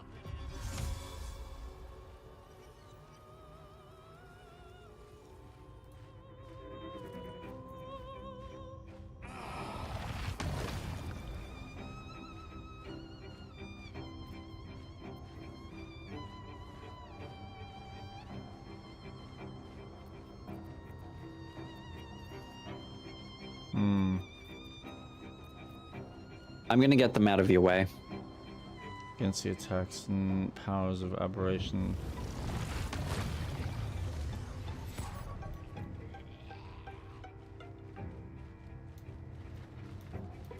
Thank you. Alright.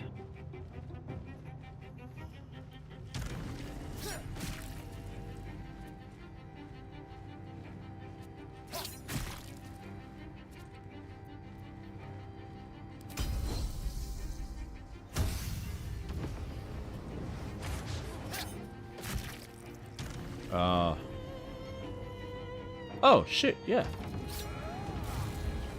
Goodbye.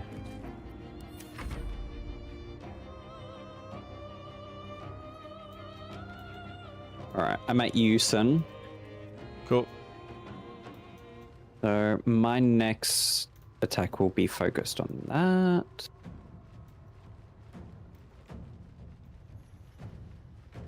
I do anything else?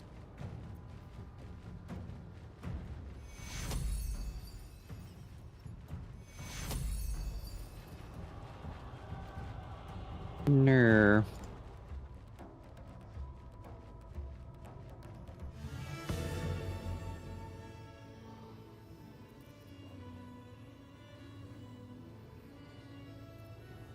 Can't see you.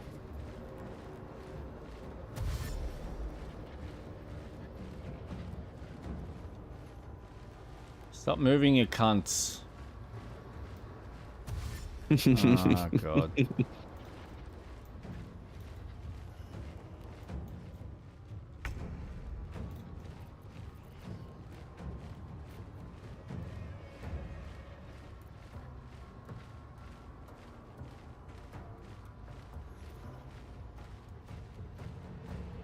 Oh, gosh.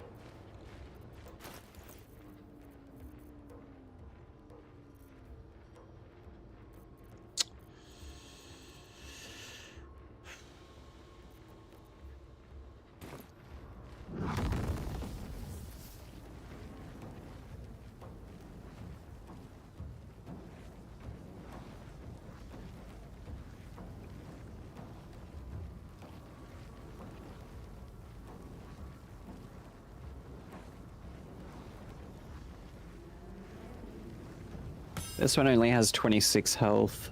Think you can take me on? Whoa. Because fuck you, you stupid bats.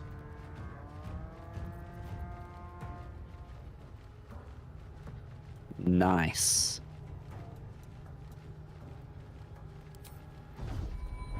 Alright, you can take that. And...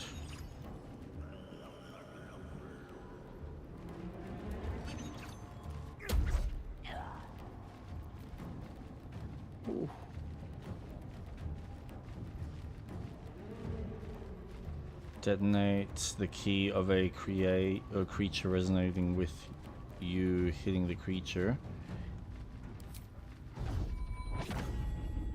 Ooh. Oh, this works. Whoa. That's a nice synergy. How does that work? I basically use a key resonating punch, and then I'm able to do a key resonating blast. Holy shit. Yeah. That's useful. And I only use one of my key points, so that's really so. If I centralize the resonance on one creature in like the middle of a group, then I can then resonate off of him, and then the rest around get hit. That is fucking sick. The real monk build for the win. Suck it, rage. Fuck you. But yeah, you're right. This is a really good build.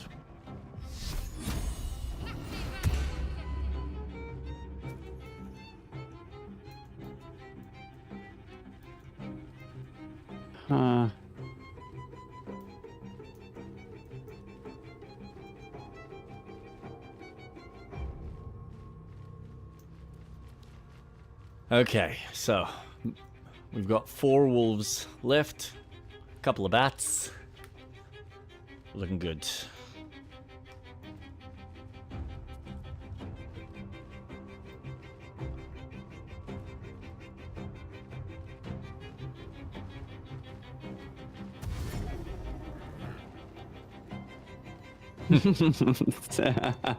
He's so cute.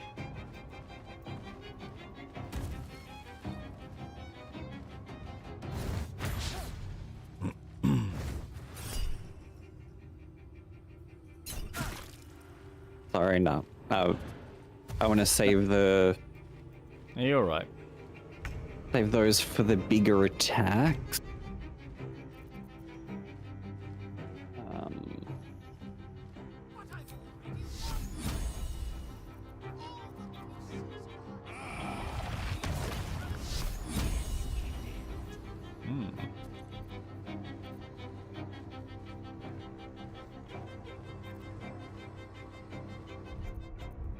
No. I just want a standard fucking attack. One on you. And one on you.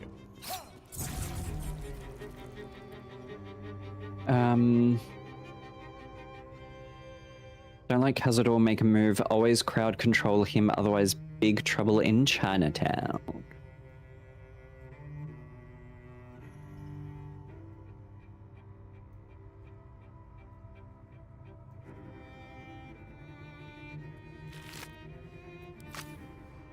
Oh.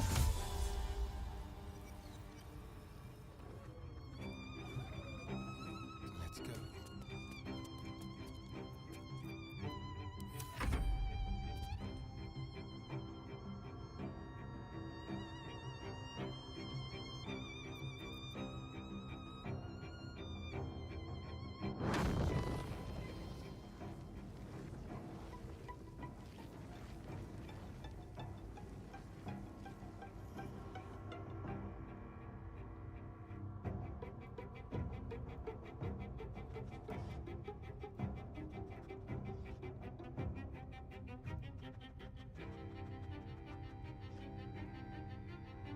I'm wondering if I've got...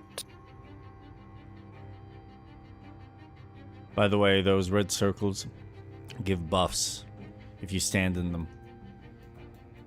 Oh, really? I'm sorry, what? I had no idea that's how that works.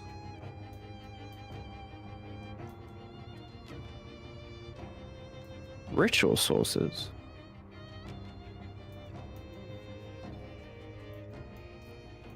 Oh, fuck yeah.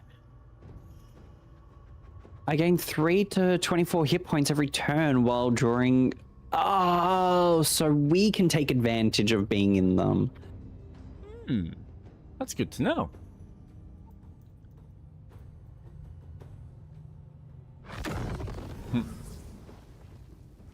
You're welcome.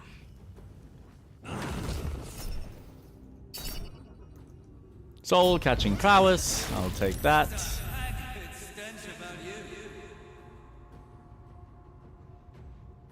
That's something. It sure is. Why didn't he die? And Ah, thank you. you're gonna need that. That's alright.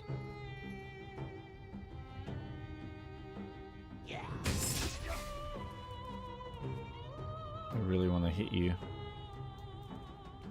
Oh. Oh. Fuck off. Ah. Yeah. Yeah. She's paralysis. Oh, and they're always going to be crit hits too. Fuck. Key resonance blast.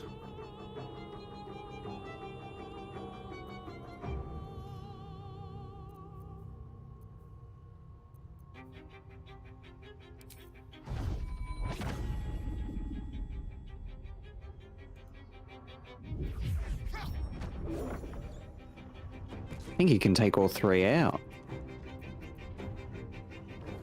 Maybe. What I will do. No.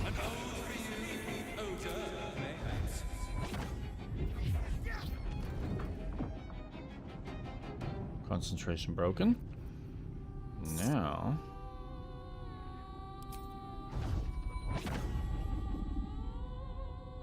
Soul resonance. That's way. it. Yes.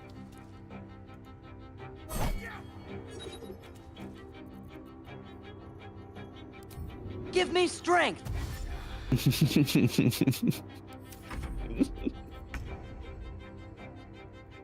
You paralyzed. Oh, right. Yeah. So those bats just keep coming. Right. Suck shit, bitch. Ooh. Oh, okay. Spoke too soon. Whoa, 3. Shit. Oh, well. I like that. He didn't go in his ghost form. No, he didn't.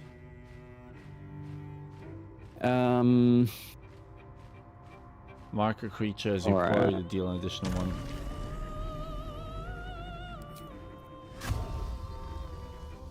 Try to bite him, Jake. Oh my god, you could bite him.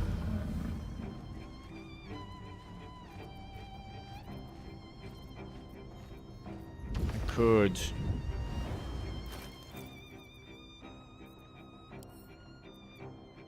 I just used up my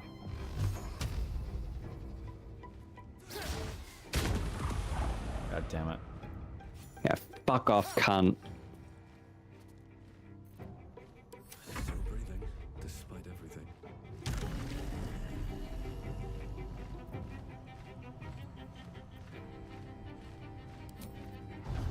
You wasted it, never mind. I did. I'm so sorry. But I can do this.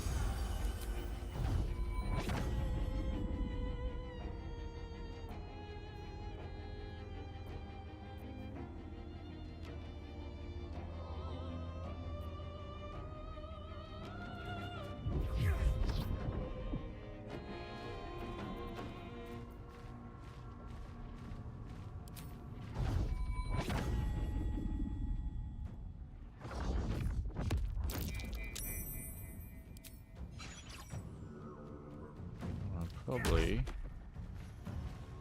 should have.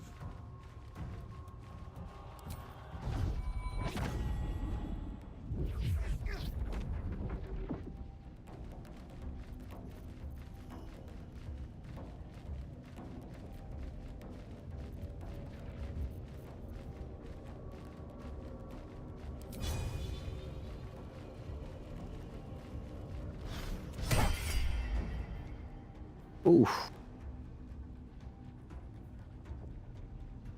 Bardic attack? That's a 1d10. Ah, fuck. Never mind.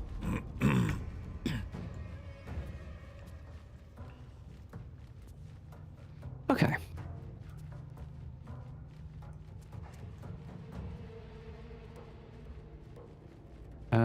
What does that do? Not sure.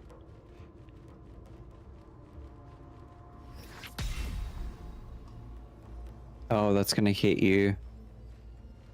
What are you attacking with, though? I'm doing this.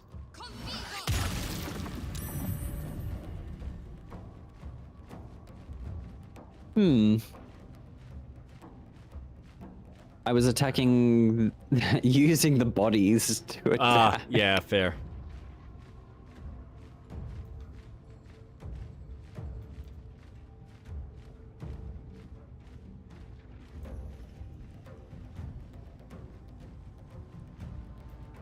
I can just...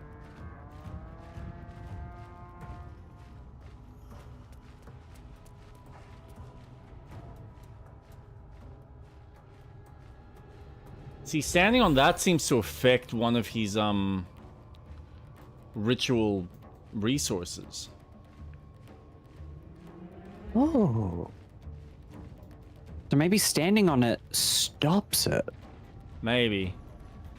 Okay, so I'll... Oh.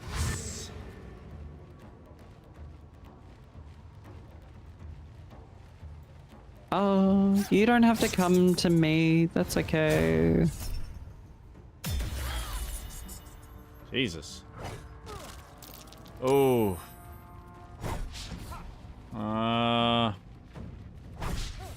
Thank God. And he's fucking turned into his little... Man, he really does keep fucking healing himself.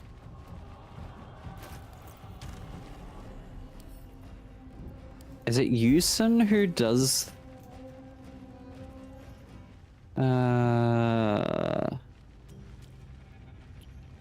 Who gives him health? Yusun. Okay. I'm gonna fly. Okay. Now he shouldn't be healing. Oh.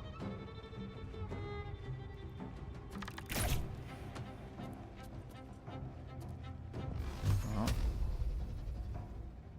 keep that in mind. Nothing will stand in my way.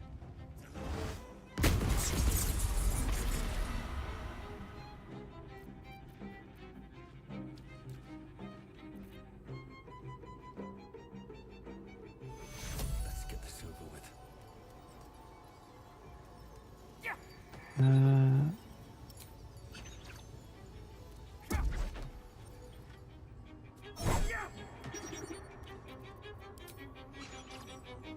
Killing them is a waste of time. Focus on him. Ugh. Fuck.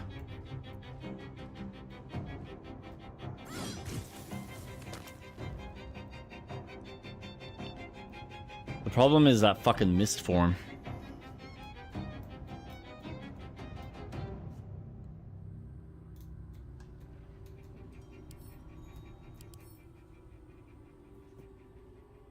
All right, so my next...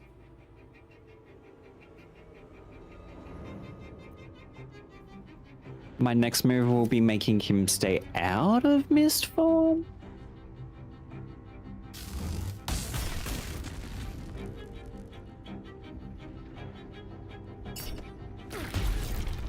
You bitch.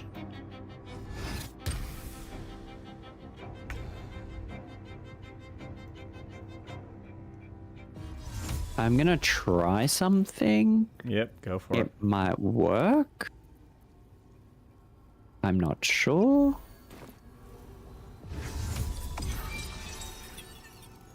It didn't work.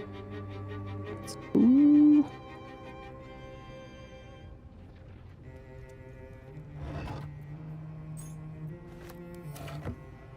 I don't know what that does.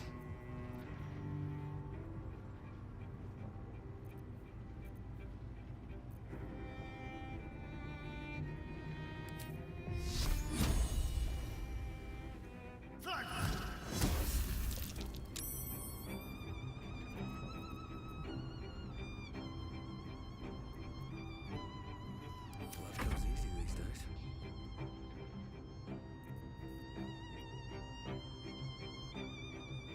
Can I? I don't think I can hit him if he's in that form, can I?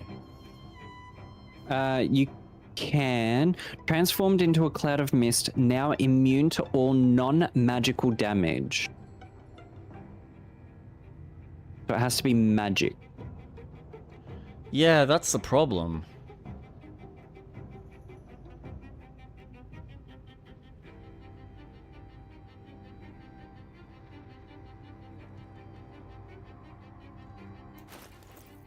I can start throwing fucking spells and shit at him, but... Can you throw... Do you have a bottle of light or anything? Light. I've got... I have Alchemist's Fire. Elixir of Fire Resistance.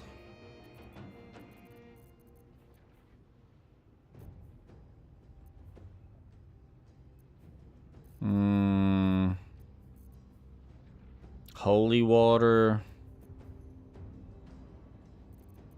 Nothing that's light. Wait, let's see. See, that's why I thought Earth the Radiant Light Light that I used on him was going to be effective, but it's just not. Yeah. Stop killing Yusin.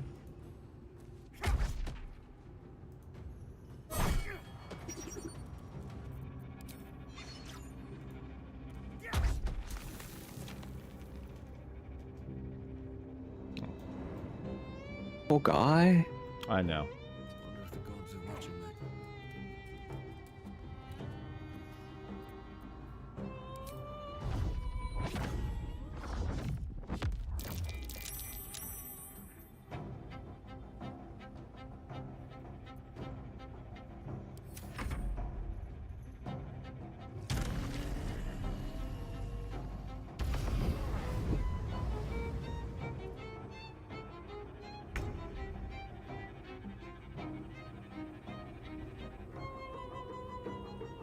And then I should be able to do...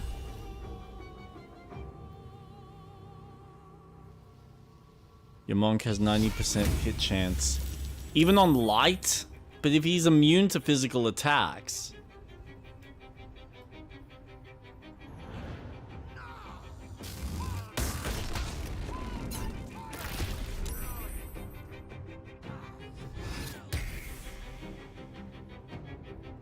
Where's he going? You fucking coward, man. I don't get why Shadowheart's turn's not now as well.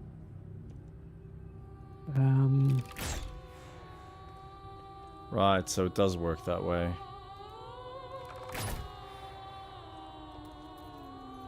Okay.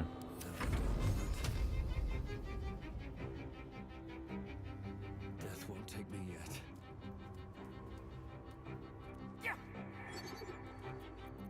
Yeah, well, I guess you're right. And you're right, you're right. Oh, I wonder if this will work. Let me know when you're done. I'm gonna try something. There we go. Go for it. Oh. Hold on. Did that? Oh, he just comes back. Oh, sick though. Resonance. I didn't. Yeah. Okay. Oh, he's nearly dead.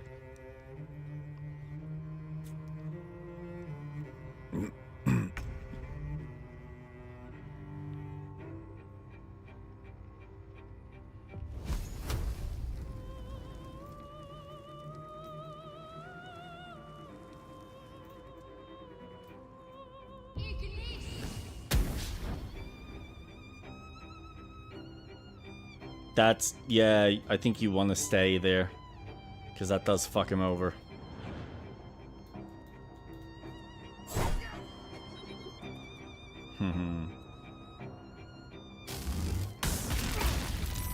Ow. Why does it have to be a Starion? Like, just why? A better position. Are you that angry at him?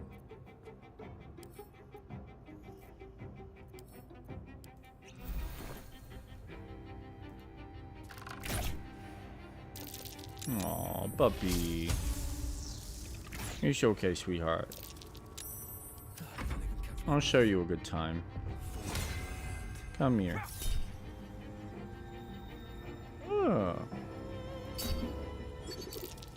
Yes. I'll take Bardic Inspiration. Throw that in his face. Oh. Boom.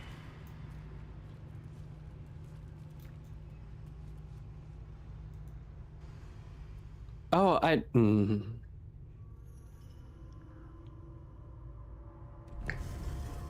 Stab him in the heart. Stab him in the heart. Stab him in the heart with his own little dagger. Stab him in the heart. Lord looks peaceful, recovering in his coffin.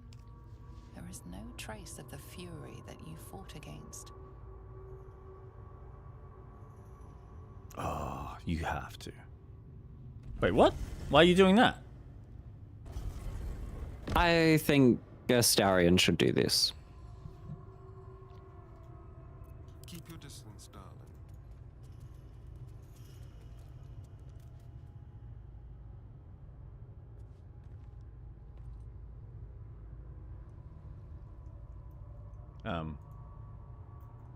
Is there a reason why we stopped? Oh, there we go.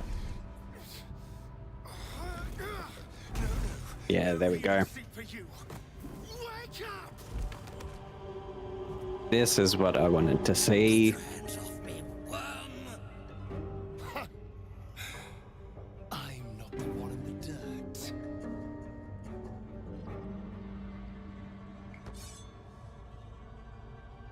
One last thrust,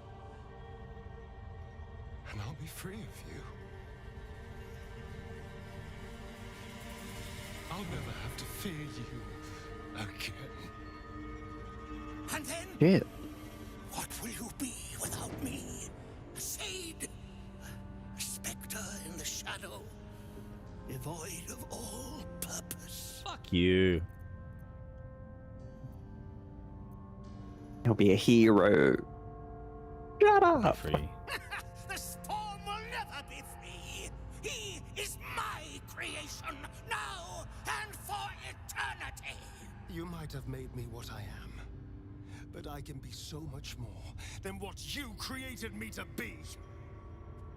But I am grateful for one thing. You showed me how to really savor moments like this. Ooh. Oh, yeah, baby. Yeah, keep going. All the way.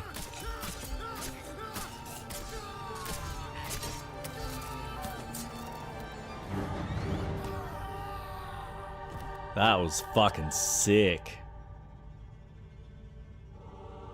Fuck.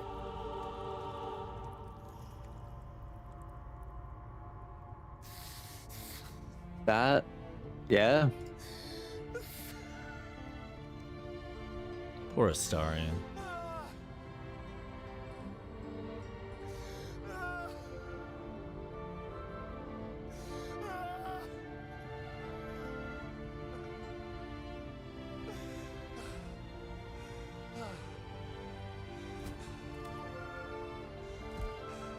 Oh, right, so we probably didn't have to kill him. Okay, sorry, my bad.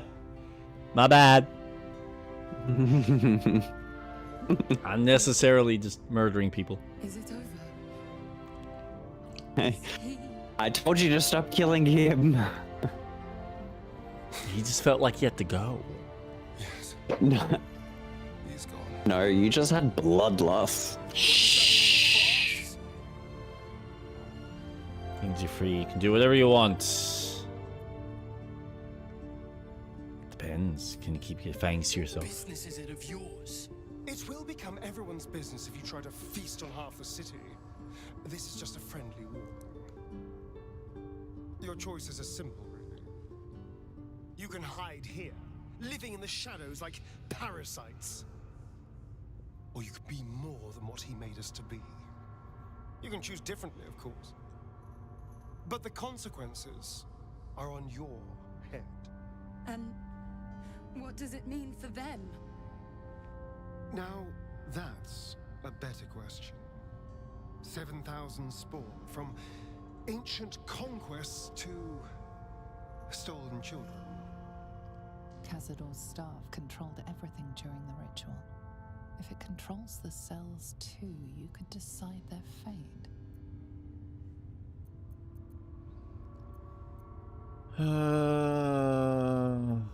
Oof. Release them. Some sacrifices just aren't worth it. The poor wretches in the cells are innocent. They shouldn't have to suffer just because I lured them here. Daddy, chill.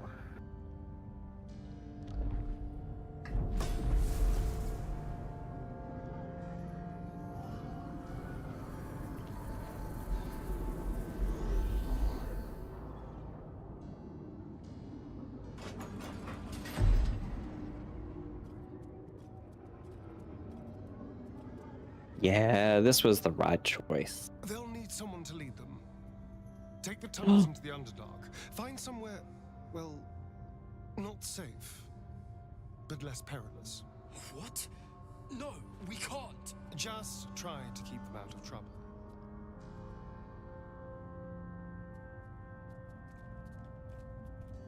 I love a free showing of boobies. Oh yeah, but they're like not even moving, so they're fake. Plastic surgery, man. Fucking hell. I think we're done here. Let's go. Nice. Moving. Oh. Can't give up now. Hold on. Come here. That's it. After all these years, these It's really over. centuries. I'm proud of you. You did the right thing. I'm glad you think so, because I'm not what I've lost. What I've gained. It's all so much. And God, all those spawn. Free in the Underdark. I need some time, I think. Let's just go. This place reeks of death, and I want to feel alive again. Alright, first off, very important. Ooh. Ooh. Time to loot. Ooh. Ooh. Hold on. Hold on. What did you find? Ooh. Give that to Astarion. Yes, hello indeed. Scarlet Remittance. Gain a +1 bonus to attack rolls, damage, and spell save DC for every foe you slay up to a maximum of 3+. Sweet bloodletting. Possibly inflict bleeding when hitting a creature with this weapon while hiding or invisible. Oh, shit. Oh yeah. I know which one I'm keeping.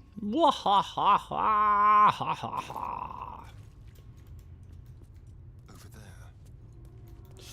there. Well, I love how there's a bat just like hovering in midair.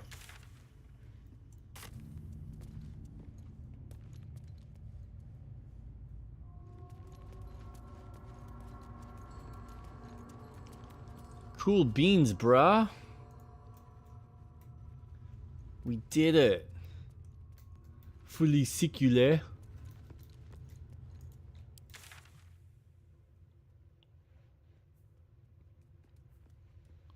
Port back to Ulma. And face the Elder Brain. Go to old Garlow's place. Why do I still need to help the hag survivors? I thought I'm done with that. Oh, hello. You killed one vampire, but released 7,000 of his spawn. Have you lost all sense? They were innocents. To kill them would have been an even greater crime. But if you do decide to go hunting them, know they include your children. They... They survived? Well, that depends on how you define survived, really. But they are free. They're making their way into the Underdark as we speak. This is difficult news. We will need to decide what it means. Thank you for what you have done. Slaying Cazador was a great justice. Time will tell. Awesome. Oh, No fighting. Good, good, good. All right.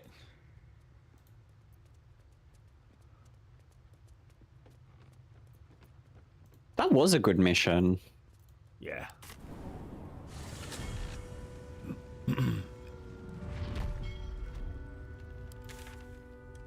That was very good. Very, very, very, very good. So what do we have left now? God, I feel like we are so close to finishing this fucking game. I can taste victory. So close. So, we can free Orpheus, give Cathric Voss the Orphic Hammer, find Dribbles the Clown. So we found his pelvis, head, his foot, arm, torso, and hand.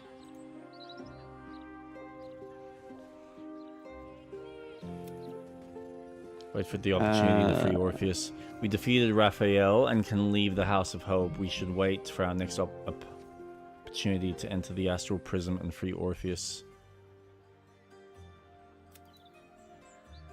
Retrieve the Orphic Hammer. We should bring it to Voss, who's waiting for us in the Undercity.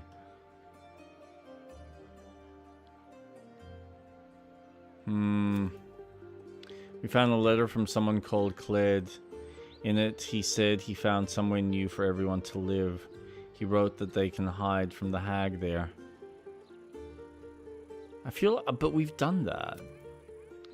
We agreed to bring the Thrumbo's body back to Mystic Carrion. He told us that the Thrumbo has 3 other zombie companions. If we find them, they might be able to tell us where Thrumbo went. We met Mystic Carrion, who promised to reward us if we bring back the body of one of his zombie servants, Thrumbo. He believes Thrumbo will still be somewhere in the lower city. Didn't we kill him? No, I don't think we have. I thought that's the one you fought. And told her... Alright, so that's complete. We found a blackmail letter in the toy maker's cellar. Something dangerous has been placed inside. Toy detonated to the refugees. We should find them and quickly.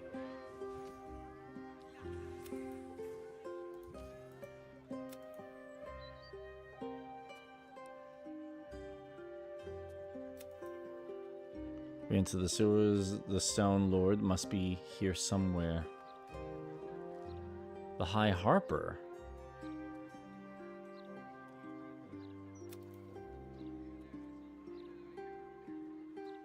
What? He'll be a vampire spawn until the end of his days. What? The High Harper? I didn't realize... We enter the sewers. The Stone Lord must be here somewhere. So I feel like there's quite a few... There's like a few little things. We need to talk to Lae'zel about the Orphic Hammer. Where is she? She'll be at camp.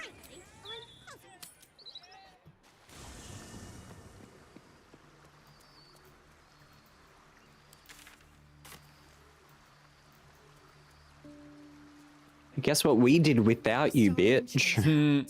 And any well-trained Githyanki would have chosen the same. We seek might not for individual power, but for the good of the collective. I may no longer serve Vlaakith, but I still attend to a collective, the allies of the Prince of the Comet, and, of course, the one we've made for ourselves. To seek power for personal glory alone is a farce.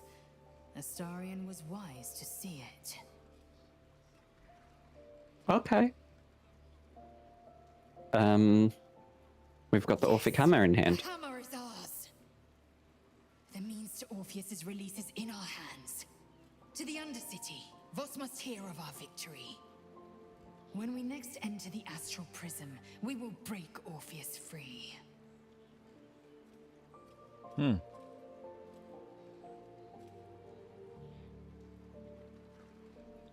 Voss has gone underground. Voss has done his duty. Now, we will do ours. When we next enter the Astral Prism, we will break Orpheus free. You already said. Prince of the Comet at our sides, we can end the Grand Design and restore the throne to Gith's heir. To the Undercity, Voss deserves to know the hammer is ours. Can I kill her now? No. Okay. Hmm.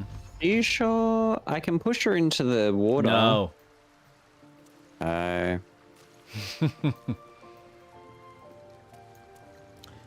All right. So, something about giving the hammer feels a little extreme, doesn't it? It just it would be about going against Baldaria.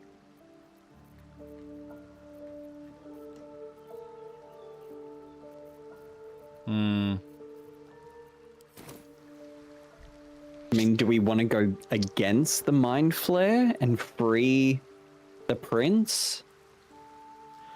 I don't know, man. This is gonna be the problem. Do you want to end the day? Yes. Because I don't know, like, what type of ending we want.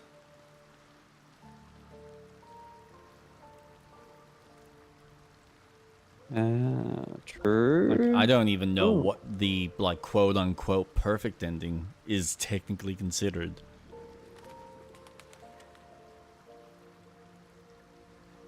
And, like, I don't want to piss off the Mind Flayer yet because he has been useful.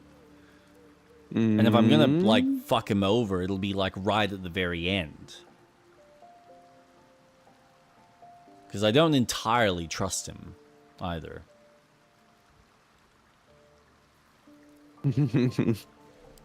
Well, you know, my intentions with him are pretty obvious. Yeah, because you're banging him, you fucking dirty. It was one time. Yeah, one time. And I would do it again. I bet you would.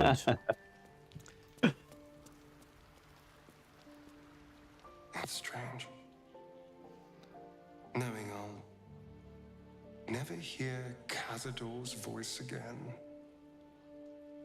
Knowing it'll never command me to bow against my will. I'm free from him. Forever. Invigorating. Terrifying. Does he have the staff? I Did that get destroyed? Understand it, really. I came so close to losing everything back there. To losing myself. Back at the ritual, all I could see was the power on offer and the safety it promised. I was so blinded by it. Just as Cazador was. But you saw something in me. Someone else I could be. Someone who could break the cycle of power and terror that started...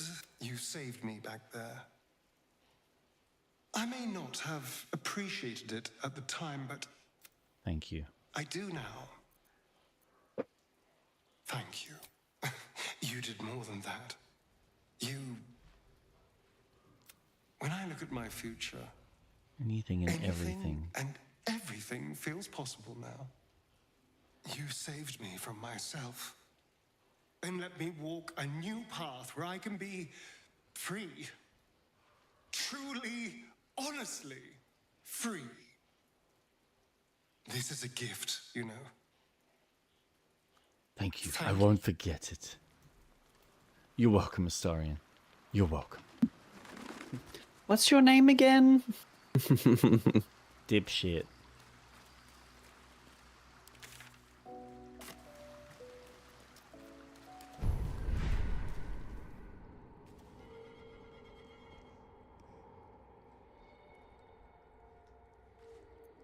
All right.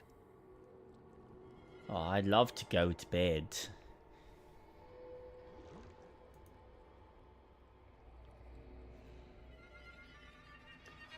Oh, another peaceful night of sleep. And how much is happening? Nope. Because I think we've had most of the major encounters. Hmm. Okay, now, before we do anything, who are we going to bring into the next sort of session? Well, now, let's, Why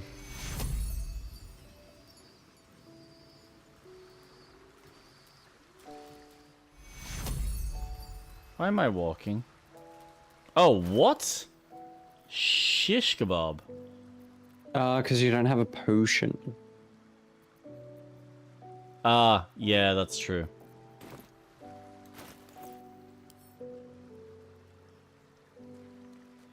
I expected, but it's got a All right. Make space, and my might is yours. Are you going to bring Lazel? Yeah. Well chosen. All right. And I'll do this. And I will do this. Now, I'm going to drink.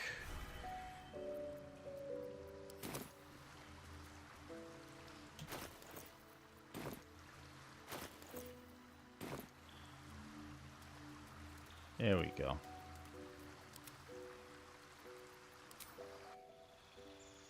Now, what level were you? Ah. So fucking close.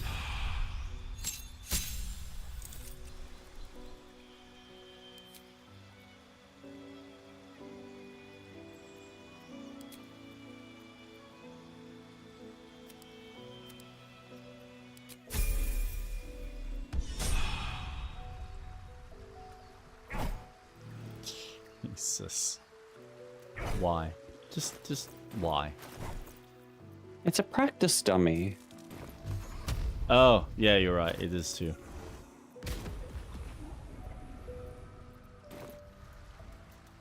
Don't worry, I'm not gonna hit her. Or maybe. Not today. Maybe I will. Maybe I will. Alright, now.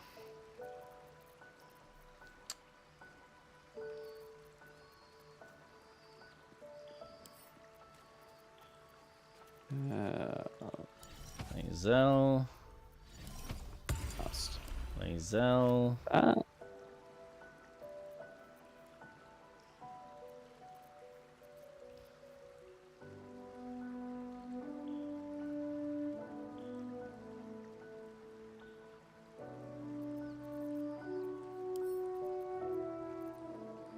Lazel. Lazel.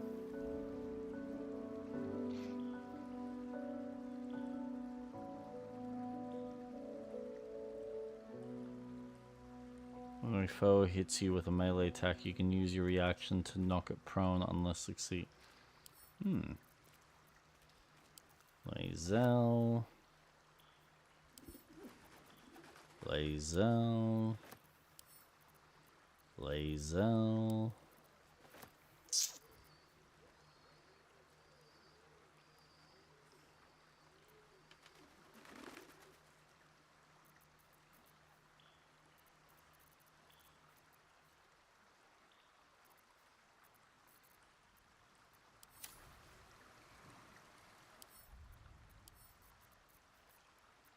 Now, what was it? That one.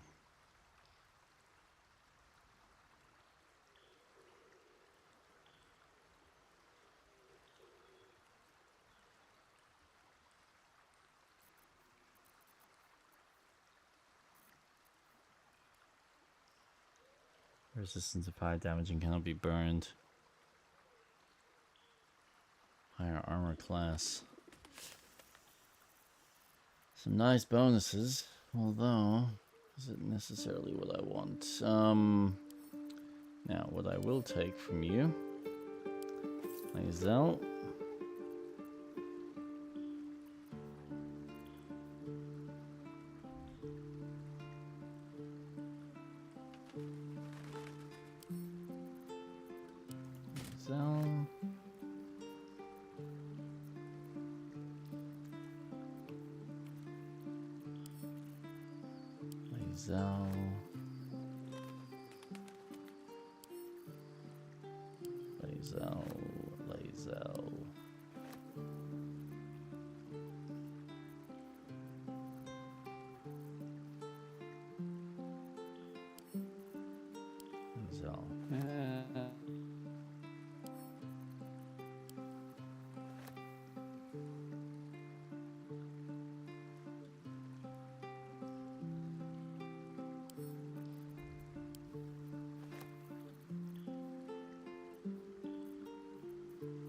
Okay. Oh, enough waiting. I crave blood.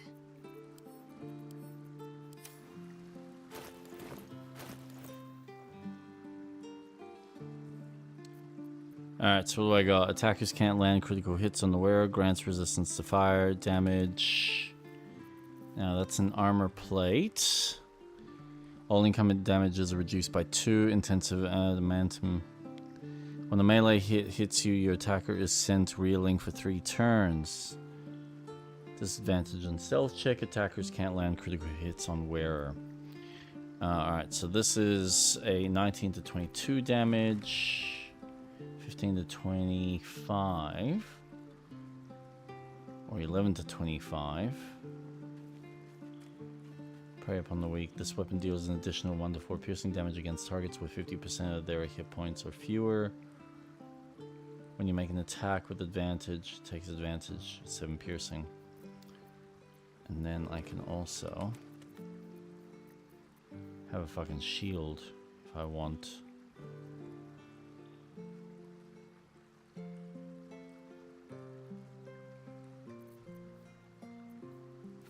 Oh, definitely wearing that.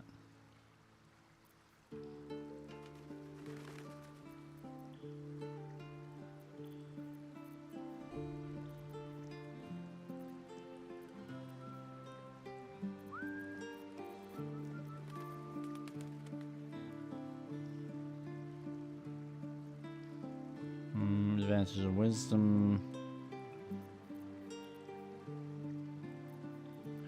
That's 17. What's the other? Oh, I thought I had another armor piece.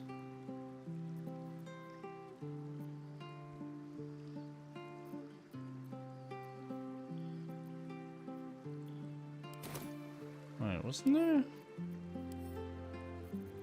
Oh, there it is.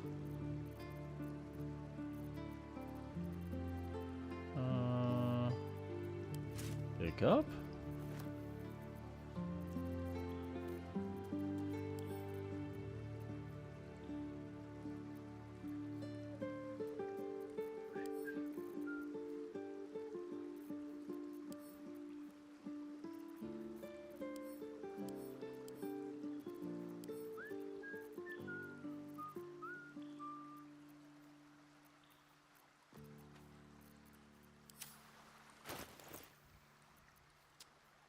Alright, so the question is, do I want the better armor class?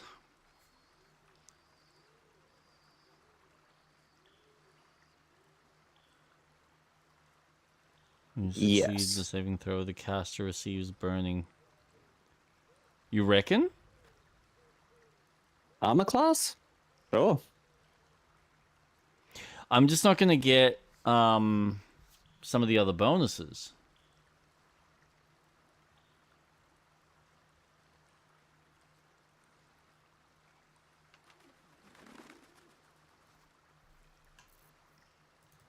No, I can always change it back if I feel it's not doing what I want.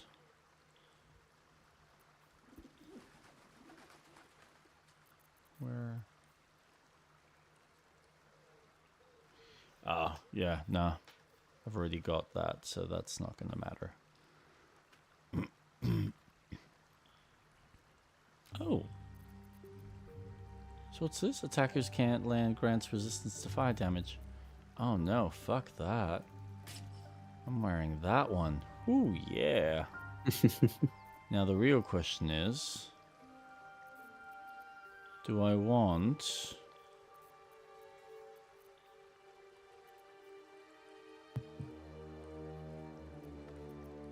Kind of curious about this.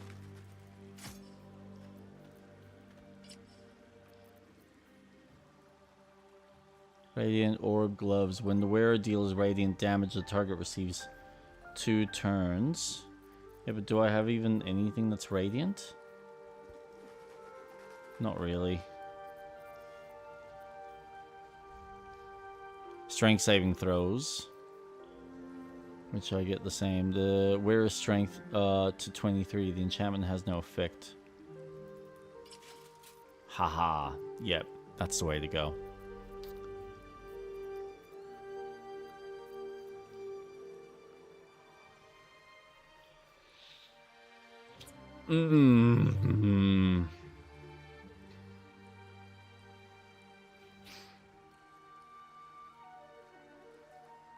Both are good, but I think I might stick with what I've got. I think I'm ready for punishment.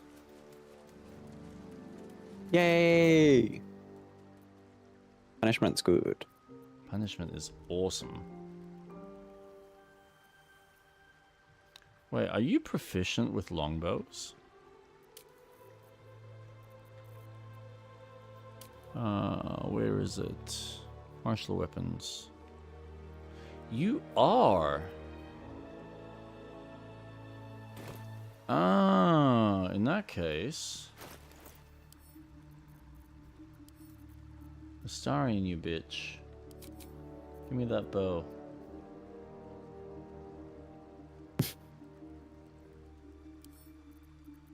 Be useless again. What, with the bow? Not just in general. Because we have no need for him. Oh, yeah.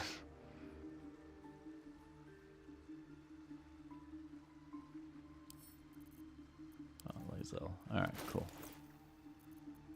Awesome. Now the question is, do I want that bow or do I want the other one? Promise victory. On a hit, possibly inflict guiding bolt upon the target. This object shines with a glowing light in a radius of 6 meters.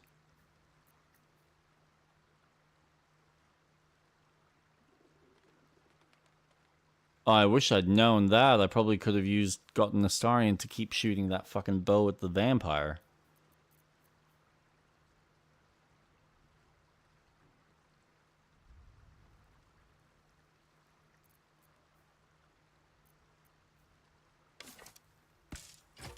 Fuck it.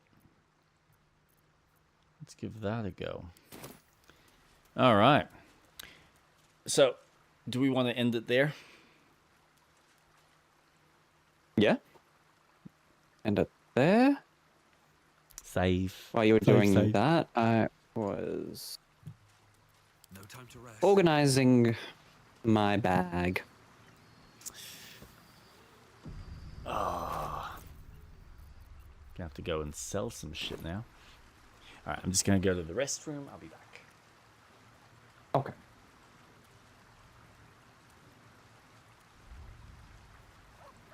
Ah, lovely.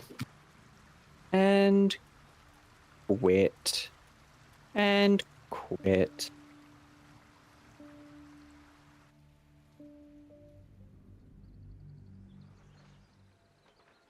That was cool. I really like that quest.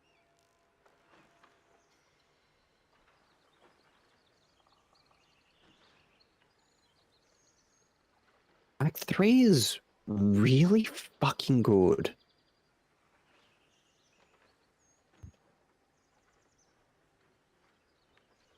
Fucking hell. Act 3 really just...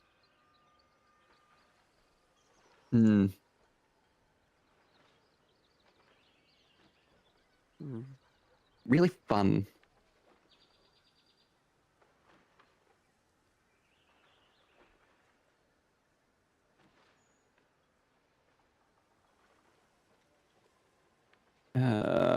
There. Get some music. Now, while that was happening, there's Audacity. I'm gonna add something to my soundboard while we wait. Skip. Don't show this shit again. Now. Open. Library. This PC. D drive? Straight rat. Oh, no. You know, I do feel like we could almost finish that in one fucking sitting. I mean, we could. It just means that we have a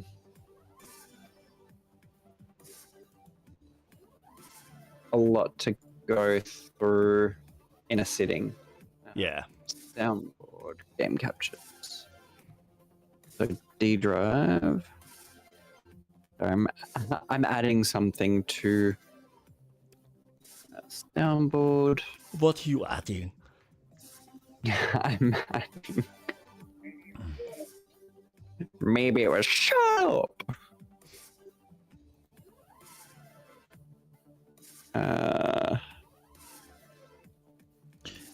No, in relation to your comment, this game really is fucking spectacular. Act 3 just fucking kills. Yeah. Yeah. This... It's such a great conclusion to this whole arc of stories.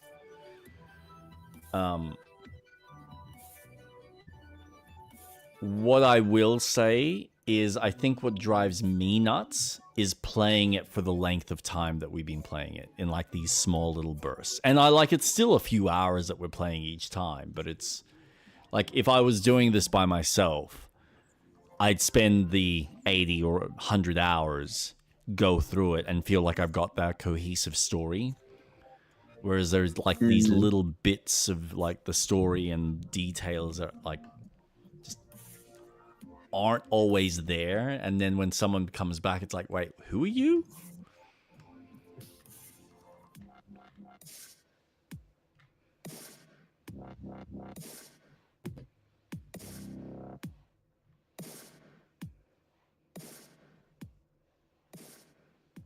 And in the final fight. Orpheus will significantly change the endings that are available to you.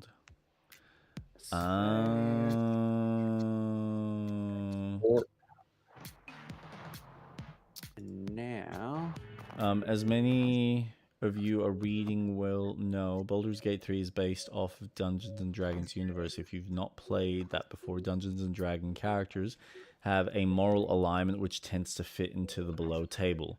Lawful good, lawful neutral, lawful evil, neutral good, neutral, neutral evil, chaotic good, chaotic neutral, chaotic evil. They're all relatively self-explanatory. Alright, good ending, the bad ending, the ugly ending.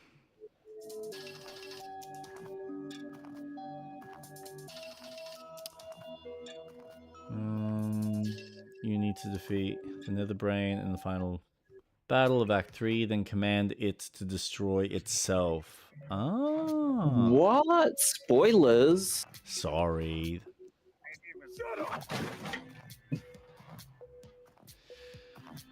Yeah. Cool. The ugly. Oh. Provide.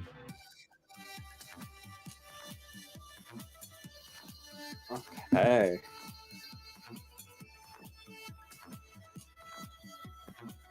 Now.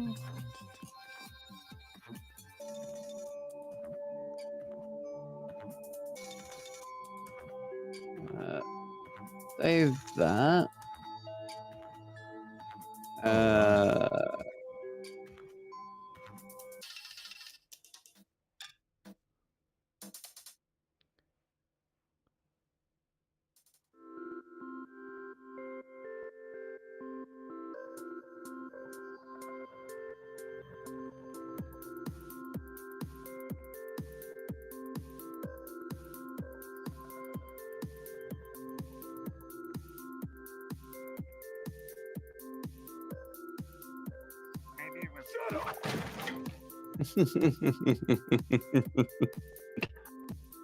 You can hear that, right? I heard something, yeah. Maybe it was. Shut up! Maybe it was shut up. Maybe it was. Shut up!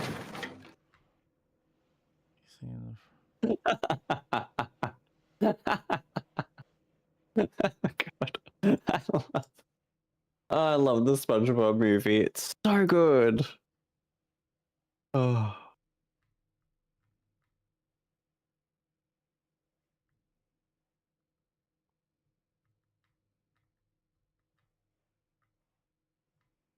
Maybe it was. Shut up! Jesus. So funny. Having a soundboard's too powerful. Nah, never.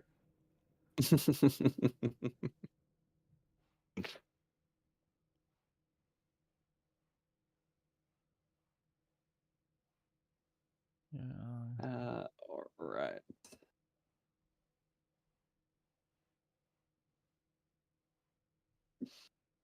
Daddy, chill.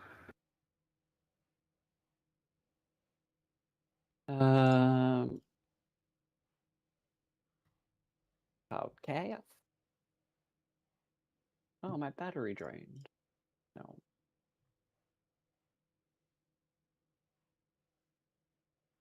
Oh.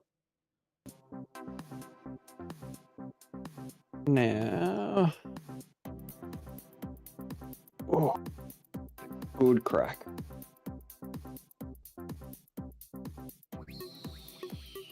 Oh. Right. Are you looking at the endings? No, it's not so much the endings, but it's like the little details for the endings. It at the grand scheme of things, we've already made most of these decisions.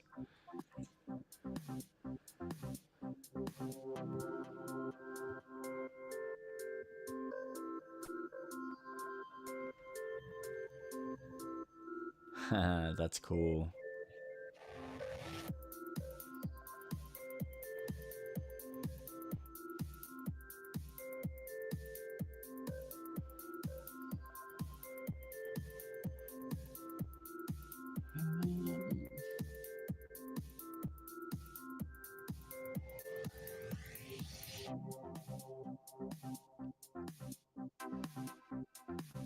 Oh boy.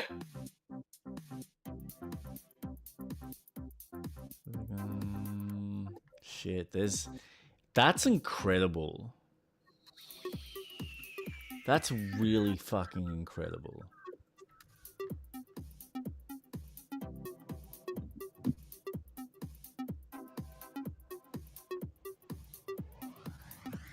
Oh, that's right. So I'm changing my desk layout. And I'm still going to have 3 monitors, but I'm going to have my gaming monitor and my second monitor vertical. Yep. And then my vertical monitor that I have will go and replace where my second monitor was. So then I can have a mic arm coming from the back of the desk forward. Just so I've got more real estate. Okay. Choosing a free Orpheus means that one of your party members will be asked to complete their transition into a mind flare in order to take down the Absolute. Whoever you choose will have their personal story ending change slightly. the most significant alteration happening to Lae'zel and Karlax.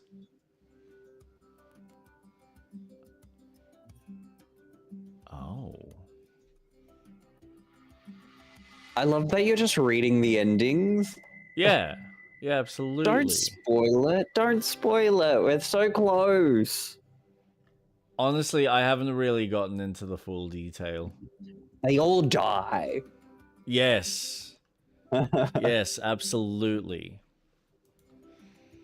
No, I'm just spewing that we won't be able to summon Astarion. Summon Astarion? Yeah, so if you want to have him summonable in the final battle, you need to take down Cassador and let Astarion ascend. Oh. Yeah. Oh. Do we... No. Like, we're done. Like, it's... I'm happy with the choices we made. Because it is what it is. But it's fascinating to see how every little decision... Like, there's stuff that we're never going to be able to see because we're not doing, say... Like, you're doing the... What is that run? The Dark Urge? There's, like, a specific extra thing that can happen at the end if you've got that Dark Urge. Because it's only available for that. Yeah. So there's all these little tweaks and little differences that they add and bonuses for the final battle. But as far as like the details in the ending, I have no idea how it's actually going to play out. Yeah, it's all very... I know is that the more people we recruit is they join in that last hurrah. Correct. And they each offer their very specific bonuses and whatnot. So, yeah. Nah, it's going to be fun. I'm just curious about the fucking hammer. That's the one that I'm like, oh. But it seems like that could potentially affect your character. My character? Maybe, because I think you're the only one that's really kind of given up your... No, I don't want to be a mind flare. Then I think we don't want to give the hammer, I think. Oh, no. Oh, it just means Lae'zel's mate doesn't get rescued. Like, that's what that is. Oh, no. That's horrible. Fuck off.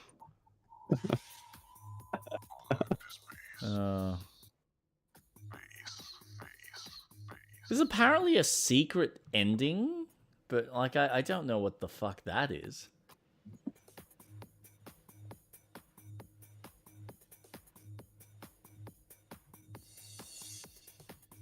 In the deepness, you will find your way.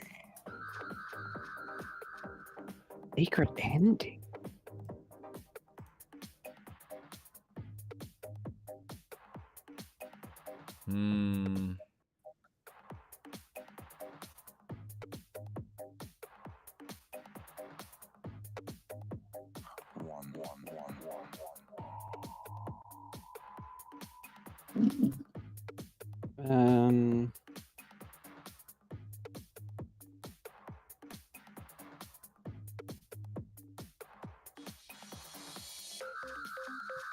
Oh, maybe not. Huh.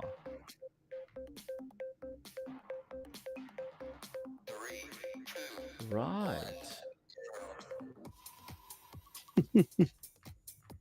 That's fascinating.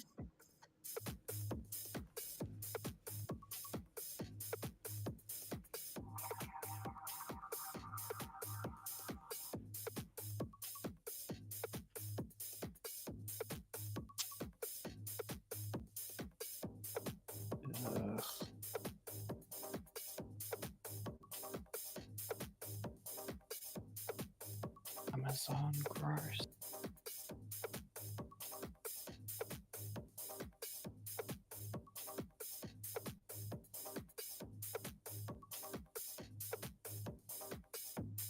Yeah.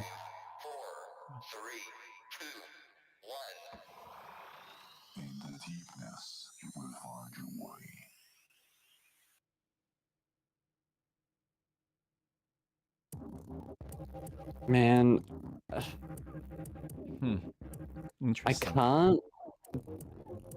can't believe everyone's hyped for GTA 6 with their cover reveal. Oh Like, my god! guys, Can I just say, every game looks No. the same. Yeah, but why are you excited for it? Can I just say that was the biggest fucking marketing farce I've ever fucking seen. Like, I find it's amazing how people lose their shit over like a trailer for a cover. Plus, oh, you can pre-order in like, what was it, June something? And I'm like, you assholes. No. I am not pre-ordering shit until I actually see some gameplay. Because you doing a fucking cover reveal and then hey, here's the, what's it called? The pre-order is so fucking disrespectful. And I know so many people are like, what's the big deal? Everyone's gonna buy it and everyone knows it's gonna be great. That's nice for you. Now, I'm sure that's probably true in, the best case scenario, but it's not necessarily a guarantee. And in all honesty, I still need to see fucking gameplay. I'm sorry. Like, the trailers have been nice. The concept of the game looks fucking dope.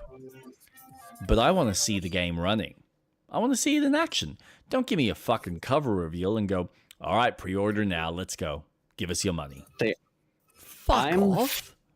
Far more excited for the games to be coming out. I'm more excited for No Rest for the Wicked because fuck a cooperative game. Yep. And what they're doing with co-op, fuck yeah, sign me up. Like, I'm so excited for that. Fable? Yeah. Fuck yes. Yeah. Like a sim game. Awesome. I'm really excited and I can't wait until they show more off. Yeah. Obviously, I'm excited for Tomb Raider, Kingdom Hearts, obviously. These games just seem more tantalizing than what I'm going to expect from GTA 6, which is, yeah, cool, you're going to run mayhem around Vice City. Awesome. I could just load up Vice City and just fucking do that. I get it. Tech-wise and mechanics, sure, they are in a league of their own. Absolutely. But I know what I'm going to expect. It is a safe game. Yeah. That, yeah, cool. When it eventually comes to PC, I'll get it. Absolutely. But right now, I'm more excited for the lineup of games that are yet to come. I'm more excited for Spyro 4. Fucking hell. Yeah, yes. That does look good. Finally, fucking flying. I've only been asking that since Spyro 1, when you had those little mini game levels and you could fly. I was like, yes, give me this, but all the time.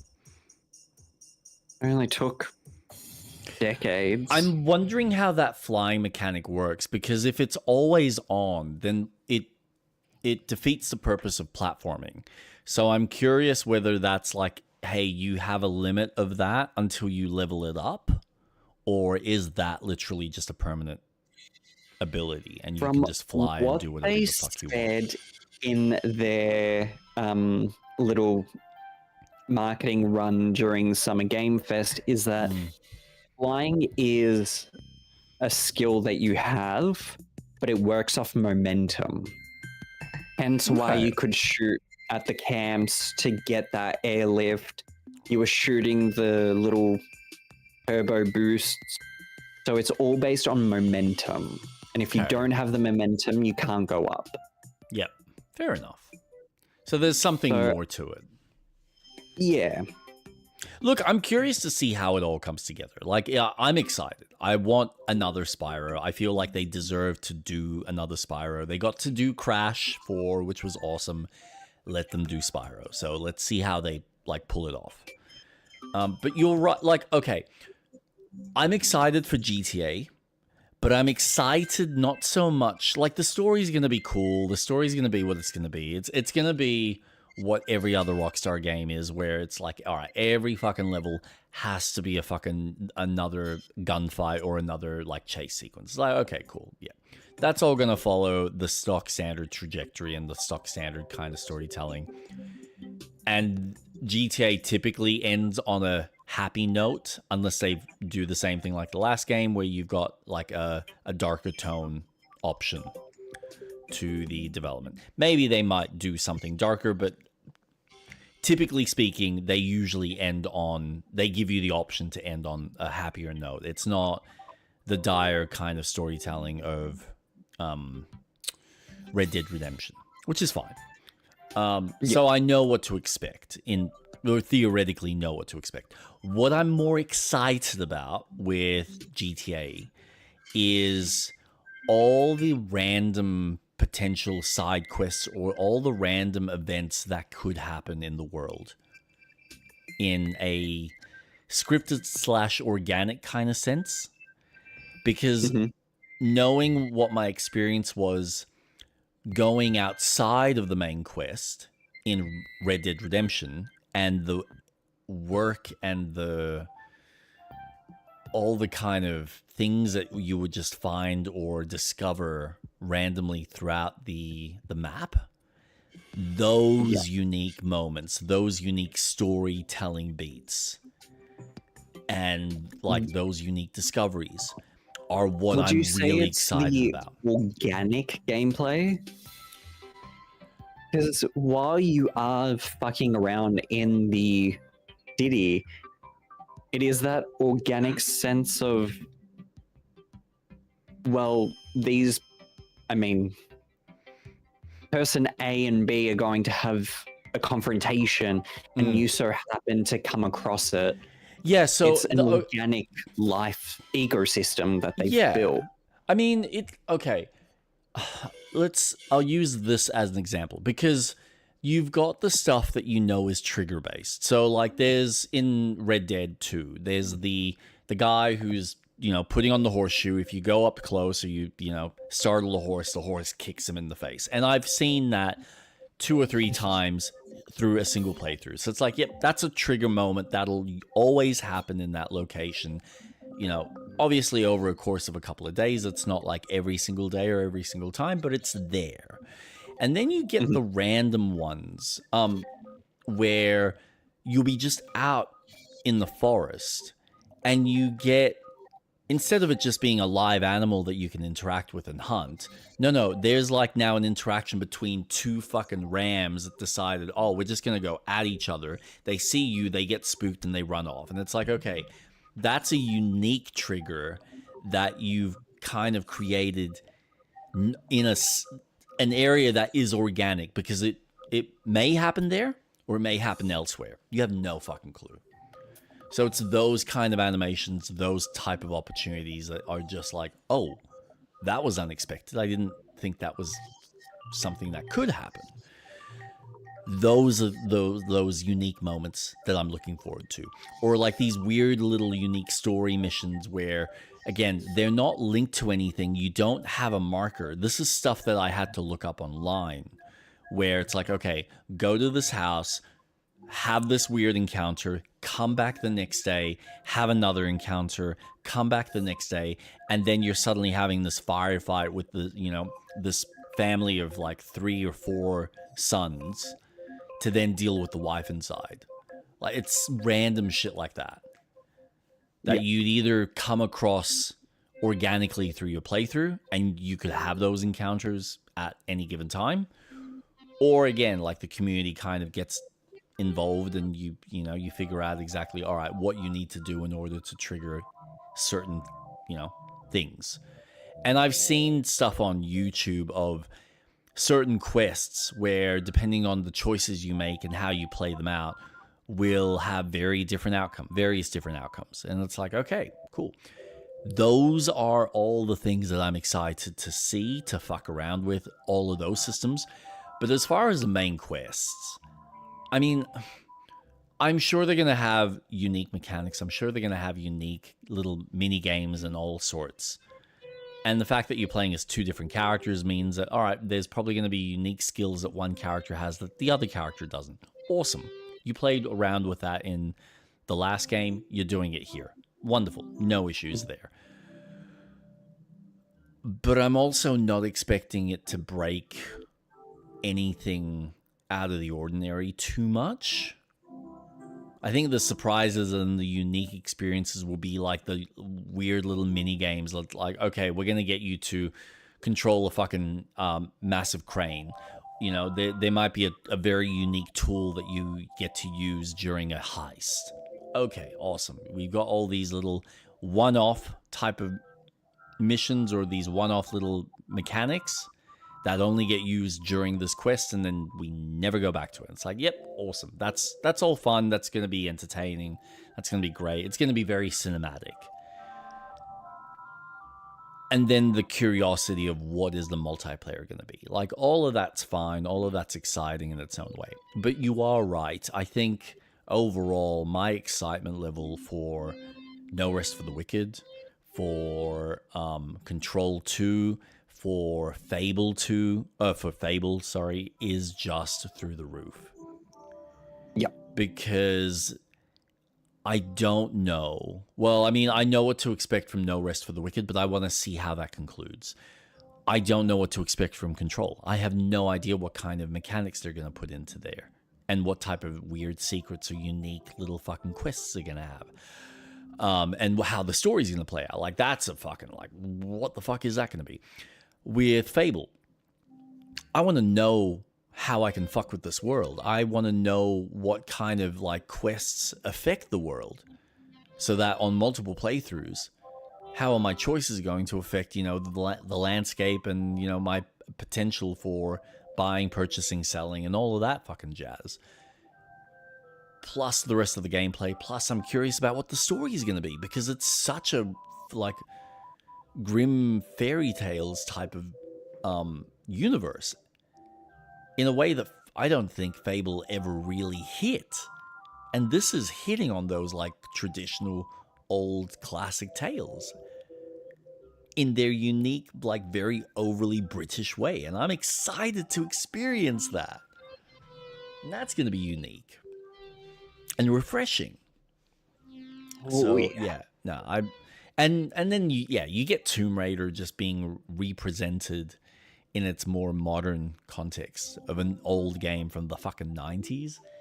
And it's just, and then there's like Onimusha, which is just like, all right, here's another Capcom style action game. It's just, there's so much that's coming out over the next 6 months that I'm more invested in than what Sony has to offer with Wolverine or with fucking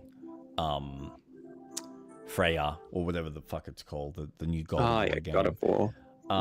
More exciting than, you know, GTA to certain degrees. Like I want to see the game. I'm excited to play it.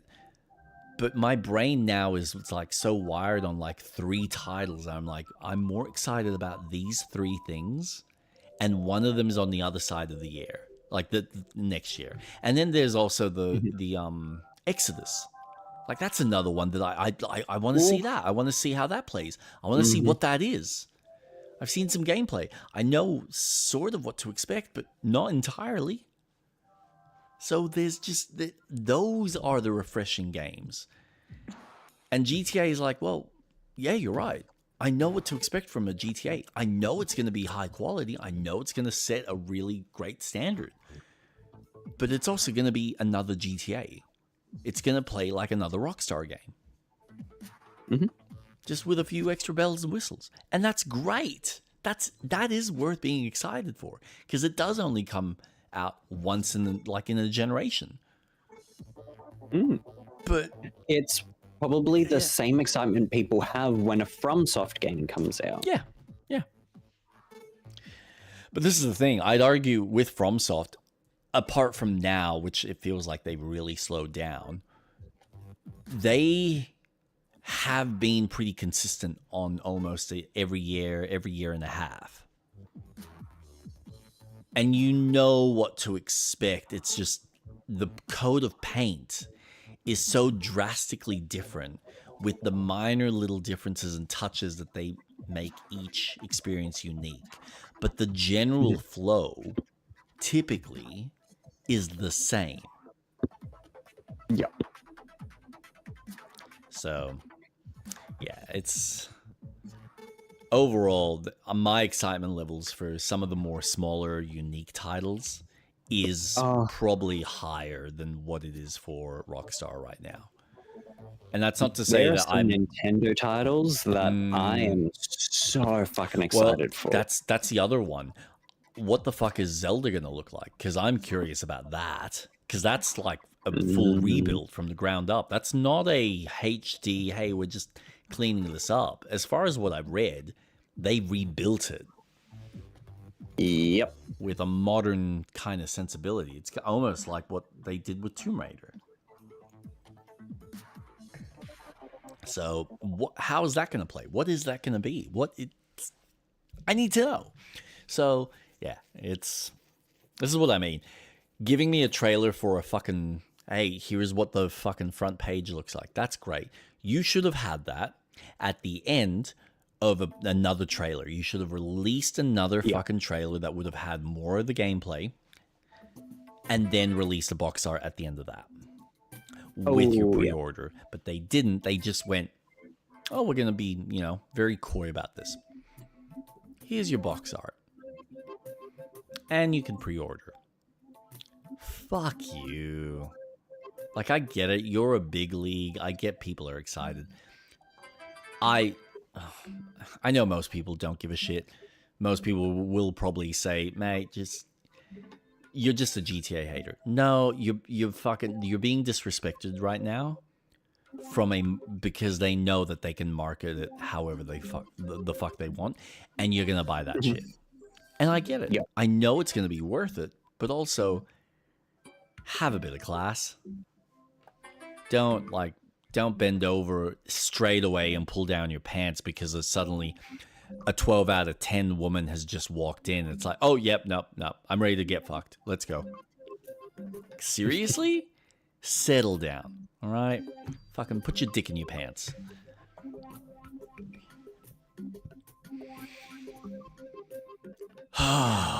Mate. It's interesting. Mm-hmm. I get the excitement. Absolutely. But seeing what these other games that are coming out, I think every time I think of Fable, I get more and more excited. Yeah.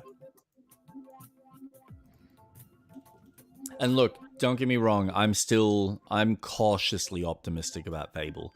I need to see more of the other aspects of the gameplay, like I said last week, where, all right, show me how the level up mechanics work. Show me how inventory works. Like, what kind of weapons can I get and buy? Can I purchase them? Can I build them?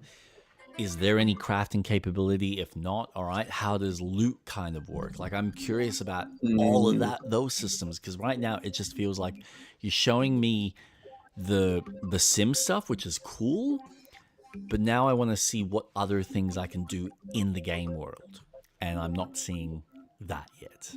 Or haven't seen it. I think they've taken the approach of showing more of the sim stuff because that was always such a core focus in the previous games in their release. Yeah. Where Fable 2 and 3 were trying to push these bounds of sim management, especially with 3. And I feel like their approach to marketing the game is, well, let us show you what we're working on for our interpretation of this Fable's theme aspect before we get too much into the combat. But for sure, we're going to see more stuff. Yeah. Oh, yeah. They have to. All in due time. All in due time. So, Xbox. Are you excited for Senua 3 now? So what is it? They've said that they're potentially closing. I forgot that studio's name. Well, not closing, but they're thinking of like sending them off, like just disbanding from them or selling them off. So the whole thing is, from what I've read, is that they already had plans to close Theory. down the studio. Close down. They're closing about fucking hell 4 studios. Their idea was to use that trailer to market the studio so someone can make a purchase for when they announce that they're closing them. Yep. Dick move. So it's Microsoft them. is in a really bad position. It's weird. We'll get into it. So what is it? It's Ninja Theory is on the table. I know Compulsion's on the chopping block. I believe Double Fine. There's been speculations about Double Fine, though I haven't seen or read anything. And there was one more. Oh yeah, and there was talks about some changes and staff cuts to the Bethesda ZeniMax teams. So like potentially ID, Machine Games, and Bethesda Softworks will be affected. How fucked is that? Like, Jesus fucking Christ. They're like, you've got Todd Howard in the midst of working on the next Elder Scrolls, and you're gonna cut his staff? Like, fucking hell. That's a low blow. Like, Jesus fucking Christ. Part of And I feel Bethesda, bad for ID. fucking Machine Games. Machine Games. Yeah, the ones. So they were known for Wolfenstein, but recently did Indiana Jones. Yeah, and there's speculations of them potentially working on the next Wolfenstein game, which I know a lot of people are excited. But if they get some budget cuts, or they get, all right, you have to let go of X amount of staff, that's gonna suck for them. That's really gonna suck. Because fucking hell, they've got some good talent. Yeah, but why have actual human talent when you can replace them with AI? Yeah, well, that'll be that big discussion, won't it? I think that's the direction they're planning on. With Asha, yeah, that doesn't surprise me. That might be her approach internally, but she will probably never really be honest about it externally, because she knows how people feel about the whole fucking thing. If she's reading, all the reports. Yeah, it's interesting. I've been listening to some of my podcasts, and they're talking about the fact that it's funny how with Phil Spencer, you could tell there was an emotional attachment to a lot of these studios and the games and what they make. There's a real history and an appreciation that he has there, which has kept the teams the way they have.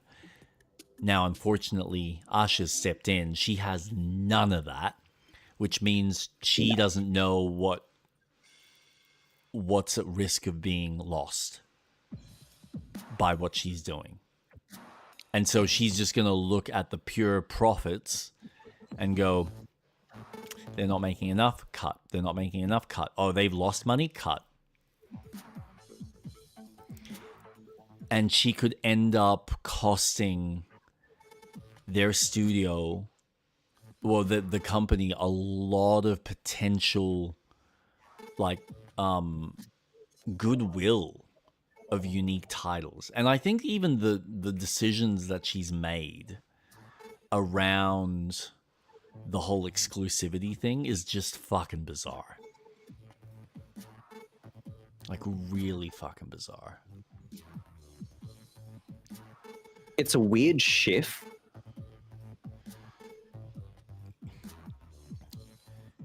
And I get it.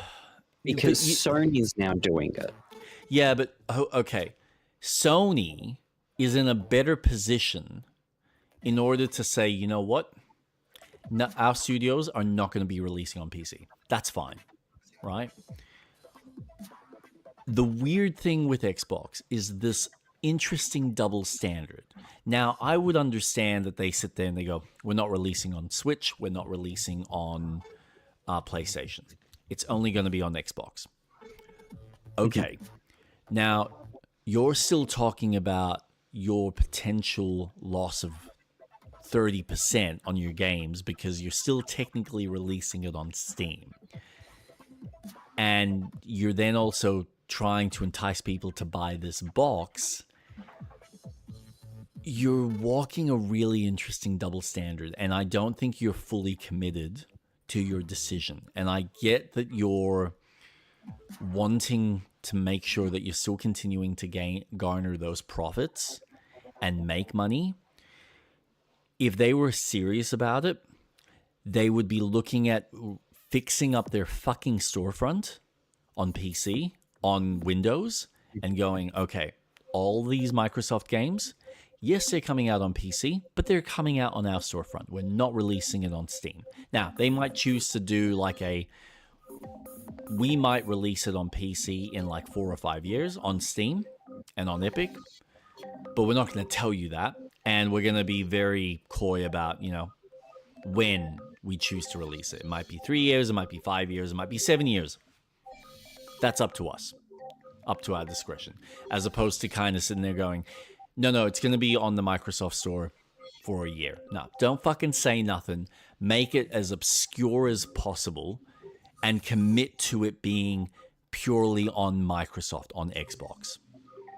So that now, and in one way, it works to the customer's advantage, because if you were to buy a box, then you would have that game accessible if you're buying it digitally to play it on PC, or if they did it correctly, to play it on PC and on Xbox. And then you have a reason to have people, if they've got the PC, cool, you're running it through your Xbox app. I'm sorry, it sucks. I know it's not all there, but guess what? Every one of us sets up a Microsoft account anyway when we're signing up with Windows. So that's already inbuilt. That's instant. It's not even a problem. It's already, like, the storefront's there. It's set up. Fix it. Make it work for PC. That would be my first prerogative if they want to be serious about it, and then only release on the consoles. And that's it. But they're not thinking about that, and they're still kind of doing it half-assed. And so they're not going to get the exclusivity and the sales that they could be getting at that full, like, we're getting the full 100%, not only 70% of the profits, which is unfortunate. And, like, as a consumer, that would annoy the shit out of me, because I like having it on Steam. I know so many people do. But I look at it from the business perspective and I go, the smartest decision, as much as it would piss people off, is commit to your vision that Xbox is the way that we want to go, and release it only on the Xbox storefront, whether it's through PC or through Windows, or whether it's on their box. And that's it. And then if you want to do like your little portables with the OEMs, like say with Asus, you're sitting there going, well, we have our games. It runs really well on the Asus through the Microsoft app. And that would be your main app that'll be there available. And you've got access to Steam. That's very nice. But you want the Microsoft stuff, it's right there.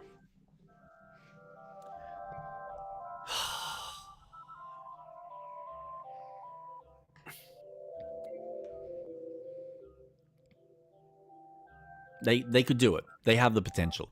But the question is, do they have... They're probably the only ones that could do it.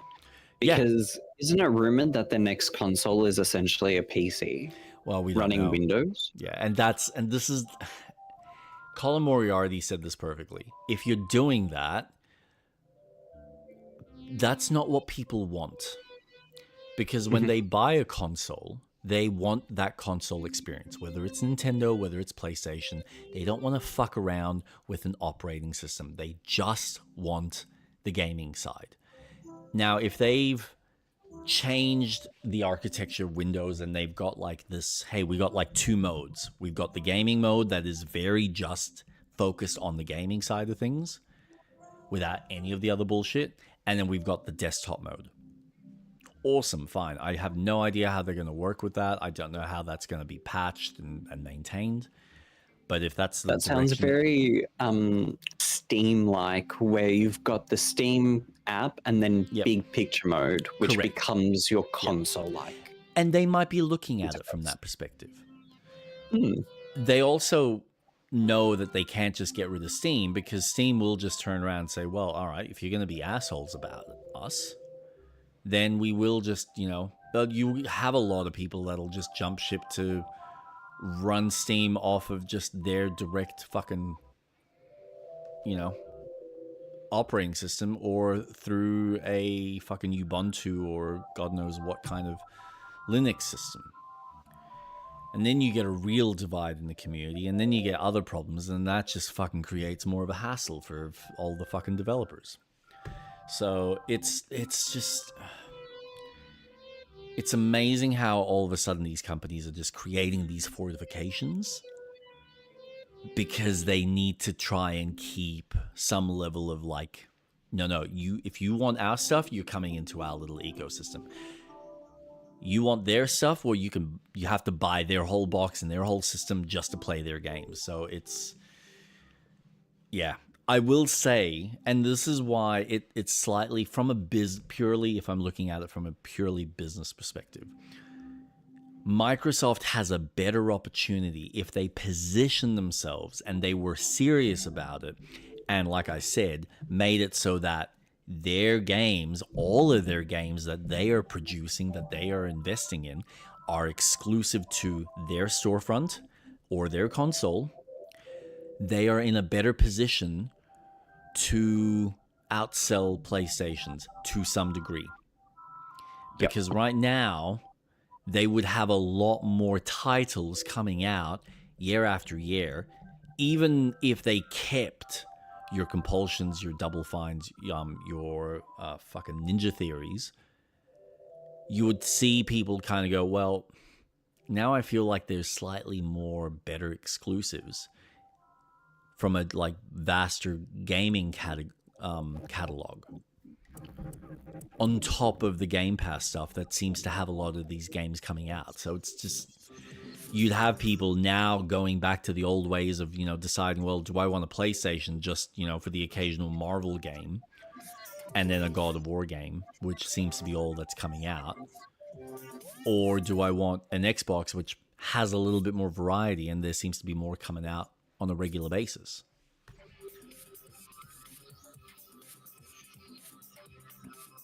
Because if I look at anything that Sony had, it's like exclusive-wise, Wolverine, new God of War, and at some stage, the Intergalactic. That's it. And Saros that just came out. Oh, yay. Oh, yay. How fucking amazing is that? 3 games. And then we look at Xbox. They've just gotten Forza. We're going to get Fable. We've got Gears around the corner. We've got the Halo remake. And then you've got Hellblade. And then you've got the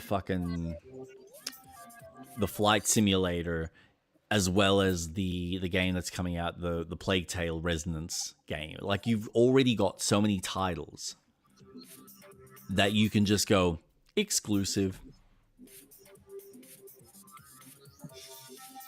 Now, I know they're probably not going to do that with Call of Duty, but hey, you could do Spyro. I mean, you did it with fucking Banjo. So why the fuck not would you not do it with Spyro? That's my point. But we all saw what happened with Banjo. The developers kind of fucked it. That was their fault for trying to, think that we could just make a completely different game. And instead we got a fucking Sea of Thieves, which, yeah, is fun, but it's no platformer to the same degree. You still can only play those games on an Xbox now. Can't even play them on a fucking Nintendo. Yeah. So, it says a lot. But no, I honestly, if Microsoft was serious about it, they have more to gain, honestly, than what Sony has right now.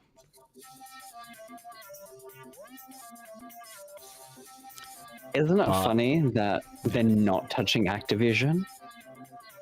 That's one studio they're not laying a finger on. Yeah, because they're worried about all the court cases coming back to bite them in the ass.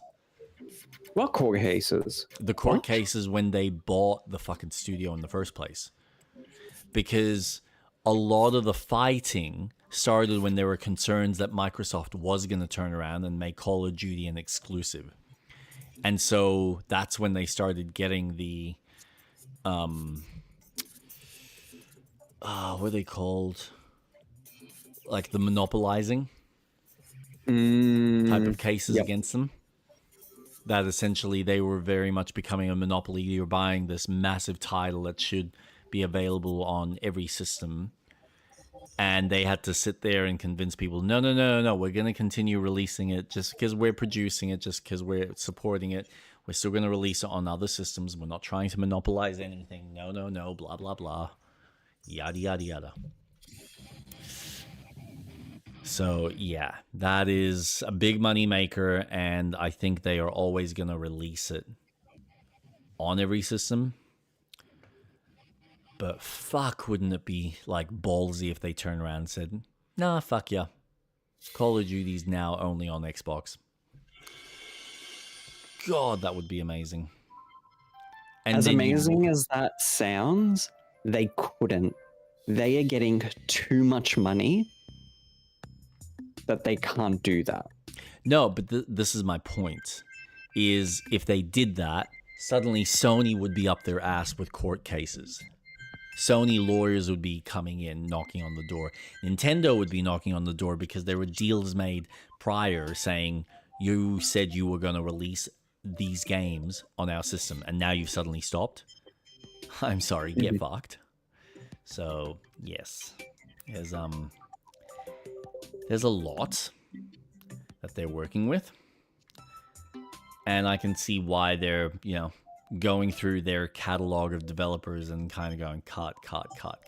So you're not bringing any money in. You're too expensive. Okay. We all know my stance on Bethesda.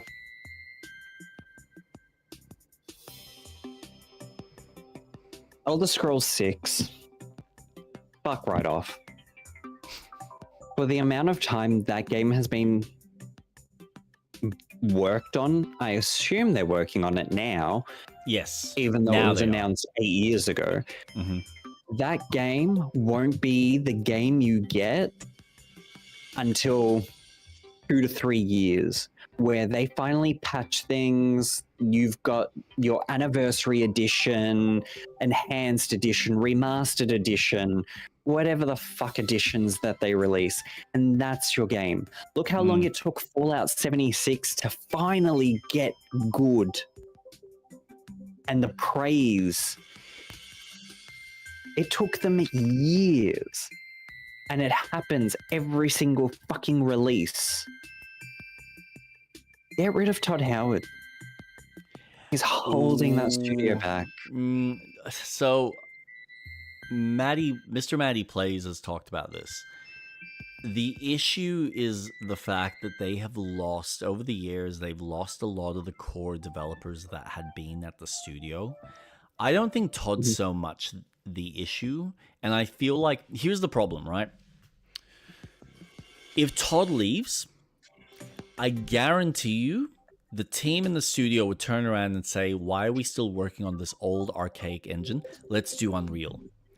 And the problem with that is all of a sudden, the next Elder Scrolls game that they make won't feel like an Elder Scrolls game. You will obviously have all the same styles of adventuring and you'll have the same quests, but you won't have any of the interactivity because that engine is not designed the same way to handle that kind of pick up and, you know, play with items and be able to do anything with these items and all. Like, it would be a rebuild of all those systems on a new engine, to have all of the lighting, to have all of the fancy tech that's obviously coming through, and all the improvements that are now coming through with the new update. That I feel like it wouldn't feel like an Elder Scrolls game. It would be like an Elder Scrolls game in name, but not in soul and spirit.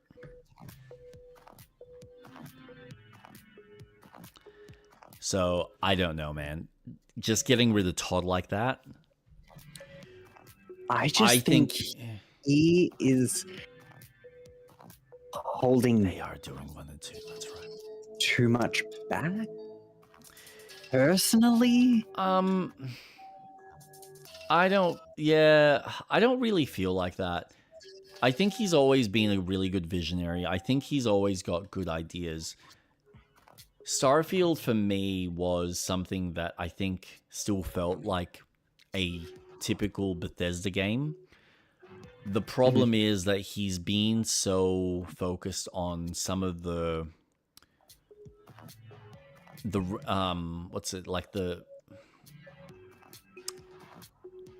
custom generation, like the Minecraft style of, hey, we here's a map that gets built on like seeds, as opposed to let us actually physically build stuff. And he tried to experiment. Sorry.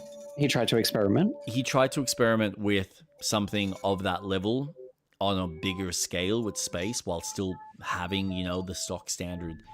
Here's the Thieves Guild, or here's, you know, the Fighters Guild, or here's this guild or that guild of, you know, questing. And then you got your main quest.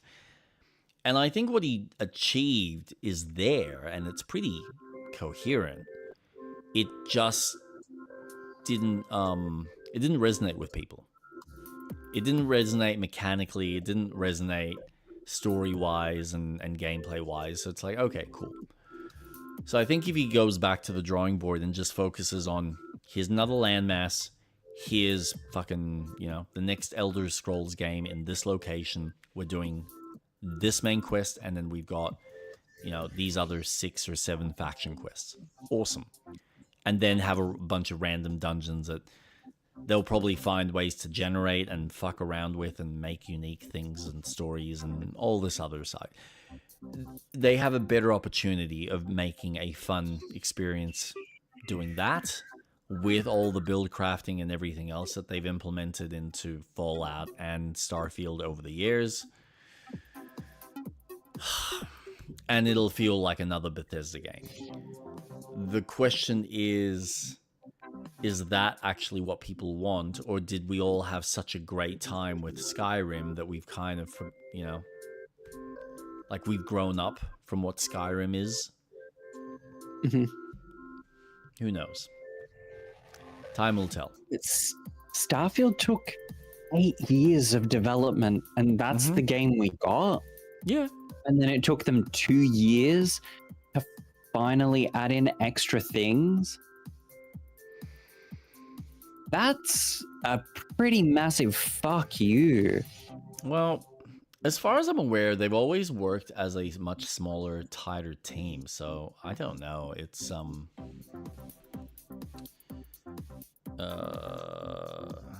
Starfield. Actually, Elder Scrolls 5 dev team size. Yeah, this is the thing. Skyrim was developed by a core team of roughly 100 people. Now let's have a look at Starfield.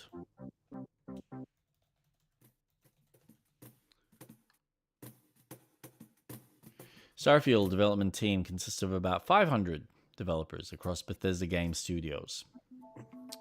Around 1,300 in game dev roles. I'm not going to use your AI overview for this. There it is. Around 13, yeah. Use of freelance devs. So fuck, yeah, they've had a whole fucking ton of them. Actually. Yeah, 100 people. Alright. So that's, yeah, this is what I find fascinating. They had a smaller team making Skyrim, and that was such a successful game compared to the ridiculous team size that they've had with Starfield.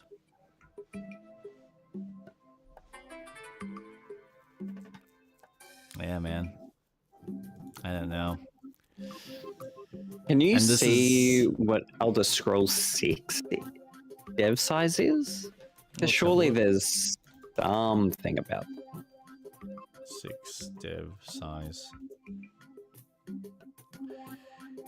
There are around 290 people, could be more or less core player directed developers on. Yeah, 290 seems to be making a massive operation scale up compared to Fallout 4, which was approximately 90, and Skyrim approximately 75.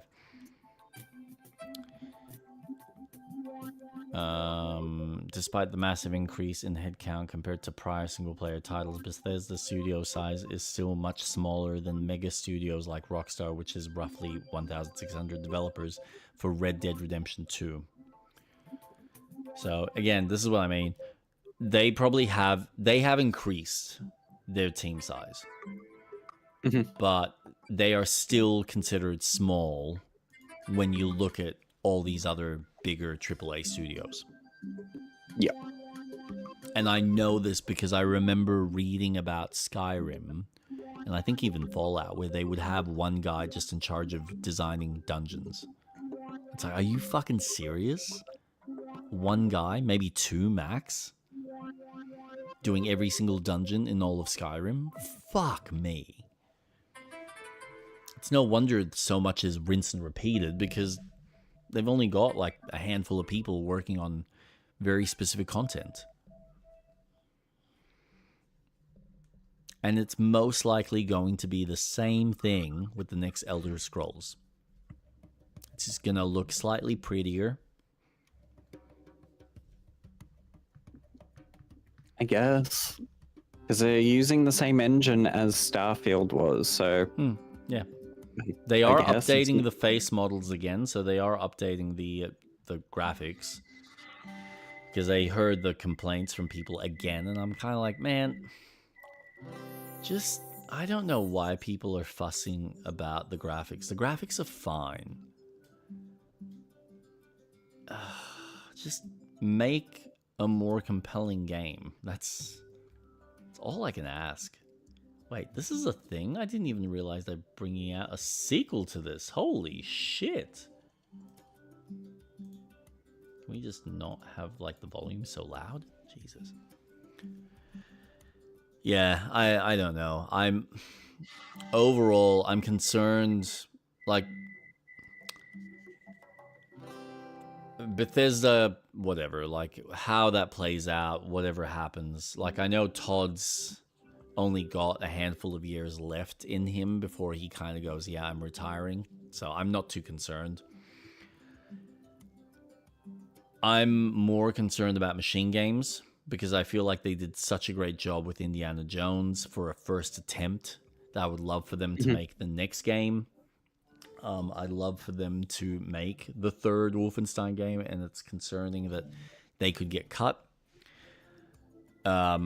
The guys that are working on Blade at the moment, Arcane, they are at a risk of losing people, and they're working on a Marvel property, which is like, no, do not cut them.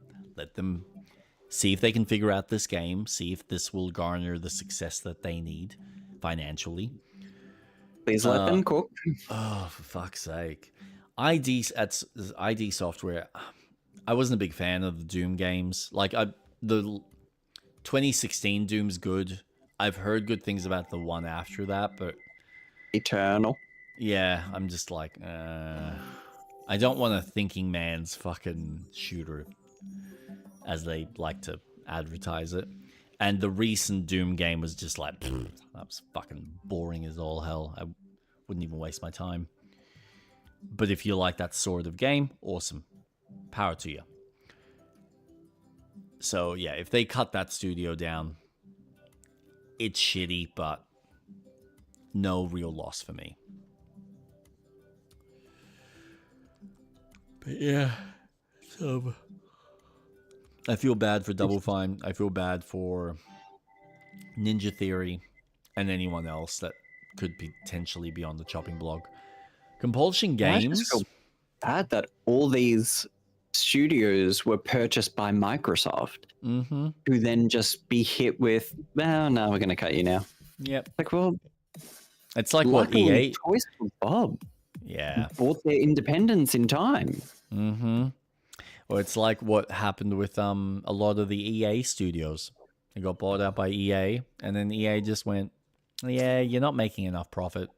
You're not that good. Nah, get rid of you. We want another You're not Battlefield." making infinite money stream for us. You're not. Yeah, and I find it funny that Joseph Fares is still there, and he's happy plodding along with EA. Like, fucking hell. He's lucky. He's very lucky. Oh, yeah. So, yeah, I'm tired seeing these big companies that just need all the money and large sums of it and don't know how to manage these teams correctly. Like Compulsion Games, I know that as a mechanical game, as a game itself, South of Midnight was a little bit weaker for some people. But I gotta admit, as a whole package with the story, it's phenomenal. Yes, there can be tweaks made to it, and I think if they were to make a sequel, it would probably be a lot better. But the storytelling and the themes are fucking amazing. And you can see that by a lot of the awards, like the little indie awards that game got. And if they get rid of that studio, that would just be, man, you have no respect for the fact that you've just got a studio that's gotten renowned awards. Let them cook on something else with a similar budget and see if they can make something, because you've got a really cool studio with a good storyteller here with cool ideas. But we can't have nice things, so we're just gonna get rid of them completely. This ain't coming out. This is bullshit. There's no Half-Life 3. Oh, it's for Xbox Series X and PlayStation 4. Yeah, sure. Yeah, PlayStation 4 of all things, because we're still making fucking games for PlayStation 4.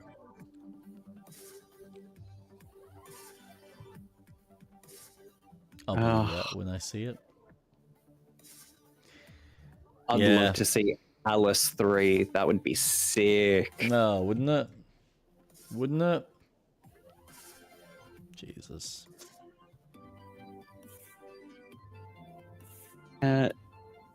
Did you hear that Dead by Daylight Behavior has announced that they're doing a collaboration Scooby-Doo. I did hear about that. But here's my question. Are they doing animated or are they doing the movie licensed ones? Because if I get to play as Sarah Michelle Gellar with red hair and Freddie Prinze Jr. with his blonde, fuck yeah. Can I just say, Buffy would be such a great survivor for Dead by Daylight. Could you imagine? And then you could have one of the vampires have like Spike running around trying to kill people, or just have the dancing demon Ah, and just makes everyone sing. No, no, no, no. got a theory. Some kid is dreaming, and we're all stuck inside his wacky Broadway nightmare. Before he then That would picks you be- up and shoves you on. The hook. Yeah. It'd be so cool. You know, some that- part of me thinks about us like going back and doing a session just for shits and giggles. I mean, we've got the game. We do. We've had it for ages. Just be like riding a horse. And technically, I haven't tried some of the new modes that they've, or the new like two, what is it? 2 versus 8? Yeah. So that would be cool. We should actually do a game sesh. Just for shits and giggles. Yeah. But we do have some other stuff on our plates. Which we have definitely so many fucking games. Don't remind me. I mean, but our schedule, I think our schedule works well.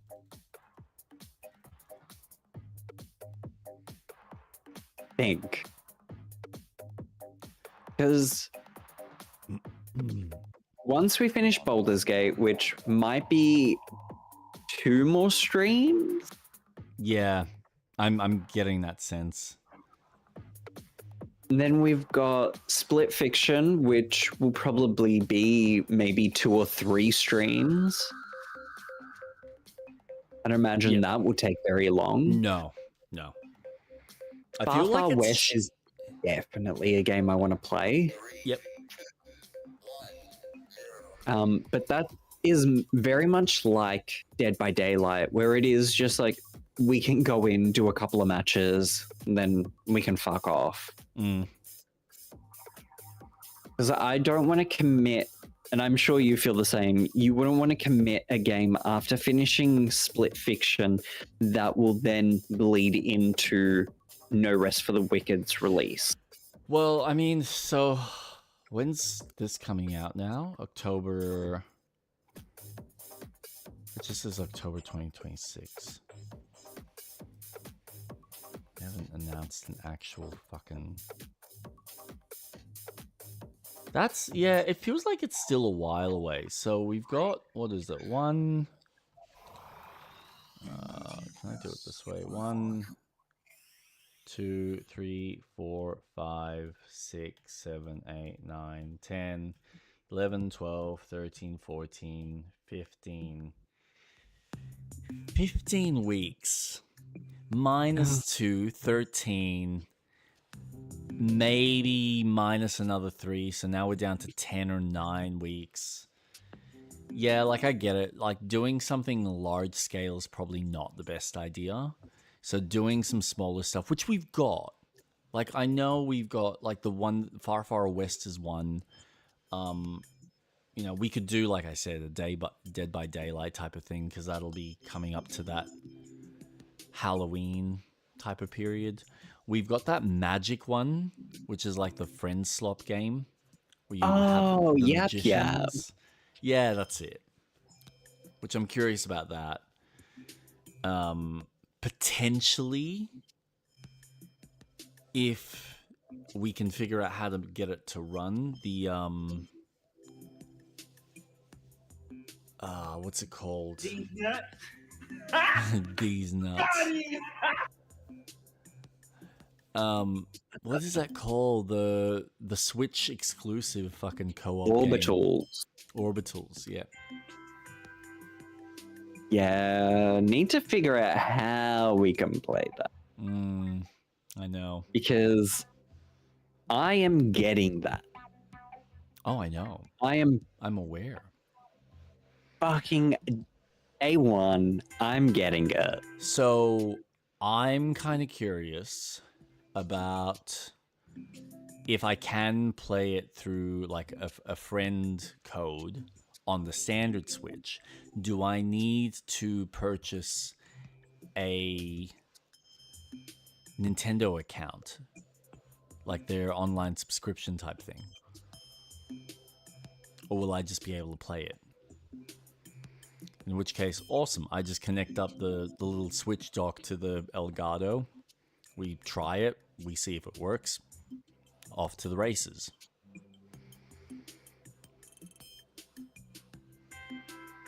So I'm curious.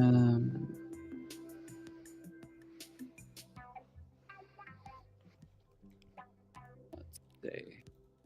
Tolls.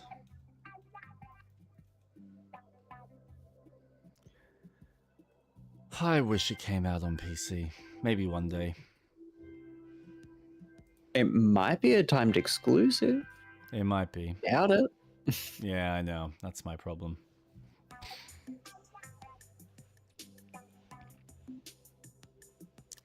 System, Switch 2. Yeah, this is my concern. Built from the ground up for asymmetric two-player co-op, either in local split screen or online with Nintendo Switch 2 Game Share. Orbitals rewards smart teamwork and clear communication. See each character's unique tools. Blah, blah, blah, blah, blah.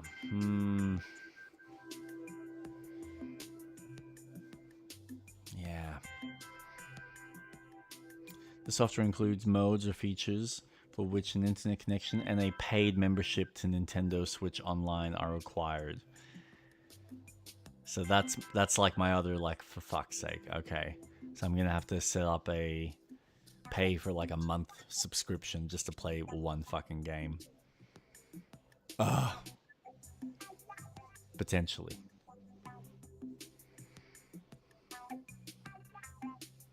Unless we play it at your place. Ooh, $6 for 1 month. Ooh. Yeah, I'm breaking the bank here. Fuck. That's a lot. That's so much money. That's a coffee. I can't buy my coffees, even though, you know, I don't. So sad. That's a coffee. Man, 12 gig. That is so small. And it looks so good. It does. It really does. Oh, like, Jesus. Look at it. It's like proper anime. Oh, this is what I want. This is what I ask for. When studios have an art style, this is what I want. Commit to an anime style. Commit to cartoon. Don't give me cel shaded. Give me proper. Alright. The game's 90s inspired anime aesthetics is an obvious standout, but it also looks like a fun take on games like It Takes Two and Split Fiction. Orbitals will support both local and online co-op, and with support for the Switch 2's Game Share feature. Only one person needs to own the game for 2 people to play. Interesting. Yes, but I'm not getting myself a Switch 2. Oh, they've got local co-op, yeah. No, local game share, which means that you have to be close by. Oh, wait, what? I thought it had local co-op. So you've got local, then you've got game share local, which is 2 switches that are close by to each other. Yep. And then online. Yeah. So you could play on an individual switch, but you have to be in close proximity to where the game is. Right. With the first Switch, multiplayer was limited to sharing Joy-Cons on the same console hardware, but the successor, if 2 people each have a Switch 2 but 1 copy of a compatible game, then they'll be able to play wirelessly on their own hardware. But that's not all, as you'll also be able to do this with 4 consoles at a time, including original Switch and Switch Lite model. So you can technically do it, but it's just this weird fucking... Yeah. No, honestly, for me, it seems like it's a come over to your place and we just fucking jump online one night and just go through it. Yeah. Because, like, I'm not going to fuck around with borrowing Kate's unit and then potentially setting up an account. And it's like, no. Because, like, I know, and this is the thing. Kate's using the Switch. Like, he's playing Hogwarts any opportunity that she can get because she's enjoying it. And it's like, all right, I'm not going to take that away from her. Yeah. For, like, yeah, just like a couple of nights. Nah. It's fine. Like, I'll eventually get to play this one way or another. And besides, we'll make it work. We'll make it work. We'll find a way. But like we said, there's already so many other things, and I know No Rest is going to be this large game that is just going to be so much fun to explore. I cannot wait. I am so excited. Yeah. God. I want to... And it's going to be good because we're starting from scratch. I know. I already know what class I'm choosing. Yeah, I need to know how this class stuff works because this is what was strange. I thought that by them not having classes meant that you could custom build and tweak your character how you want it. And I loved the freedom of that. Whereas now I'm kind of concerned that, you're kind of like shoehorning me into a very specific class and that's what I build. And I have to find items to suit that as opposed to, you know what, I can kind of tweak it as I go. And then do like a respec later if I choose to. So I'm a bit concerned with that. I didn't think of it like that. But you're right. This was the thing. So it was more along the lines of... and okay. Here's what I envision.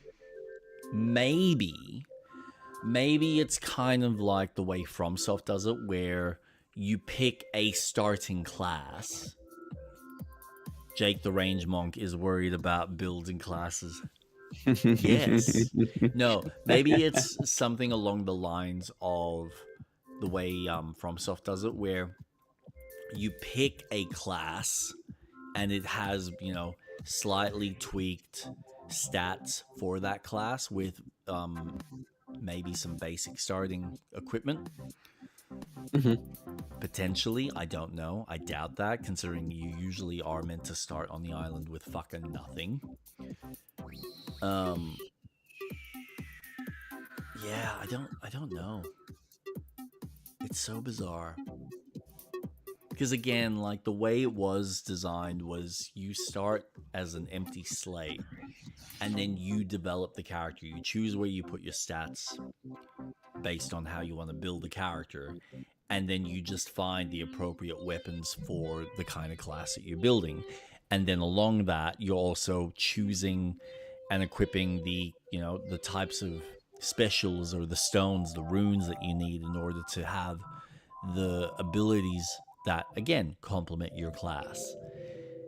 And by them saying, well, no, you pick a class at the beginning of the game, it's kind of like, well, now you're kind of really just forcing me down a very specific path, and this is what I'm playing, as opposed to having the freedom and the flexibility of build however you want and then mid-max at the end of the game. But, yeah, I don't know. So January of this year, they did a overview of what the class system was going to be. As the class update is still in development, all info is subject to change. Please keep that in mind. The links I add are sources from the previous paragraph. How will the class system work? Each weapon archetype will be assigned to a class. They plan to have 10 to 16 weapons per archetype. By using a weapon, which will be substantially easier because we won't have attributes and their requirements anymore, you gain points that you can use to unlock traits with. Up to Wait, 6 of what? those can... Where can you send me this link? Because I need to read this. That's fascinating. So they're not what? They're getting rid of attributes. By the sounds of it. Why? These traits will be designed to be more substantially change how you play the game than just stat up or down. Additionally, you need to master a weapon to extract its runes. Multiple images of a mock-up of the class screen where we'll unlock and equip the traits also got shared. How many classes will be implemented? We don't have a concrete number, but 2 lists were shared on the Discord. This one includes some classes that are confirmed not to be in the game at 1.0, although we don't know which. We've got Archer, Aesthetic, Assassin, Barbarian, Berserker, Blade Master, Brute, Cleric, Controllerist, Crusader, Cutthroat, Dragon, Exorcist, Fencer. Sorry, I need to bring this up. Frost Mage, Flagellant, Guardian, Harbinger, Knight, Lancer, Marauder, Monk, Mystic, Necromancer, Paladin, Pilgrim, Plague Bearer, Pyromancer, Rogue, Sentinel, Stormbringer, Templar, Trickster, Viper, Warlord, Witch, Wraith. The classes in the list seem planned for 1.0. Marauder, don't worry about getting hit. You gain bonuses for that. Just smash. They have a monk, and I'll be using bows and arrows. Alright, so Monk, stamina-based class. Remove downtime after last hit with a trait. Keep hitting enemies with the stamina gains without getting hit yourself.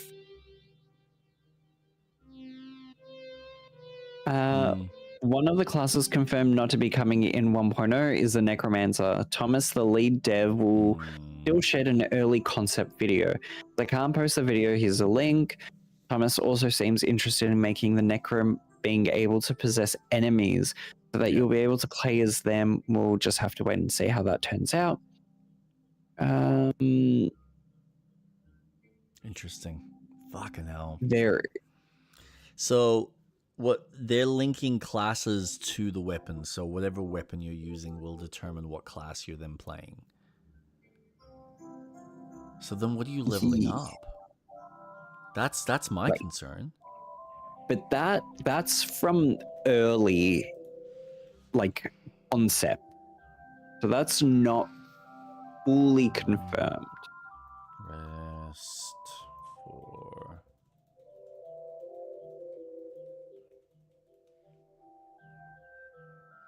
first preview of our class system.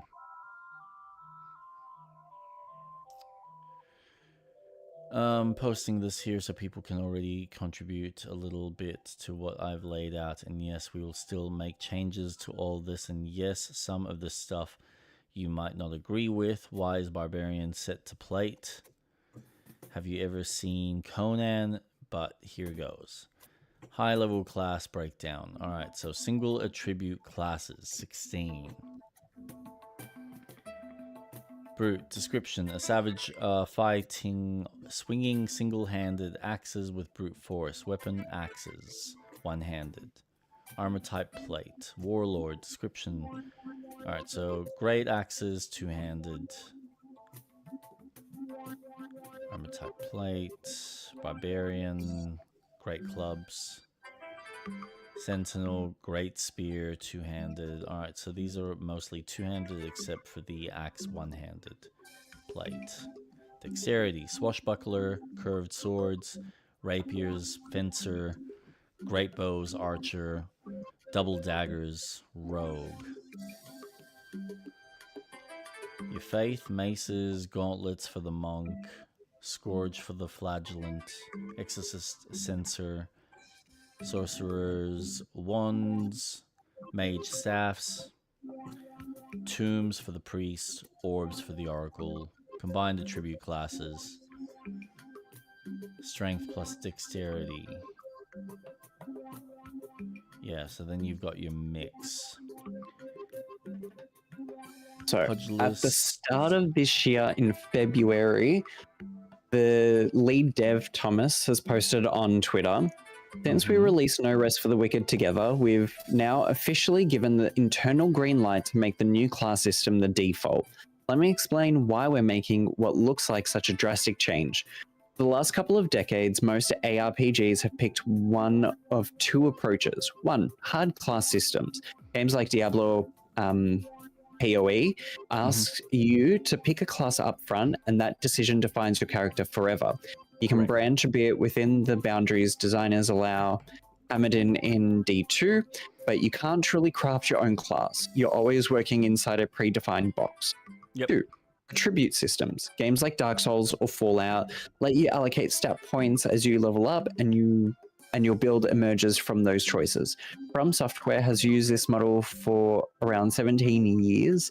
So many assume it's solved, but attribute systems come with inherent issues. Players can't realistically know which stat to invest in early, and once choices are made, you're either locked in or forced to rely on respec systems to undo mistakes. We don't think either approach is ideal, which is why we've been working on something different.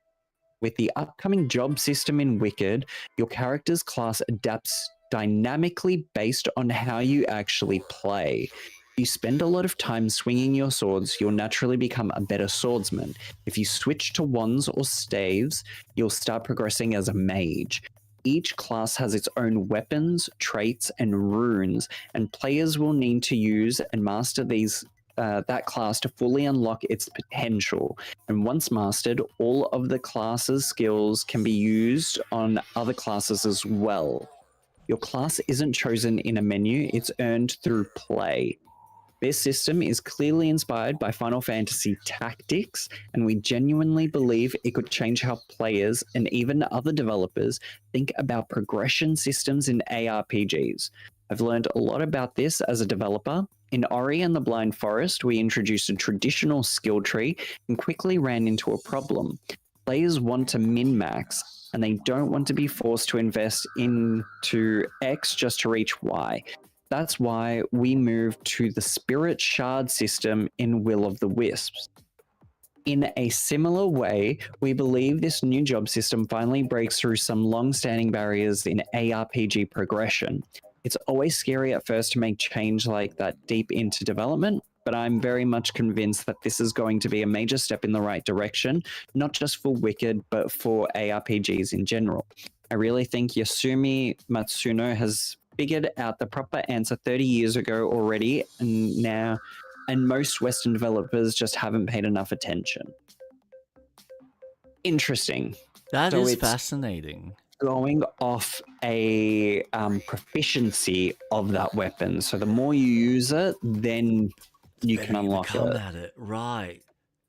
So And then once you I almost master feel it, like you can then that's use that for your other class. So if you max out your mage, then you can become a battle mage and use a sword while using abilities of a mage. yeah, it's almost Skyrim-esque. Because that's similar as far as, you know, the more you use a specific type of weapon, the more you can then build and have certain perks from that class. That's, yeah, okay. All right. We'll see how that all comes together then. It's cool though, but I like it. I think it does give it more replayability in the sense that, well, now I don't have to replay the whole game. I can just pick a different weapon and then go, all right, well, I'm going to work on this weapon and improve it. But I'm just wondering how they then balance the difficulty. That's going to be the interesting part to it. Like, how does the scaling work as you're leveling up your character, per se? So,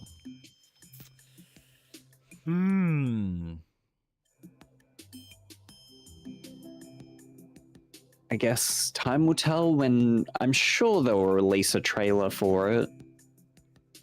That or they'll show it in gameplay. They'll probably do like a early, hey, we're gonna walk through like the early parts of the dev game. diary. Yeah. Mm. Yeah, and they'll go, all right, this is how it works. These are the systems. This is how your leveling up ability. All right, now we're going to give you some gameplay from like later in the game where you've leveled up a few of these and how they all kind of mix and match. Yeah. So, yeah. Yeah, that I feel like they're going to need to do that. That'll be vital. I'm honestly surprised that they're not releasing it before 1.0 just to make sure that people actually enjoy it.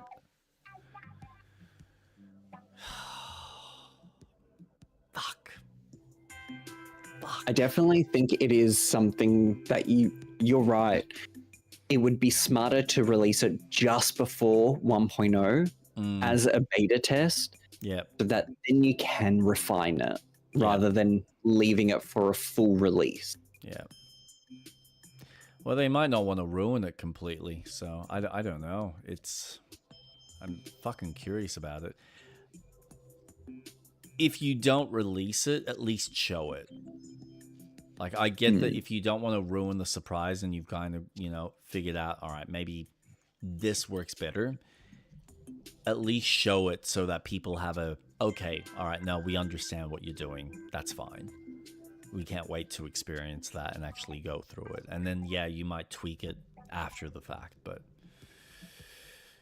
I mean, if you're already utilizing early access, I don't see why releasing something like this in some basic form on Steam, or at least giving, certain players access to it early on, would probably benefit them, just from a testing standpoint. So, we'll see. I can't wait. I need this. I need it now. I need to know what happens at the end. I need to know what happens after you open those magical doors and enter down into the depths of whatever that thing is that I'm not going to talk anymore about, because you just need to experience it for yourself. What was it? About 10 weeks? Yeah. Yeah. Fucking hell. No, it is, and I'm excited because I'll be playing it on a new rig system, so I'm happy. Yeah. God, that's going to be fun for you. You'll actually be able to run it. Yeah, I can't wait to run around in that town in a solid 20 frames per second. Potato mode. Oh, God. Yeah. I'm curious whether they're going to optimize it, because like even on my rig, it kind of like, there are moments where it like chugs and it's like, are you fucking for real here?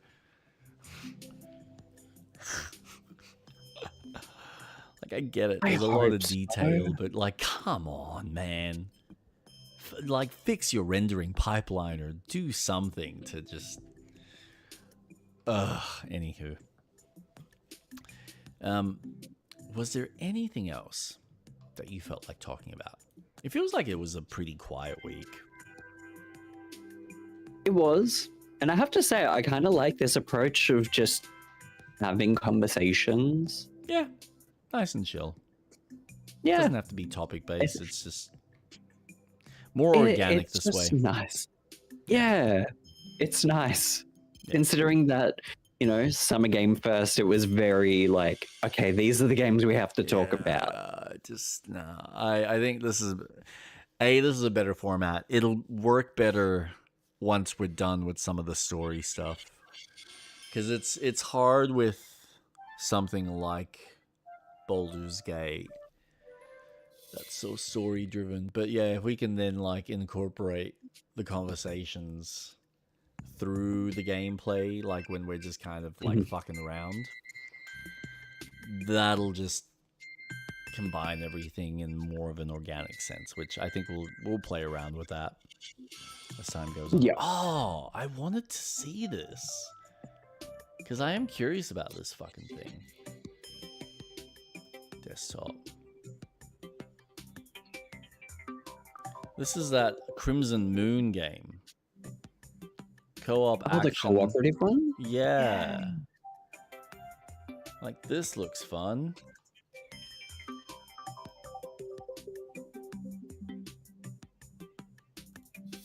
Ah. Hmm.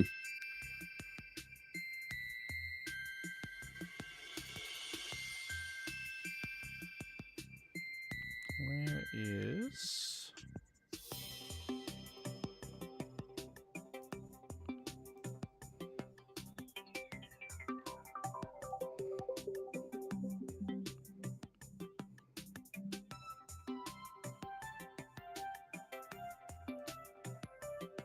Yeah, no.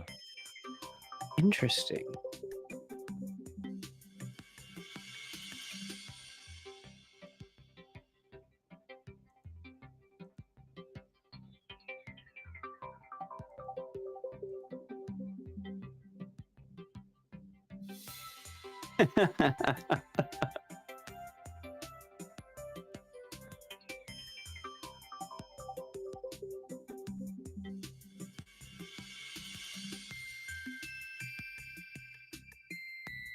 Ah, it is. Alright, cool.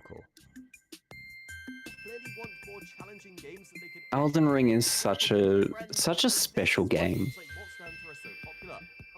I was chatting to Jay, because like on Mondays I tend to like pop over to his place, and I was kind of thinking, you know, I wouldn't mind doing some co-op stuff with him because I haven't done anything. And I brought up a few ideas for him, and he's like, nah, like I brought up No Rest for the Wicked with him. He's like, he doesn't seem interested. I brought up Enslaved. That didn't really catch his interest. I'm like, okay, cool. And then he sent me a text when I left, essentially saying, yeah, look, if you want to do some co-op, I'm interested in like doing Elden Ring, Dark Souls, Armored Core, you know, in co-op. And I'm like, I don't want to go through these games again. Like, I want to do something completely new. Like, he's just stuck in wanting to play those games again and again, and I just go, you've done it. Other than the DLC for Elden Ring, which I haven't done, but I don't know, like, it's hard for me to justify going back, even just for the DLC. Like, I know it's good, but I'd want to experience it by myself before I do it in co-op and just fuck around with it. For sure. 100%. Yeah. I think Elden Ring is such a commitment for how big the world is, needing collecting all those items and you know what it like, but you know what it is as well? I think I've played these like Souls-like games to death, and I enjoy the aspect of them, but it becomes this grind of, well, we're making it challenging for the sake of challenging, and then you're spending most of your time having to learn the characters, and it's like, all right, now you're going to be stuck at this boss for the next day, week, month, just grinding away, trying to figure out and learn and memorize the patterns. And I'm just like, I'm done. Mentally, I'm just done with that. I'm okay with a challenge, but if I feel like I'm having to fucking sit there and learn Mozart for a fucking video game just to have fun and get to the next fun little area to explore, it's like, now you've gone too far. You've gone from being this fun adventure that I explore to just being a grind for the sake of challenge. I wonder if that's a reflection of having Piper, where it is a lot of repetition, that you don't want to have that repeated in a video game where you do have an obstacle like a boss and learning something, but it's almost like a look, parallel to, you know, it you're might- teaching you know Piper what- a lot of that repetition of talking and understanding. I wonder if it's that think- leading into FromSoft style game. I think it's time. You might be on the money. Yeah? It might be a simple case of time where I don't have the time to sit there and go, all right, I'm going to spend 2-3 hours on this boss. I don't want to experience a game like that. And you're right, maybe it is the fact that I have limited time and I feel like now you're wasting my time because I have to learn a very unique set of mechanics. Like, for me to, and like, I think this is where my consideration of ending my streaming on Wednesdays comes in, where I kind of go, I could either, you know, do some of these types of games and spend 3 hours on a single boss, and that's basically the stream. Or I can spend that time doing other more useful or interesting things, you know, whether it's for this channel or whether it's for something else, and just have fun fucking around in co-op games with a mate of mine, which is more interesting for me. But yeah, you could be right. I think I know that having Piper has changed my approach and my taste to what I want to play. And I don't want to be fucking around and wasting time or hours on a single enemy when I could be playing something else that is moving me forward and feels like there's some progress. I don't necessarily think it's the repetitiveness, because I can, like, every game's got a repetitiveness. I'm sure when I get into the crux of Fable, it's going to be repetitive in certain aspects. But it's, all right, what's moving me along? Do I have quests? Do I have a story? Do I have, like, playing... But I'm sure you're not going to come across a boss in Fable that's going to take you hours. No, and this is my point, where it's those games I know will respect my time, and they will have challenges, but they might be 1 or 2, not like half the game. And I think that's my problem with going and doing Elden Ring. And like, I started a new character, but the interest suddenly disappeared, because it's like, well, all right, I did the early parts of the game again. That's great. But then I'm going to have to get to the later parts, and now I'm going to be dealing with all the walls of challenge, which, you know, it is what it is, to then get up to the DLC and then go through the even higher levels of challenges. And it's like, ugh, can I really be fucked? I know that exploring that world is going to be fun. I know that finding all the nooks and crannies is going to be cool.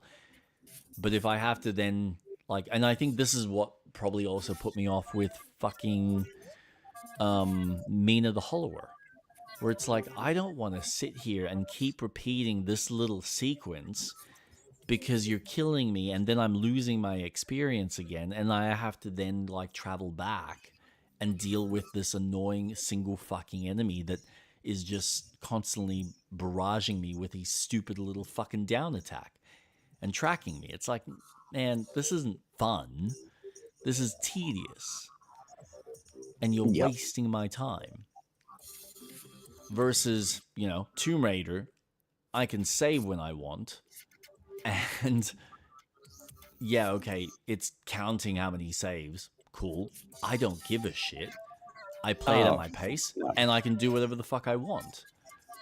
And I can just chip away at it and feel like I've got the progression. I get to explore the space. I can do all kinds of, like, you know, fun little things in the game. It's... I was watching Jay play, because the demo for Mortal Shell 2 is out.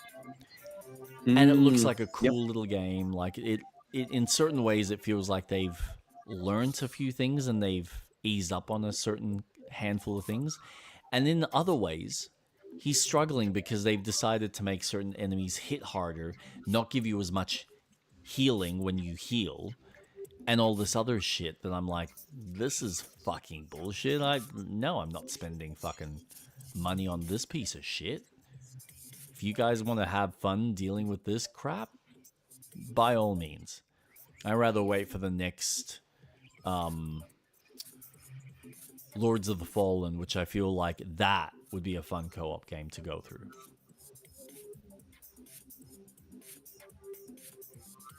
Because at least they've kind of gone... It's like they're the Souls style game, where you have the umbral world and you've got the lamp.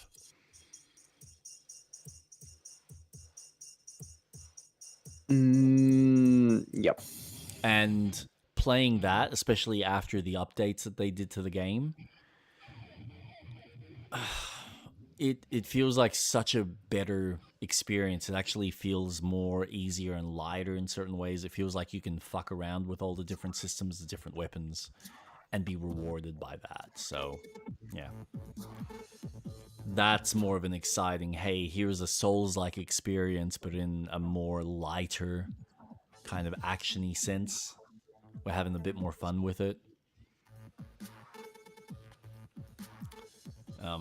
But yeah, this feels like this is that style of game that just feels like right up my alley, where it's like, okay, we're kind of doing an arcadey Souls-like game. Here you go. You got some jumping, you got some attacks, you got the dodging, you've got the blocking and the countering, but it's just in a more fun way as opposed to, oh, we're gonna be fucking super brutal about it. So I like that it's designed with co-op in mind. Yeah. Like proper co-op. But yeah, man, you fucking hit the nail on the head. Piper has definitely changed my gaming habits. For better or for worse, she's changed them. Yeah. So.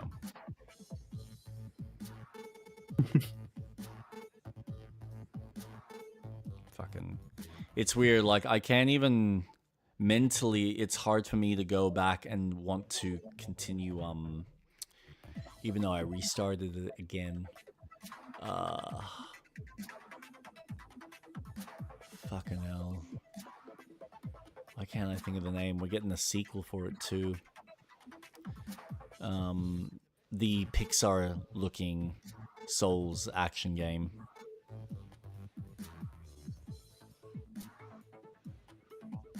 Pixar? It looks like a Pixar animation.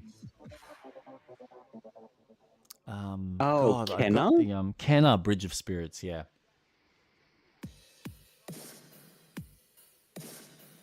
I'm excited to play the sequel, and I kind of want to replay the first one because it's just I haven't actually gone through it in its entirety, and I jump on and I'm kind of like,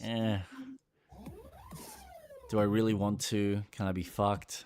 Part of me wants to do all the, find all the little collectibles and stuff, and now I'm spending time, looking for it, and it's like, I might as well just pull up a fucking guide, and that just feels counterproductive. It's like, well, now I'm not having the fun because I'm overthinking things in the limited amount of time that I've got to play. And it also, like, the other thing is, it doesn't help that I'm tired. Like, I get home from work, you're dealing with all the shit with Piper, which, like, it's fine. I want to spend time with her, so, you play with her for a bit.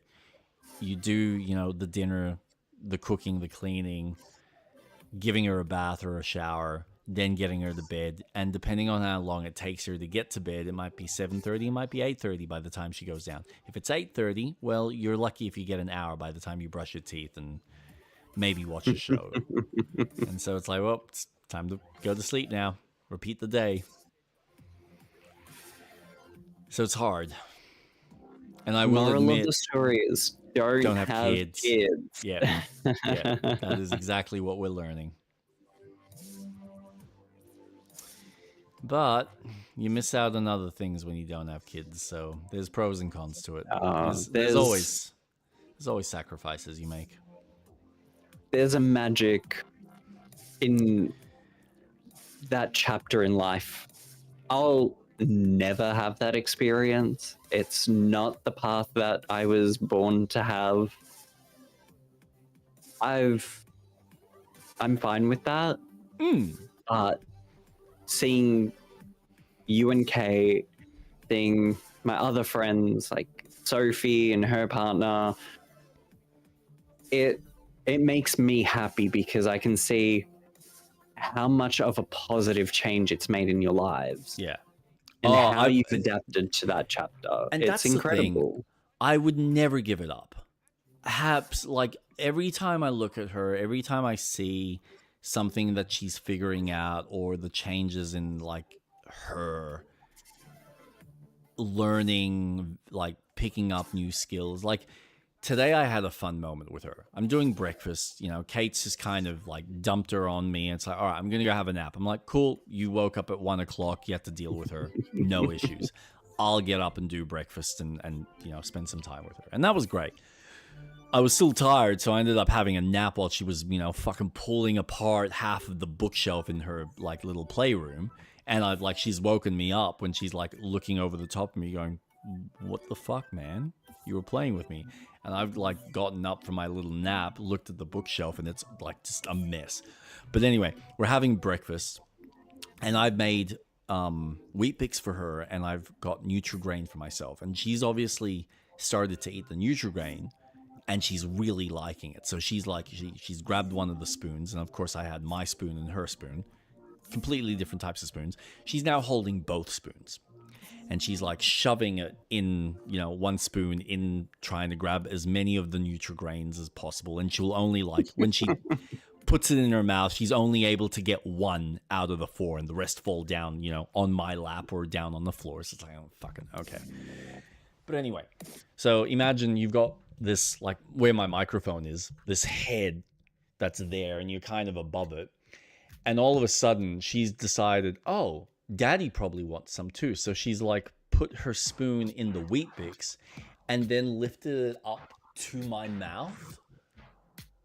But, like, she's not aware of gravity or, like, you know, holding the spoon. So she's, like, tilting at the same time. I'm like, oh my God, no, you're gonna spill it.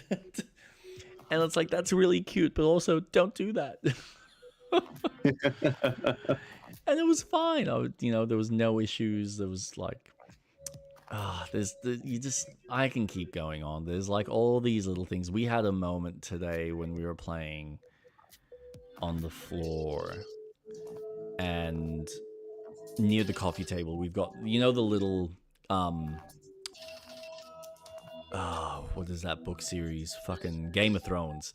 The coasters, the little box I've got with all the coasters from Game of Thrones. So she's playing with that. She's like pulling them out, and then she's trying to shove them back in, but she hasn't figured out that there's the specific angle with the grooves. And she's just like shoving it randomly, trying to get these last 2 in. And I'm like, no, that's not right. And of course, she's used to, and she's learned what no kind of is. So she's just stopped.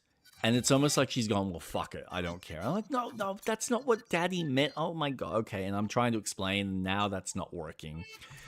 So then we kind of turn it into a little bit of a different game of, all right, now she's like trying to put it in herself. She tries a few times, and then she gives it to me, and then I put one in. And then she gets the next one. She tries to put it in a few times. Nope, I'll give it to Daddy, who'll put it in. And it's like, okay, cool. This is how we're starting again. Building that confidence. Awesome. So, like, I'm learning to be mindful of what I say, how I say it, because I see the changes. I'm seeing the realization kicking in. And that's like, okay, I don't want to discourage her. I want to encourage her. And so when she's taking lead, it's like, okay, let her take lead. Let her try. Let her experiment. Let her fuck up. I will clean up around her, and she'll probably be like, what the fuck are you doing?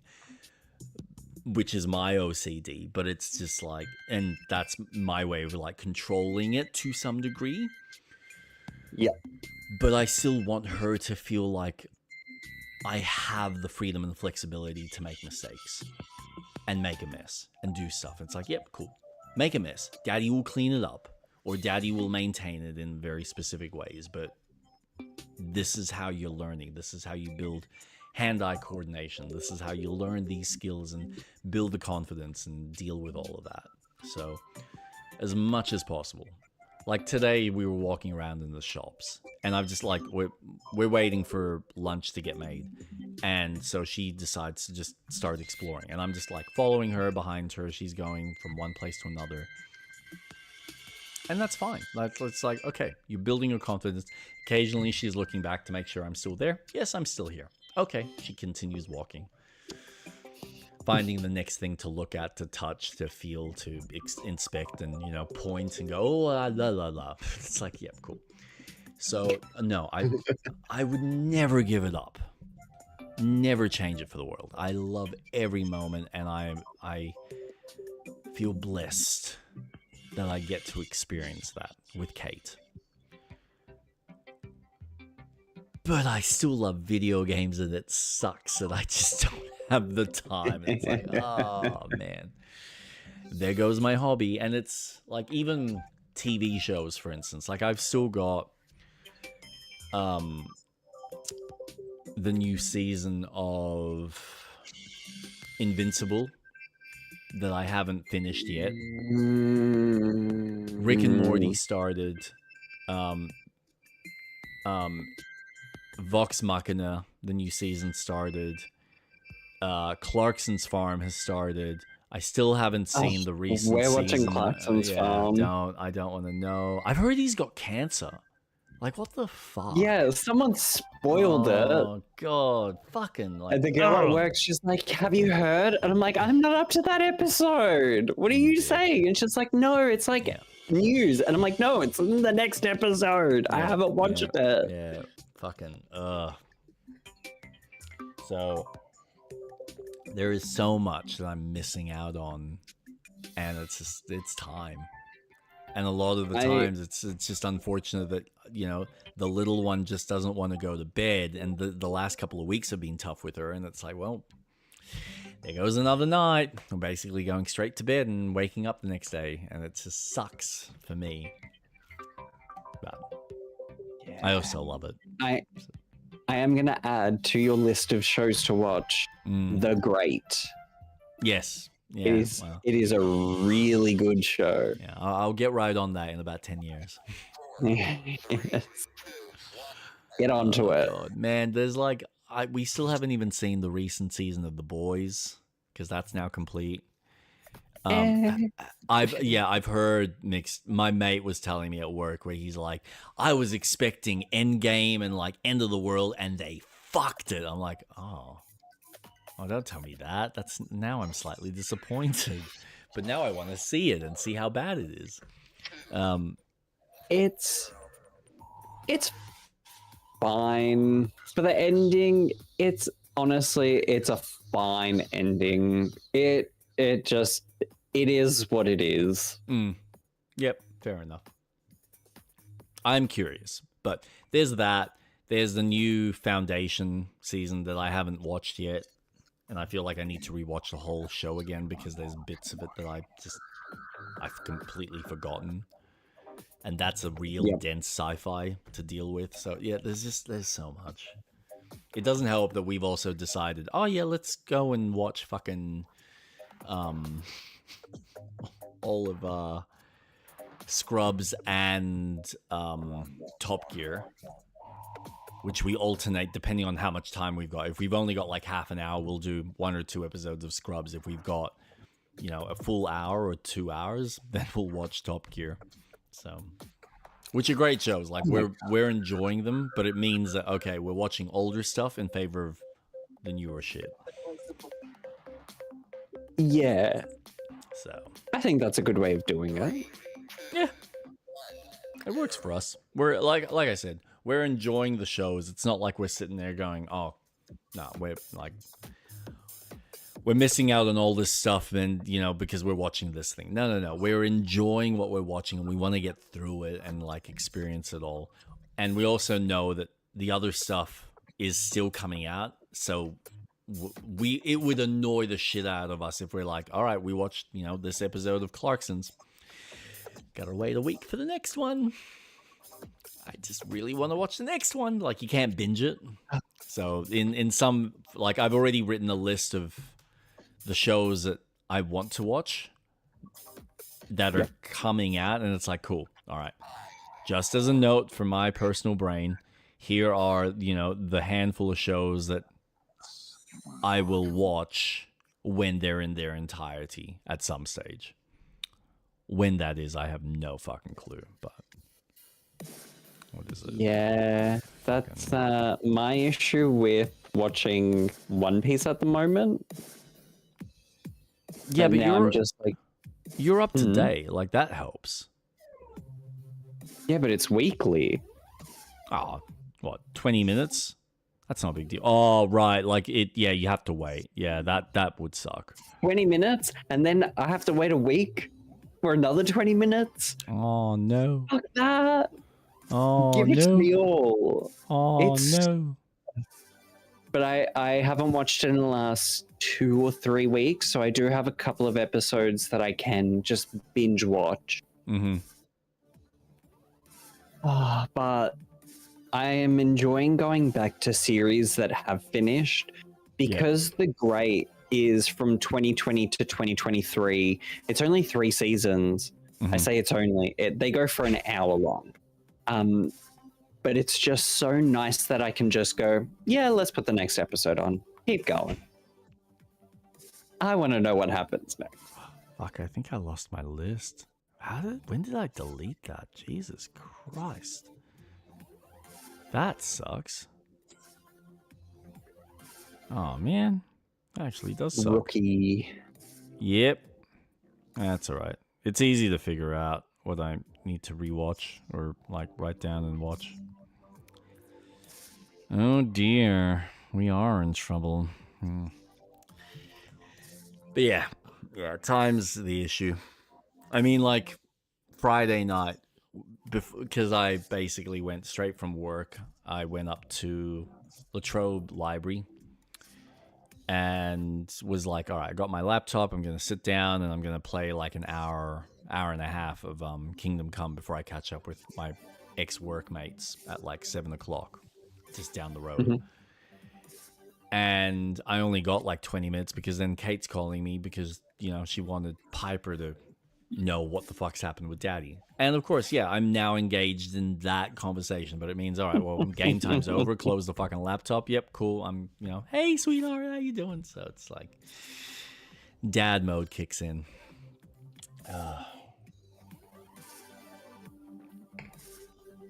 Yeah. God forbid if my kid suddenly picks up a sport. Fuck me. My weekends are done. Some of my weekdays are probably done. Fuck gaming. It's like, what are we doing? Oh, one of us has to take Piper to that fucking soccer game. Why couldn't you get into D&D? Yeah, I'll take you to a fucking D&D class. Here you go. You go play, and Daddy will play on his fucking Steam Deck. Hey, maybe you can join in on the campaign. Maybe. No, she won't want me. Dad, you're uncool. Dad, you're embarrassing me. No, that's not what an elf says. You're doing it wrong. As if you would be an elf. You'd be a tiefling. A ranged monk tiefling. Oh my god. Jesus Christ. DM's like, Jake, what are you doing? What are you doing? No, your monk can't be ranged. No, you can't use a bow. That's not how that. What? Stop, Dad. Just no. Of course, your rolls are shit because you don't have the. Why do I invite him to these things? Dad, can you just? Okay, just go, please. They're my friends. Don't you have other things? You have interests, right? It's okay. You come pick me up in a few hours.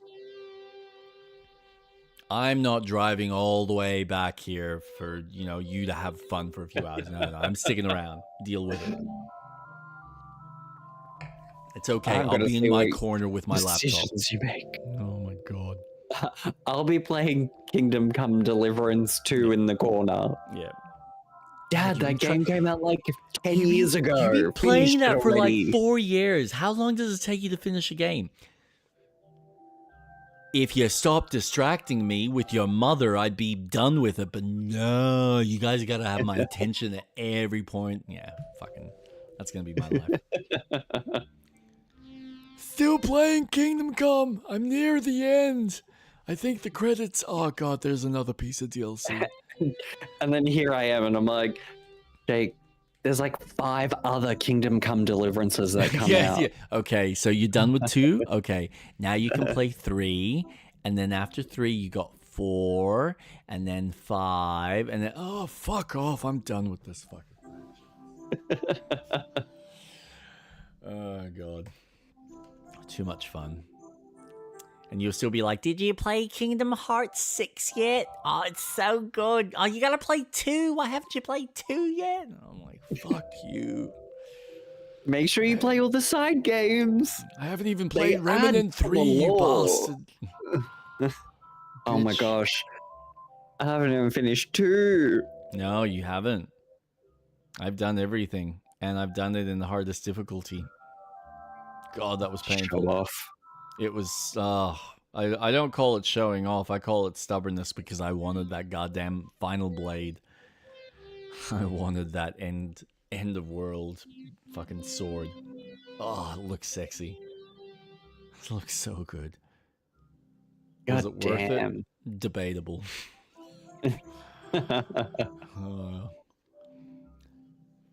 It's funny though, because like, I wish they kept it to the old system. Or if they had the new system that it was there from like day one, but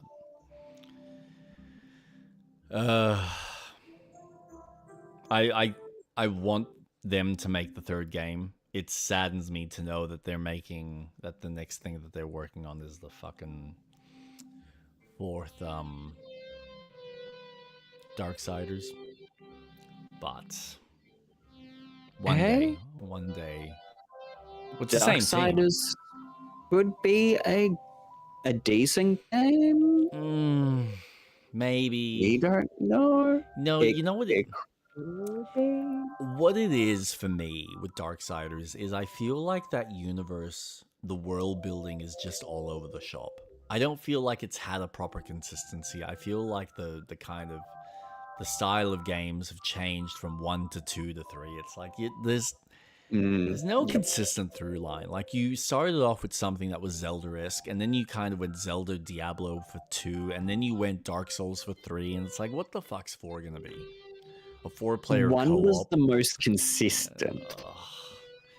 1 was really good. It wasn't bad. I started replaying it, and honestly, I struggled to replay it because it's just there's like these weird mechanics, and it's super linear at the same time, while it also wants to be the Zelda-esque game, and it's not really. It's just like fucking all over the shop.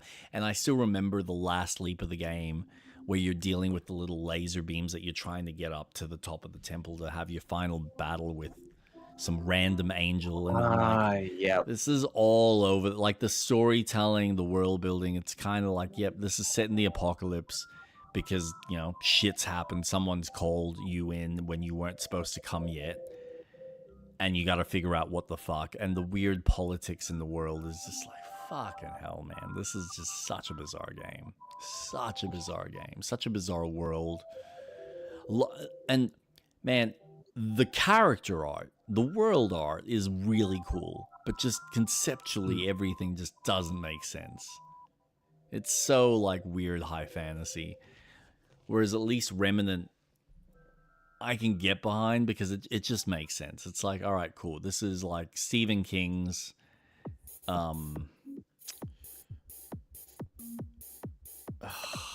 Dark Towers / Mist. There's an apocalypse that's happened on Earth. Humans are trying to deal with it, but then you've got this like Elder Stone that connects all these multiverses with other other worlds that you get to go to. Conceptually, that's cool. Yeah. if done right and implemented, yes, it could absolutely be done well. I think Remnant does a really good job of that. Oh yeah, yeah. I wish though they had done more than just the 3 worlds. It's kind of a shame that they just kept it to the 3 biomes, unlike what they did with 1, where it was 4 plus the DLC added an extra.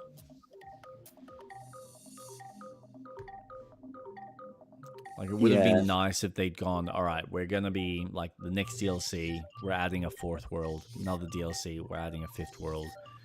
I would like them, and this was the, I guess, like, I had this conversation with Jay. My disappointment with 2 as a, like, going through as a game, the worlds actually feel too big. Like, I must admit, I preferred the spaces in 1 being smaller and tighter, because you felt like you could do the runs a lot quicker for the gear loot, as opposed to 2, where it's like, now I'm playing, like, each playthrough is a couple of hours just to get through, unless you are doing a straight run and you know from luck and experience where and which area to go to make it, you know, get it done in about an hour. But it's like you're missing out on all this extra potential loot and whatnot. So yeah, pros and cons.